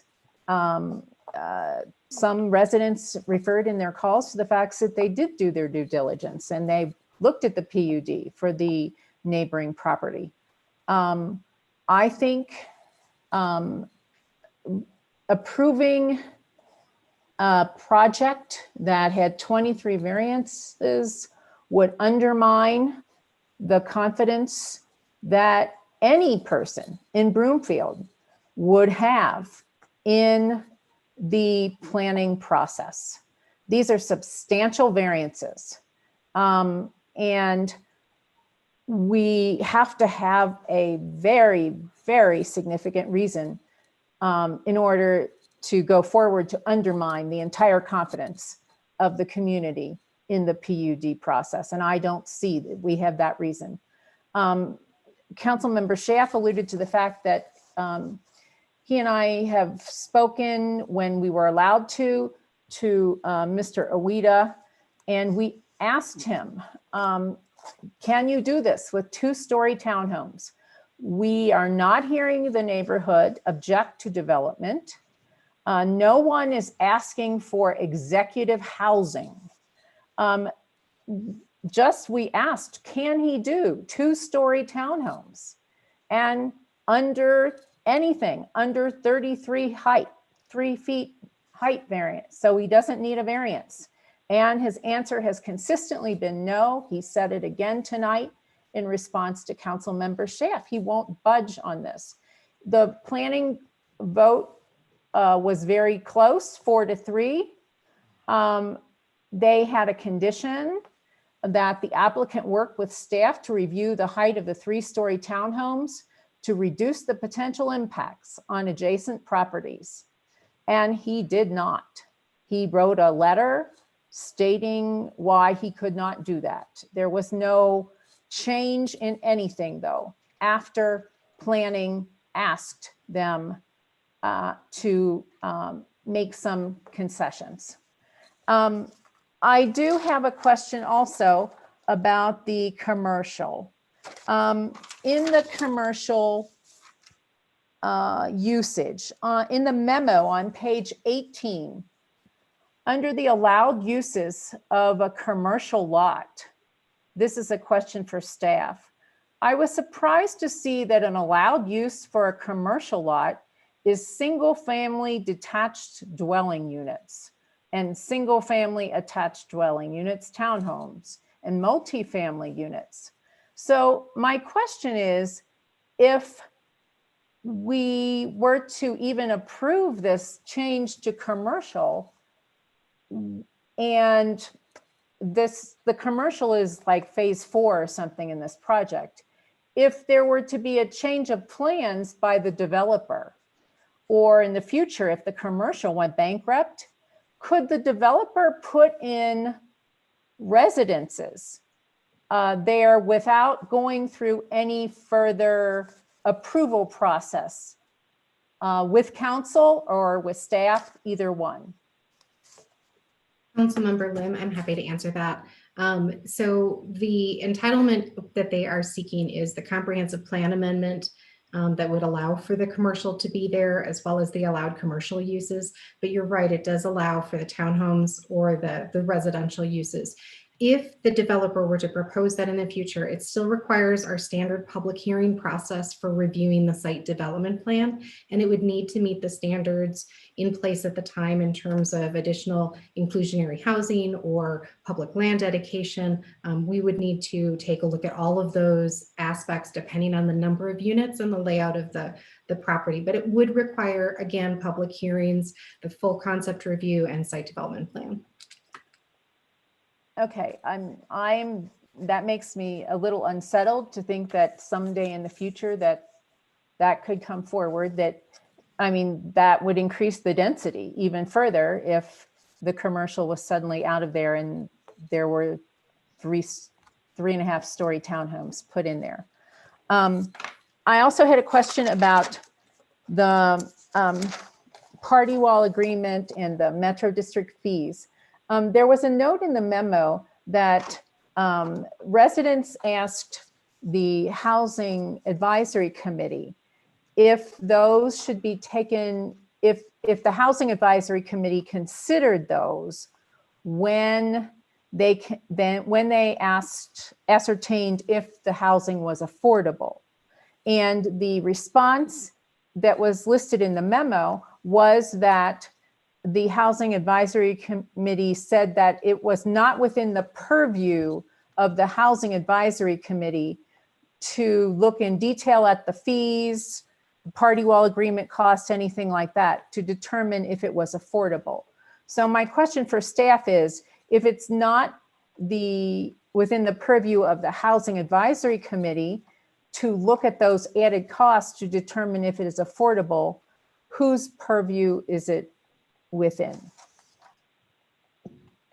Councilmember Lim, I'll answer some of that. And we also have Cheryl St. Clair, our housing manager, available to add on from what she heard also from the board at their meeting. But generally speaking, as was mentioned, we do include the taxes and the insurance and the affordability. When I was at the meeting, and Cheryl can correct me if my take was incorrect, but what I heard was that they felt that the party wall agreement was outside of their area of expertise, their area of their purview. But the insurance levels and the taxes were considered as part of the affordability for the units. And at that point, I guess I'll ask Cheryl if Ms. St. Clair, if she had any other, anything else to add. Thank you, Councilmember Lim. Yes, I agree with Burton Zeddy's recollection. The Housing Advisory Committee's purview, in their opinion, was to ensure that those initial costs of principal, interest, taxes, and insurance, which includes Metro District fees, would be part of the calculation of affordability. But how that would work as far as a party wall agreement, they felt like they didn't have the expertise to comment on that, just as they don't feel that commenting on public land dedication or open space and trails was part of their responsibility or their expertise either.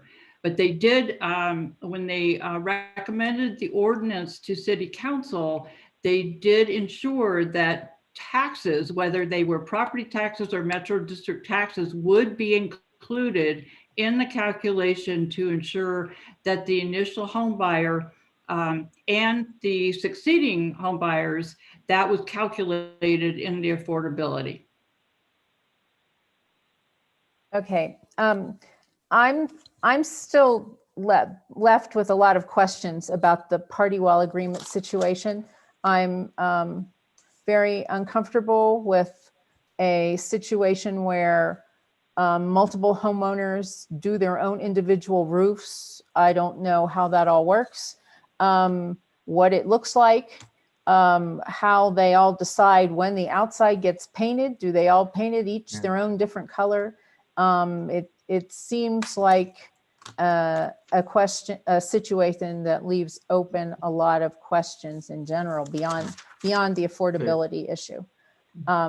So, yep, that's the end of my comments. And as I said, the height remains the biggest concern of the community that has been expressed to the developer over and over.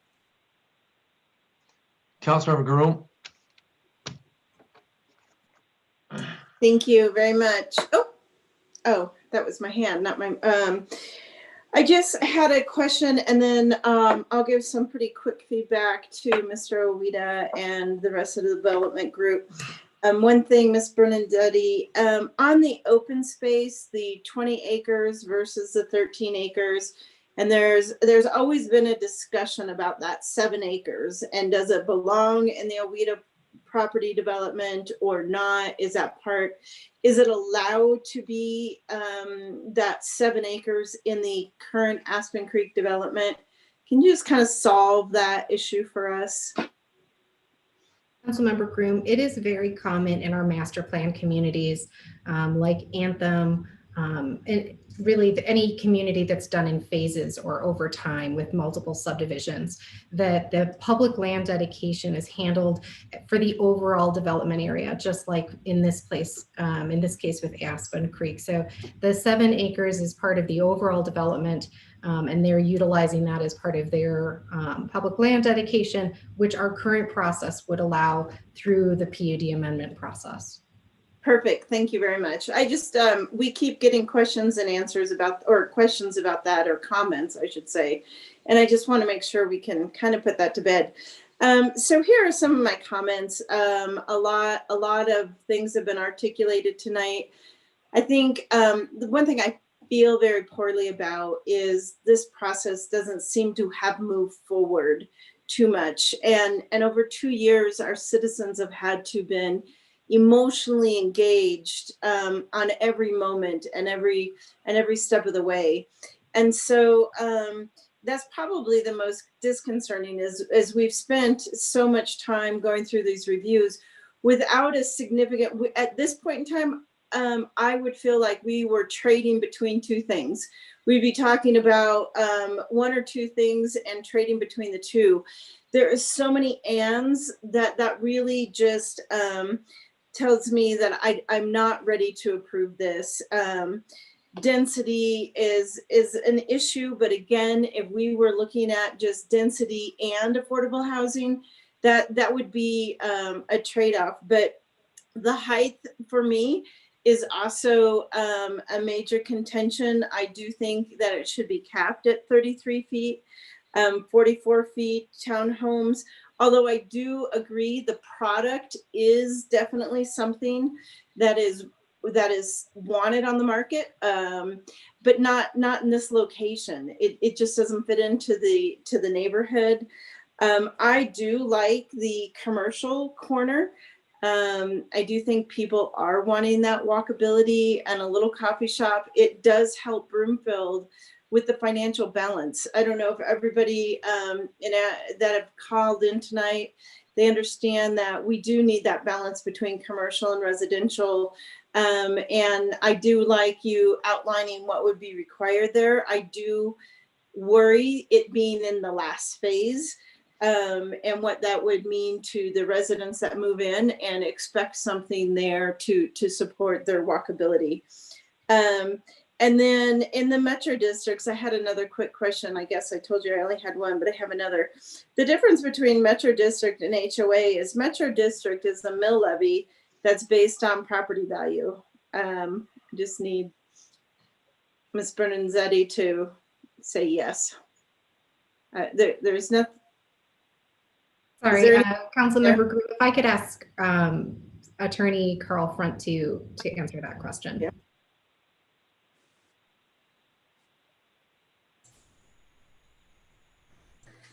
Good evening, Mayor, Councils. Carl Front, Senior Attorney. Councilmember Groom, could you repeat that question for me? Certainly. We're talking about Metro District versus HOA, and I just wanted to point out or ask the question, is all Metro Districts based on a mill levy that's assessed against your property value? Are all the Metro Districts based on a mill levy assessed against your? Yes, they are. Okay. Thank you. I just was wanting to make sure I wasn't thinking anything else. And so I wanted to add that if it was an HOA, it would be based off of expenses and management and upkeep versus your property values. And that's where our major issues for our metro districts in Broomfield are coming from, is as the property values in Broomfield skyrocket, even for our seniors, even for affordable housing, they are moving out of Broomfield because property values are increasing, not necessarily the mill levy or even the other mill levies. It's property values that are forcing people to leave Broomfield. And then let's see what else I had. Oh, in regard to the party wall discussion, I am not in favor of moving forward with that concept. And I do not think that any of the members or any of the residents that called in to oppose this would be considered NIMBY. I don't think they have anything against affordable housing. It was more associated with density. And because we now have an ordinance in Broomfield, there shouldn't be a trade between affordable housing and density. And that's what protects them, is that ordinance that says developers come in with the zoned density and they offer affordable housing. So I think that they would be acceptable of affordable housing. They're just focused on the density. So thank you very much. Appreciate it, Mayor. William, I noticed you have your hand up. Our Councilmember Lynn said, I wanted to make some comments. Did you have a quick comment? No, Mayor, you should make your comments first. I just wanted to have a second round when available. Appreciate it. Okay, well, to say the least, this is a difficult one for me because I recognize half the names tonight. This is my neighborhood. A lot of a lot of the people that live in Aspen Street come over. We have a lot of open space in Broomfield. Councilmember Groom, I think that density is the trade-off for affordability. I think that that's a true statement. So what I'm going to say is that I've spent 40 years working on open space. I've done as much to have Broomfield's open space program as probably anybody in town. You know, there's certainly some notable people. And one of the things I guess I've recognized that our open space has made us a fairly elite community because it's made the homes quite more expensive. I was looking on Zillow here, and the average home in Aspen Creek, it looks like it's around $1 million. And, you know, and my home, you know, my home is expensive. And so when I ran last year, when all of us ran last year, or at least the ones who got elected last year, virtually every one of us were in favor of inclusive housing. Sharon Tessier has certainly taught me a lot on this and what it means. And inclusive housing isn't something that should be over there. It's something that should be in all of our neighborhoods so we can encourage inclusion, diversity, and those things. So we passed, to that end, this council passed 9-1 an inclusive housing ordinance.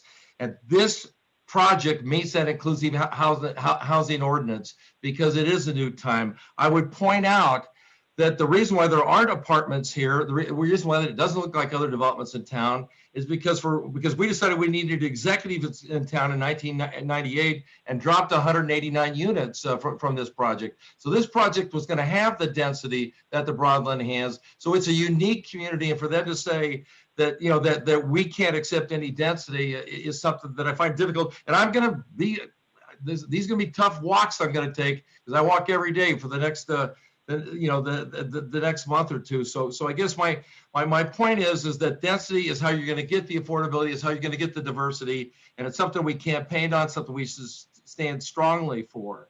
As far as traffic is concerned, I questioned council borrowing $44 million from Dillon Road, and you. Council did, the city did. We're going to have 4 lanes right now. That's going to improve the traffic on Aspen Street tremendously. The light at 136, because 136 and Aspen is a disaster. That will be improved with the light. I'm going to say from my neighborhood's point of view, and my kids, I think, went for 12 years. I went to Aspen Creek, and my kids, both kids went through it the entire way through. The problem was people coming out of district or out of the area, coming down Aspen Street, and now we're not going to allow the street within, like David Manley talked about, within the division to even be open. So those people are forced out on Aspen Street, and I think that's a mistake from the beginning because the whole design here, it just failed. So this project has a lot of promise. Now there are things that has created concern for me, and I'm going quick because I'm going to honor my time commitment. Gosh darn it! The one thing I will just say that I do think the height restriction, which comes up time after time after time, and virtually every council member has brought it up. I think it's something that Councilmember Jaworski had said perhaps developers should come back to us and I guess show us why it doesn't work that way. That it is more than ironic that Mr. Awita did oppose the 33, going to 42 feet. And now his project needs 33 feet. And I'm just going to say that's an irony. We shouldn't be using that decision, but the height restrictions, going through that is something I think is important. The HOA has a concern. I think maybe we could get happy with the HOA or not having an HOA. It got thrown in tonight. I guess I didn't know that was a major condition. And so there's just so much, there's so many issues, but I like this project. Our housing committee has approved it. Our parks and recreation groups that have approved it. I've talked to the planning staff, and I probably shouldn't say this. I'll say Kevin won't mind. I talked to Kevin Stambridge yesterday, and this is a well-designed project. There are a couple of imitations. It is a not in my backyard issue and that's going to get me the most problem by saying that. I can see Kim's reaction to it, but it is.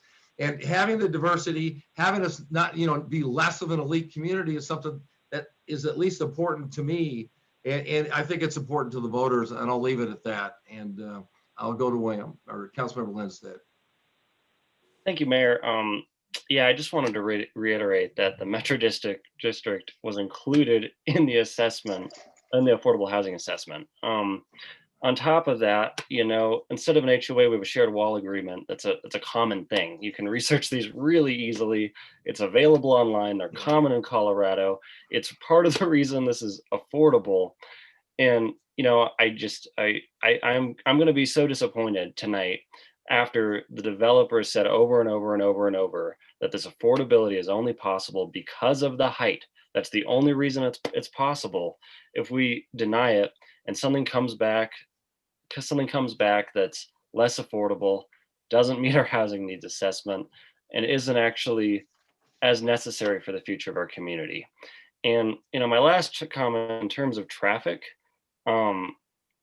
maybe we would have less traffic if we had less cut through and we had less people who had to commute 15 miles into our city because there isn't enough housing for our workers, for our teachers. I think a good place to start with traffic is to have more diversity in housing. We're upgrading Dillon. This is a drop in the bucket at the end of the day. It really is. And what it brings to our city is it's a lot of good stuff. So I'm going to be really disappointed if this gets shot down and, something comes back that just doesn't meet the needs of our community in the same way. And misunderstandings between metro districts and HOAs and these things, I think we're really missing out if we shoot this down right now. We really have an opportunity here to not just give lip service to affordable housing, which a lot of people here do. Here's a vote to prove it. So that's all I'll say, Mayor. Thank you. Councilmember Hinkle. Thank you. I just had some further questions. Thanks for all the input, and I know that this is kind of contentious, but I really want sort of maybe Carl can give some input, and I did email Jennifer Hoffman this, but just so that the public knows, I just do have the concerns about the Metro District. If the developer and their lawyer are serving on the board, could we eliminate any increases on the maintenance while they're serving on the board, and can we just cap that early on until there's an all citizen board, and then you could release it to be increased? I'm just curious as to what our legal has to say about that. I'm just worried about early on abuse of, voting to increase without any representation from residents. Carl, can you speak to any additional guardrails that we would be able to navigate with the developer? Shy of 100% of it being no developer on the board, all residents. Is there any type of tiered approach that would give the residents some type of budgeting capability, say for the first 5 years?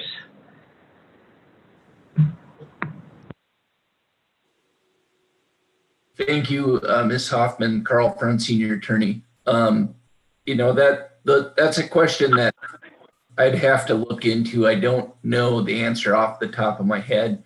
The counsel for the Metro District may know it and can give her 2 cents worth here but I'm not able to answer that this evening. Right, I'm happy to weigh in on this. We do have districts and other jurisdictions that do have a tiered approach that do allow for a conversion to an unlimited O&M upon a majority of the board being constituted by residents. In this instance, we have certified a mill levy for 19 mills for the first couple of years, anticipating what the current operations expenses are going to be based upon the assessed valuation. So I think keeping it no less than the 20 mills to ensure that we're covering all those expenses would be appreciated. And then certainly once there are a majority of the directors are residents on the board, then it could convert to an unlimited. That's something I'm seeing a lot of in some other jurisdictions right now.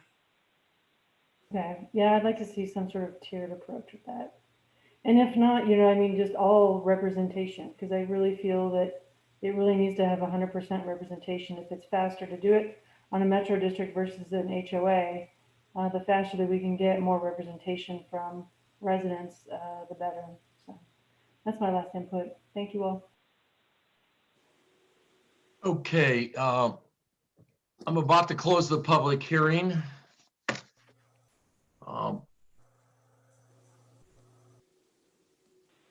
and I did that last time, and there was issues on that.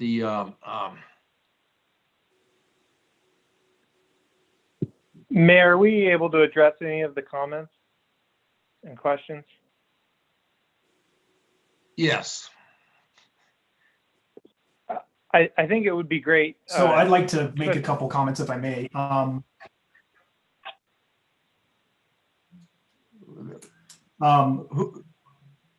Abuse on the Metro District would not benefit us as the developer or the home builder at all. Having taxes increase to a point where people cannot afford the houses would kill our sales momentum and would really stall the project, thus making it cost a lot more and last a lot longer. That's one thing. One thing I would like to comment on is party wall agreements are not synonymous with metro districts. We use party wall agreements in all of our townhome communities, whether they're a metro district or whether they're an HOA and metro district or whether they're just an HOA. It's just a document that allows the people buying the townhome units together to know what the expectations are moving forward. The one thing that I would add is, you know, the homeowners act individually. As I said, there's plane breaks for each one. If one homeowner wanted to paint their unit, they could paint their unit. They would have to do it within the guidelines of the design review, and they would have to do it within the guidelines of the CC&Rs. So it's not a free-for-all because there's no HOA. They still have to follow the rules and the regulations of the community. It's just governed by a different entity. The reason, and you know, we would be willing to put an HOA on the project. However, that would kill the thing that we're trying to accomplish here. To the lowest price townhome for an HOA fee on a $325,000 townhome just doesn't seem right to us. And that was the primary reason we went down this path.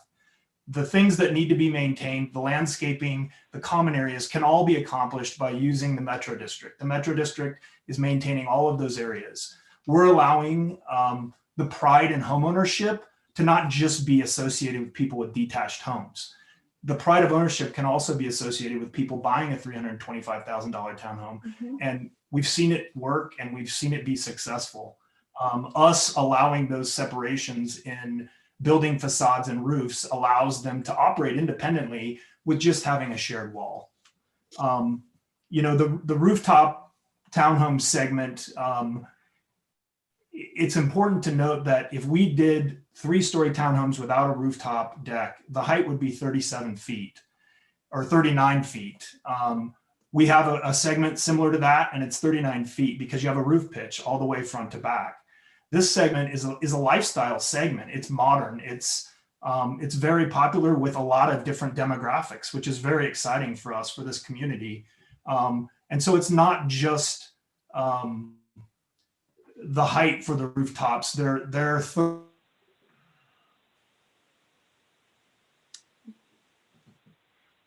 access on the roof.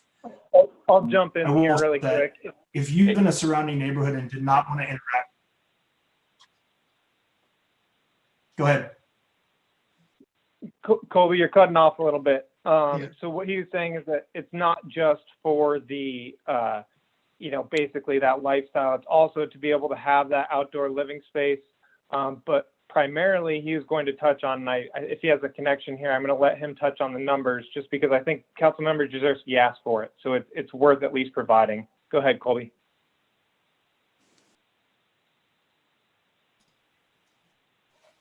I'm sorry. Can you hear me now?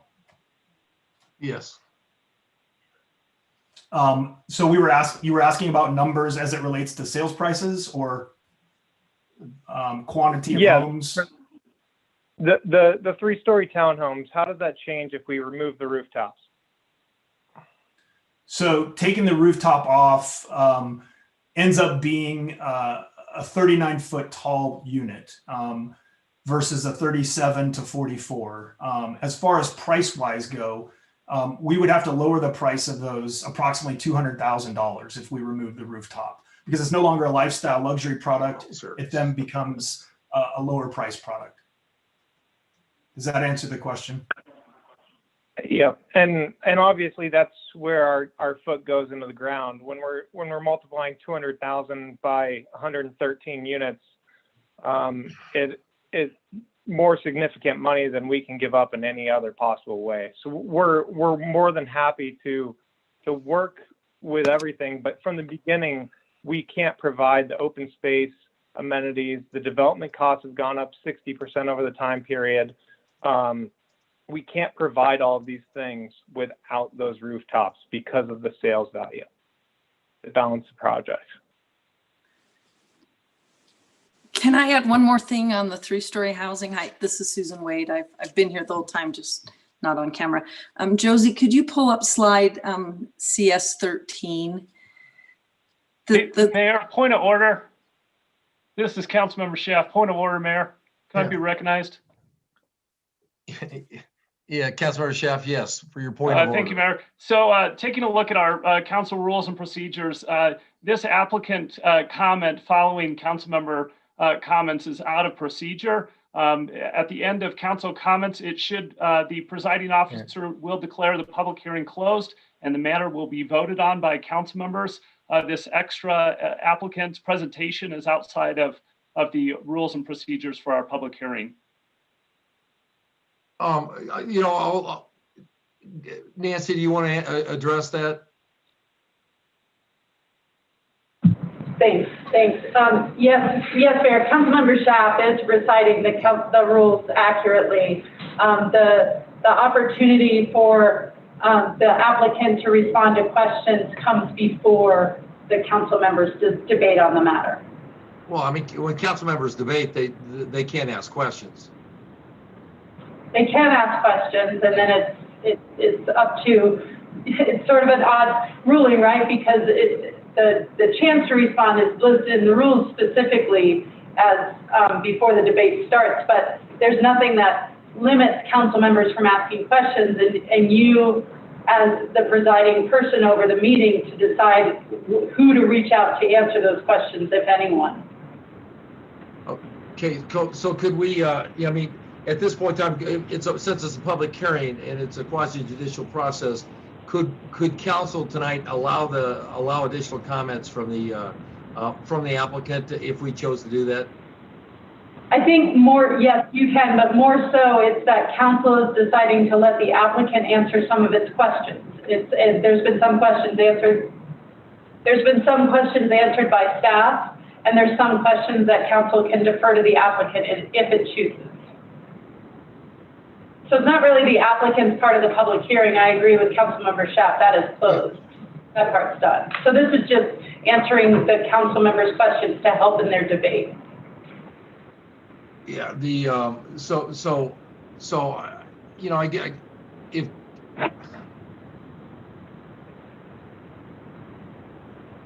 So let's just go ahead and close the public hearing then. Well, excuse me, Mayor. Yeah. I thought it was okay if we got our questions answered. Well, I did too, but Councilor Schaaf brought up a point. Our attorney agrees with that, and so we'll just. That's not.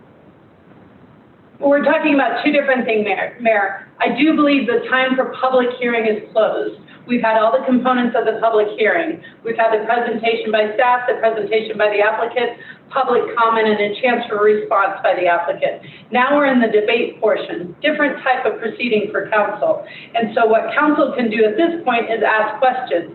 And this council has the practice of deferring questions to whomever may be the expert that's available, which for us this evening has been our staff, outside counsel for the Metro District, and the applicant.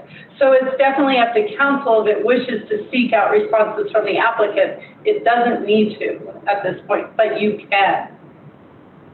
So the public hearing's closed, but the debate's not over, and in the debate, the council members could direct questions to the applicant or to staff for that matter.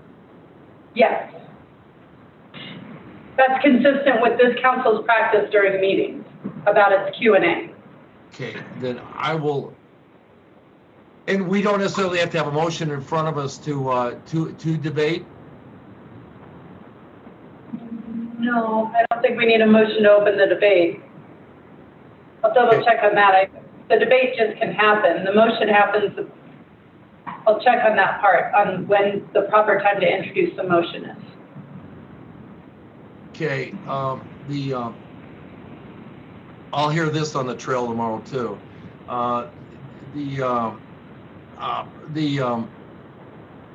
So I will close the public hearing. Yes. The public hearing is now closed. And so now the question comes down to, we'll go into debate. I'll note that we have Law Evans on here. We'll go into the debate, and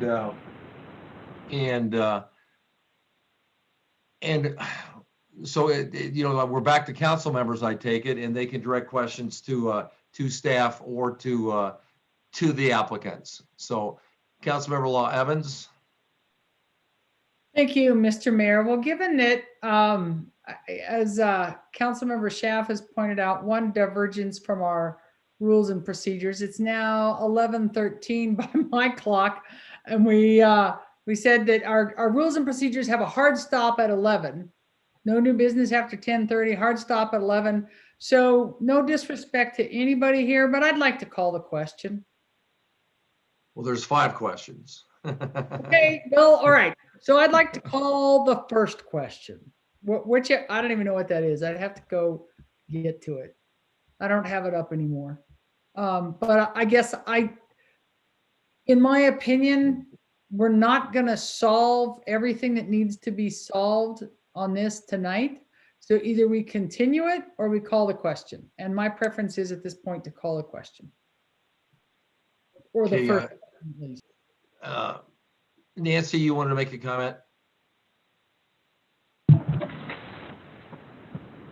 My comment was tied to the previous question you had about a motion to start the debate, which we did need a motion to start the debate. But now we're in a different procedural posture, which is someone has called a question, although we're talking about which question's being called. I imagine Councilmember Law Evans potentially means 2020-239. Yeah, 11 is the first question on 11C. I actually, for some reason, my computer won't bring up the agenda. I don't know why. So I'll let someone else determine what question I'm calling. Well, let's go ahead and do let's go ahead and do council's consideration of proposed resolution number 2020-239. And then we'll have a debate after that, which is allowed for under the rules for sure. So next is council's consideration of proposed resolution number 2020-239. Will the clerk please read proposed resolution number 2020-239 by title? Resolution number 2020-239, authorizing and approving the 7th Amendment to the 2016 Comprehensive Plan Land Use Map, PUD Plan Amendment, Final Plat, Site Development Plan, and Subdivision Improvement Agreement for Dillon Point, Aspen Creek, filing number 8. Is there a motion, William? Councilmember Lindstedt, you have your hand up. Was that for a question, or did you want to make a motion? Well, I might need some help from the attorney here. I actually wanted to make a motion to continue this hearing in 2 weeks. I'll second that. I'm going to need a second. What was that, Nancy? I'm going to need a second, Mr. Mayor. If we could. We have a second. Councilmember Jezierski, second. Oh, you're going to need a second as in time? Or? No, I'm sorry. I apologize. I'm going to need a minute. Thank you. My apologies. Hopefully we can go. Okay, well, I'm going to go ahead and acknowledge the seconds. We have a motion to continue with the second.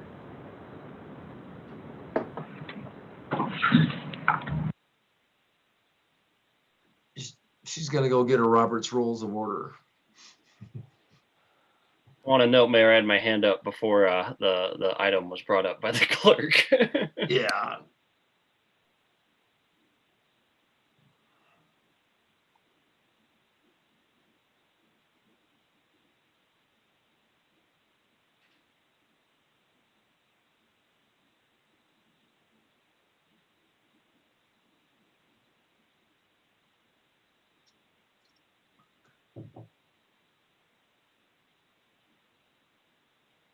Could I ask you a question while we're waiting?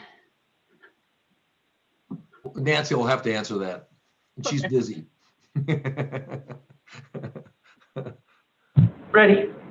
Mayor, the motion on the floor is to continue, and that's the motion to be debated right now, and then the council can vote on that, and then we'd go back to the request to call the question. So we have a motion to continue. And if it passes, then we'll just continue for 2 weeks. Yes. Okay, so there's a motion to continue with a second. Is there any discussion on the motion to continue? And the motion was specifically to for 2 weeks. I'll go with Councilmember Anderson. Yes, so if we do continue this, would we then go through the same, would we be taking public comment again? I'm just curious, would it be like an hour and a half or 2 hours of public comment again, or would the public comment tonight fulfill that portion of it?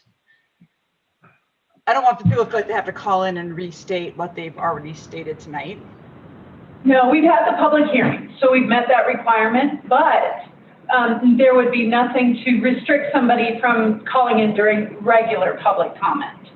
The council has public comment on each item, but I do think that staff and council can be intentional to tell the citizens, you've had a public hearing, we've received your comments, we've heard your comments through email and otherwise.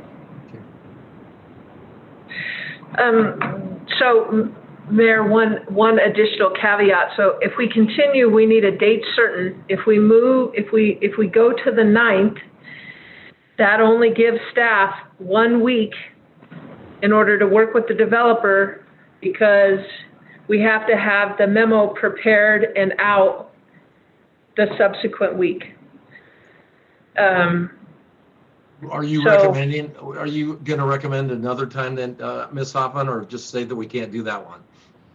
We need more time in order to. Could you recommend a specific time? I can in about 15 seconds.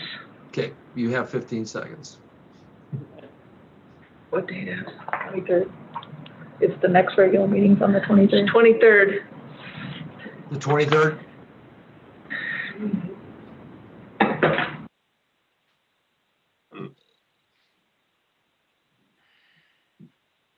The marijuana night, 23rd?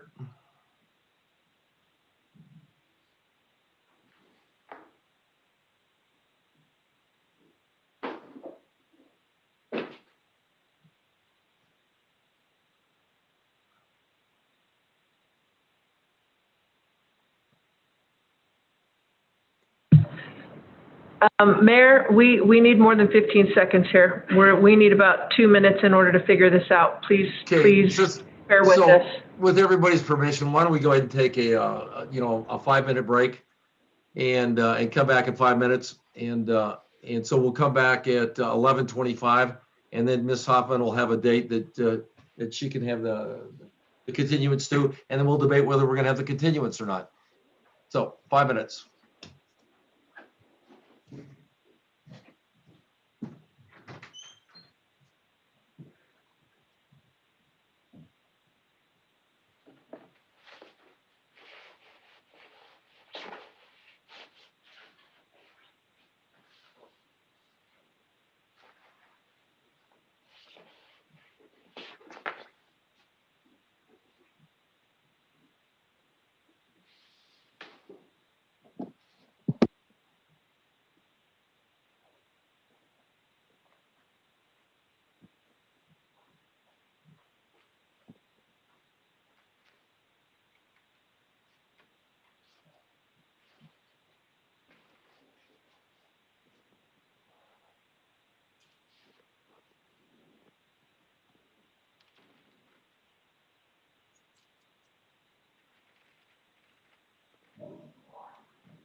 Okay. Let's just.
Okay.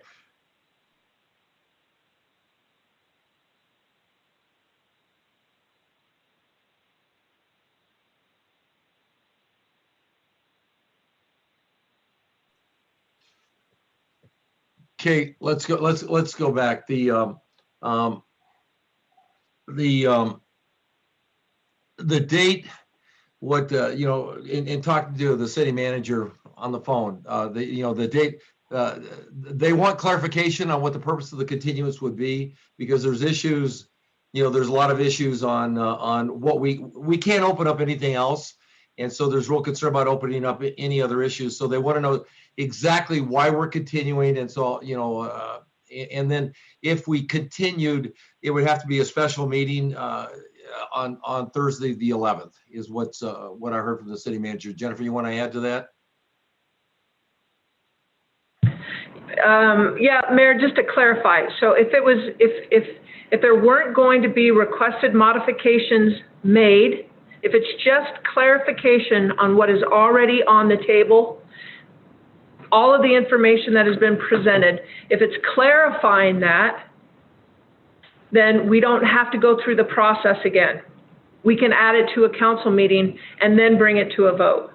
If there's anything additional, so the applicant has indicated that the height is not something that is going to be adjusted.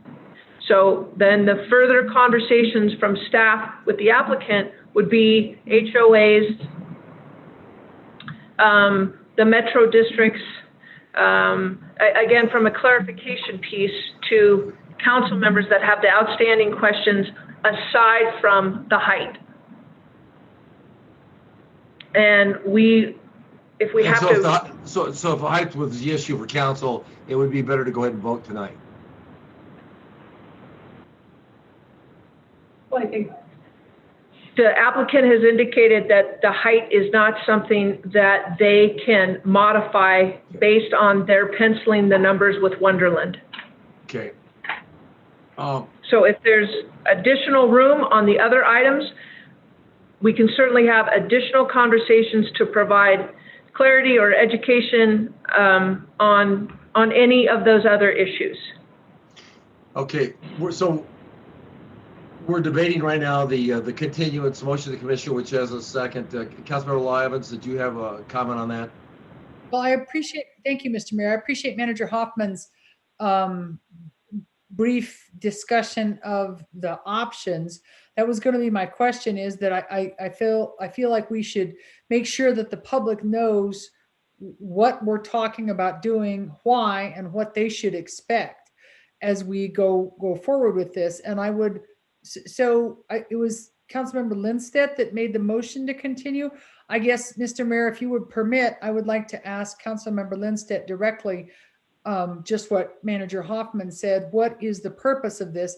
I think if we continue, we need to put some fences around it and make sure that the public understands why we're continuing and what the process looks like from here. So that would be my request, Mr. And Mayor. I think that's Ms. Hoffman's request as well. Councilmember Lindstedt. Yeah, thank you, Mayor. My request to continue it was so that council could have more time to research HOAs, shared wall agreements, and metro districts, because I think there were some pretty basic questions that council members still had. And I don't think it's fair that we bring these things to a vote until they actually, have a full understanding of those issues. It seemed like several council members were talking about those. They didn't have their questions answered. And I think that people should have a fair answer to all those things before they move along and vote. I don't think height is the defining issue on this project. I heard a lot of questions about those three things, and those were the three things I thought council needed more time to address, and I don't think they'll be addressed tonight at 11:30. Yeah, repeat the three things again. It's the HOA, the Metro District, and the shared wall agreement. Shared wall agreement. Yeah. Okay. And so that you're asking for continuance for that. Councilor Jazierski, what? I mean, unless the three council members that, ask questions about that feel like their answers were met, but I didn't get that from them. So that's why I brought the motion forward. But if we want to vote on it tonight, that's also okay with me, but that's the reason I brought it forward, was for those three things, because it doesn't seem like people had clarity on this. Councilmember Jazierski. Yeah, I second it, and for actually a different reason. I'm okay with a lot of the issues that Councilmember Lindsted just brought up. For me, the height is the issue, but the financing on that height, I guess, is what I brought up, and I think that's where I'd want the clarity on. If the developer and the applicant remain adamant that they are unable to do it at a lower height, I guess, as I said before, I need some convincing on that. And I could be convinced on that, but I'm gonna really need to see the financing. That's a big issue for me. And right now, I don't feel comfortable voting in favor of this because I'm not convinced, I guess. And that could change in a couple of weeks, I guess, if I'm given additional information that this is the only way that we're going to get these attainable homes. So from my standpoint, and why I was in favor of the continuance is that I'd like some more information on the finances of this project, and sort of a proof that the height is really necessary.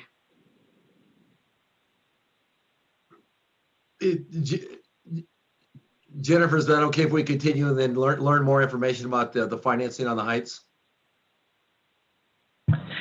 It is, Mayor.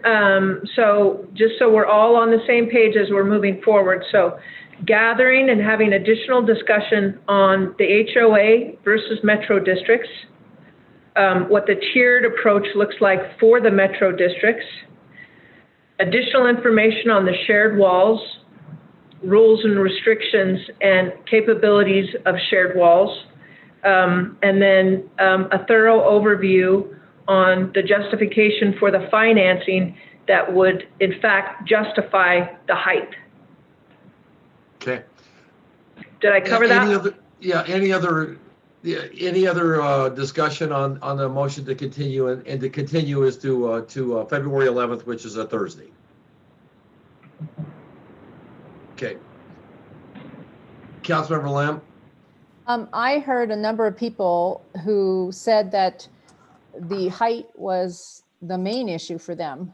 So for those of us who said the height was the main non-negotiable, then I would suggest that the HOA, the party wall, and the metro, we may have had questions, but that would not change our minds if the applicant is not going to budge on the height. So I don't see the need to continue it. Thank you. Councilmember Schaaf. Thank you, Mayor. So I'm in agreement with Councilmember Lim on the height piece. If that's not going to be something that there's any movement on with the developer, then I'm not quite sure how continuing this necessarily solves that. But if we are adding issues to the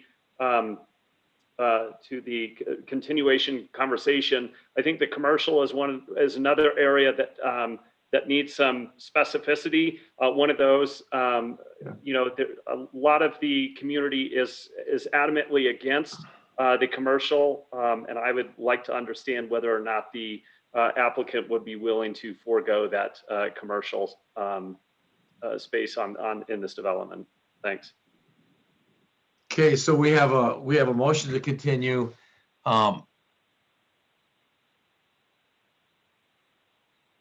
In a second. Mayor Pro Tem. Thank you, Mayor. Well, I don't think it was, the height was an issue for the majority, but I wasn't keeping a tally. I wanted to give Mr. Owita the floor. Is there a proper way to do that?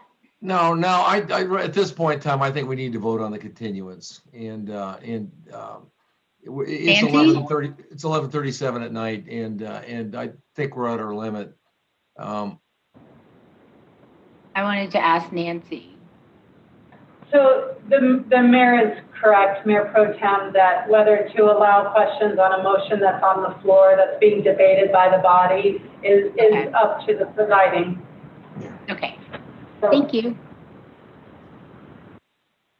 Councilmember Hinkle, Just comments to on be the clear, continuance? Yeah, on the continuance, we won't be discussing height then.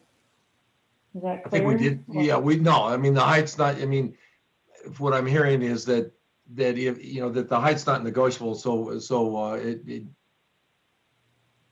think Okay. Councilmember Groom. I'm hearing two things. One, we're not going to discuss the height because that's, but yet when Ms. Hoffman went over the topics that we're going to discuss, we're going to discuss the finances of the height because Councilmember Jurgenski was wanting to get more details. So Stan, I do that all the time too. I'm sorry. It's on the spot and I just can't do it. Just Jay. Just stick with Jay. My bad. It's very unprofessional of me and I apologize. So are we talking the finance of the height?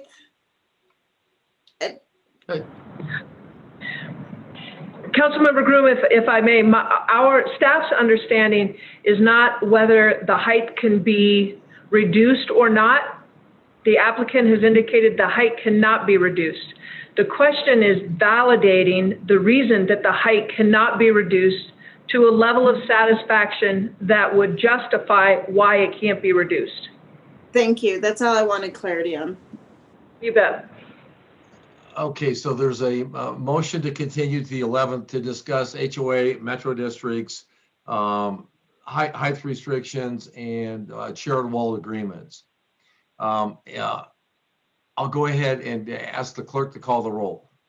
Yes means we're going to continue to February 11th. Jaworski, Yes. Law Evans, No. Lim, No. Lindstedt, Yes. Schaff,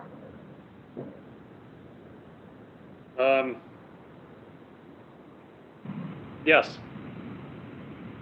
Tessier, Yes. Anderson, No. Castriata, Yes. Groom, No. Hinkle. Yes.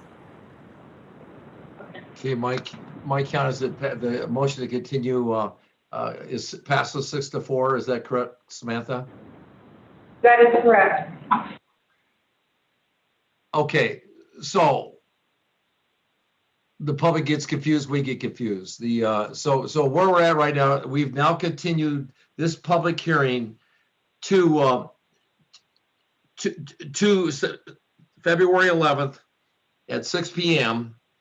and to discuss the issues that were outlined before. We're still in a quasi-judicial process, correct?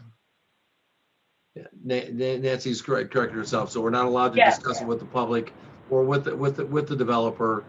And I guess I'll go through the rest of the script quickly.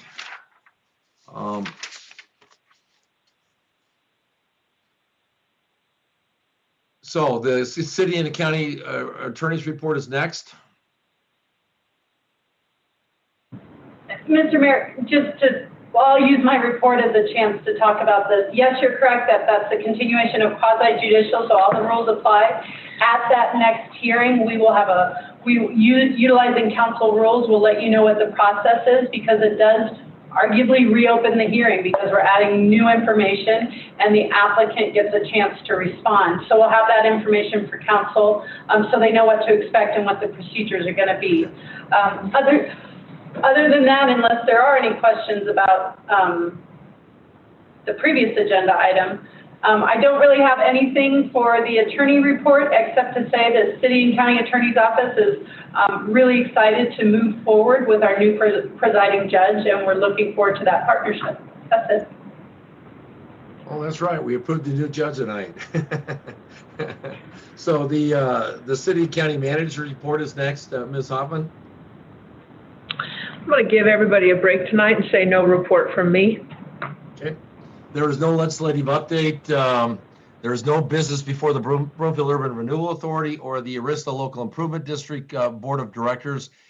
Staff has provided the fourth quarter expense report for elected officials for 2020, and there are no requests for future action items, concluding so that concludes the items on this evening's agenda. Is there any other business to come before the council?